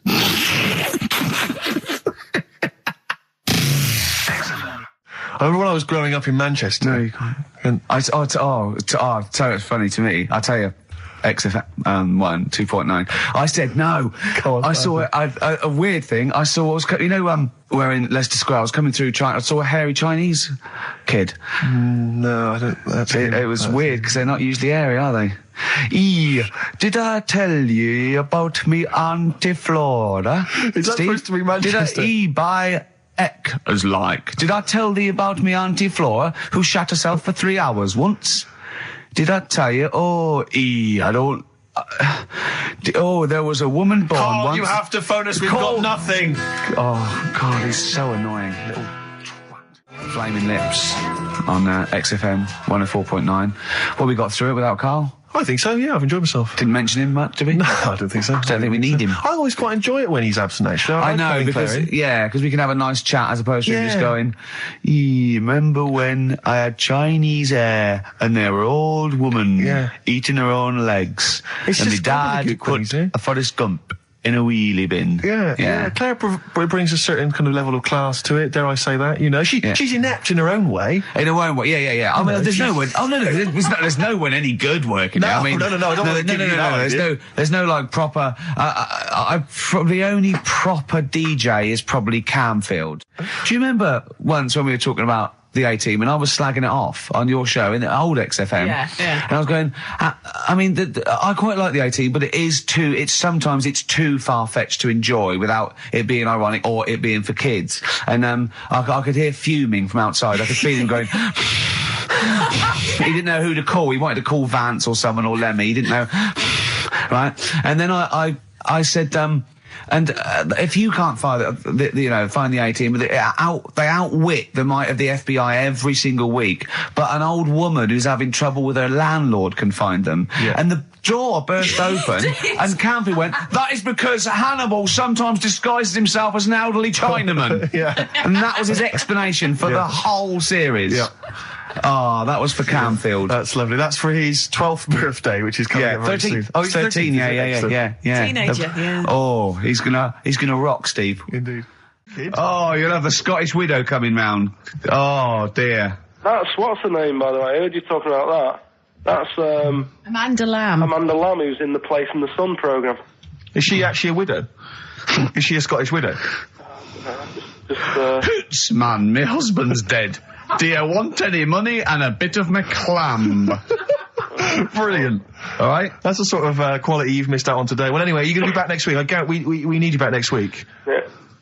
Yeah. Well, how do you know? Also, how did you know you were going to be ill today? Because you phoned and arranged this yesterday. Convenient. And I spoke to you yesterday and you didn't sound very ill. I felt ropey yesterday. You've got a bit of a bunged up nose. Even though I have a bit of a bunged up nose. I still sorted it out. Yeah? I'm a little bit sweaty. Carl, sorting it out does not mean you phone up Sturgis and send her down. That's not sorting it out. That's making things worse. Have you learnt nothing? Thanks, Claire. If you're not part of the solution, you're part of the problem. Mate. Yeah. My leg's a little bit achy. Oh, wearing wet jeans. Oh, I put wet jeans on again. My lasagna it was frozen. Think of that. A well-known phrase from the show, and it's hairy Chinese kid. Yeah. Where would you There hear is no that other radio show in the life? world. This is... Go on. If you've just tuned in, I mean, what are you thinking? Think if you've just tuned in? You're going, well-known phrase from Shaw, hairy Chinese kid. Oh, yeah, classic. They'll be playing that in charades this Christmas. You bang out of order, first of all. Okay. Do you have a good night when you're with us? I tell you what, I wish I'd lost a tenner every time I've come down.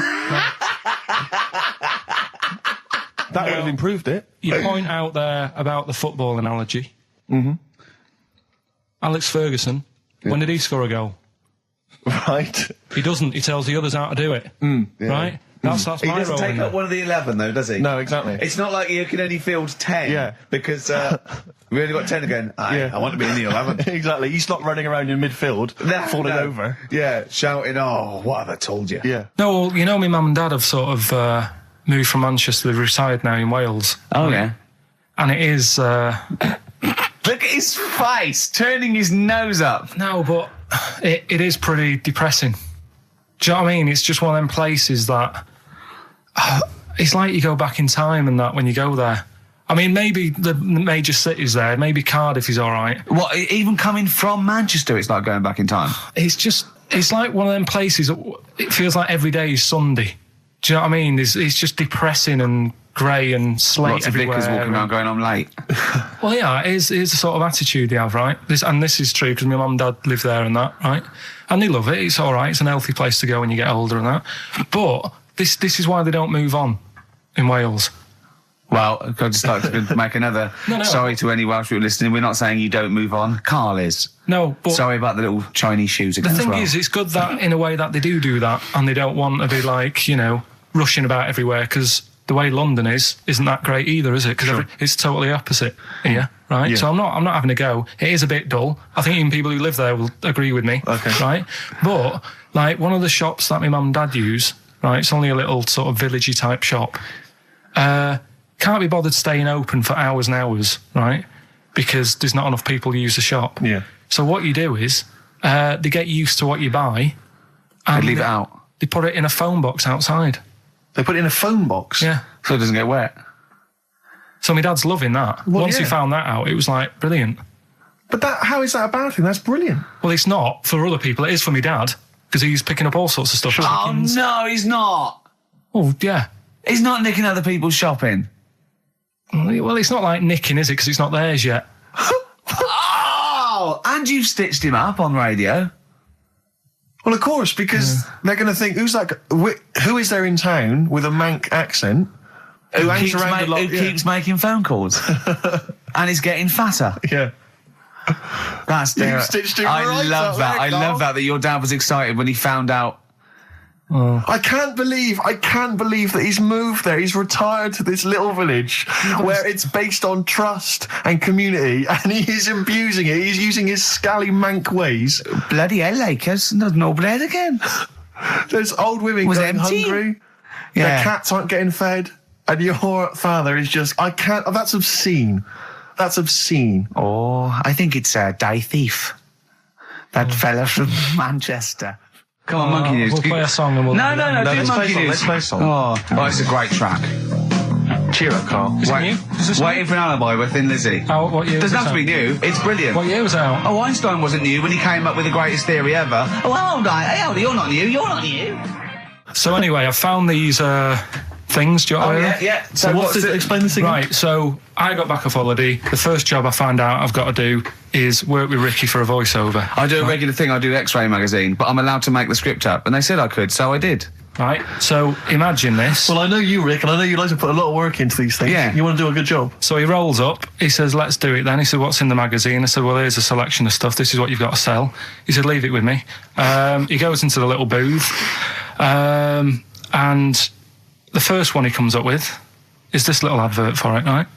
X-Ray magazine. It's out now. It's £3.50 May edition.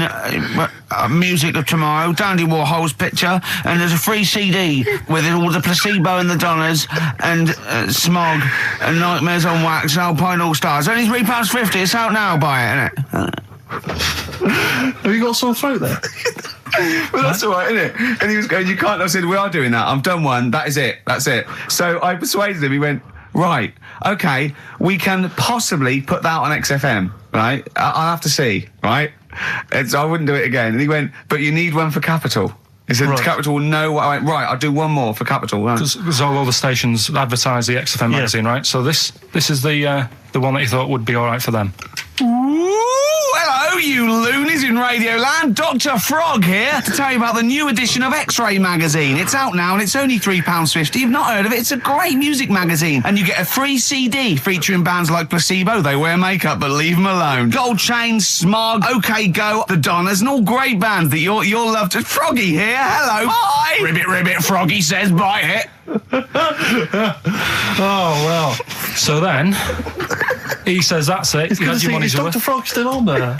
He's still on Classic. I said, that isn't going to go out. They're not going to be happy with that. He said, you've had your money's worth, I'm going. Yeah. So I'm left with that. I then have to get the bosses in. And because I've let him go, in a way, it's my responsibility. Yeah. So I've obviously thought I've got what I need. I had to play them to the MD. What did he say? And justify... Well, I was sort of thinking if I laugh... He might go, well, I don't get it, but he finds it funny. Oh, brilliant. Well done. So I was laughing. He was sort of thinking, you know. Excellent. Is that it? Brilliant. When do they go out then? I think one of them's going out at the moment. Excellent. I think the first one's going out. Brilliant. Well, let's play a great track then. Is it Dr. Frog? I'd like to see Dr. Frog feature maybe on our show more often. Okay.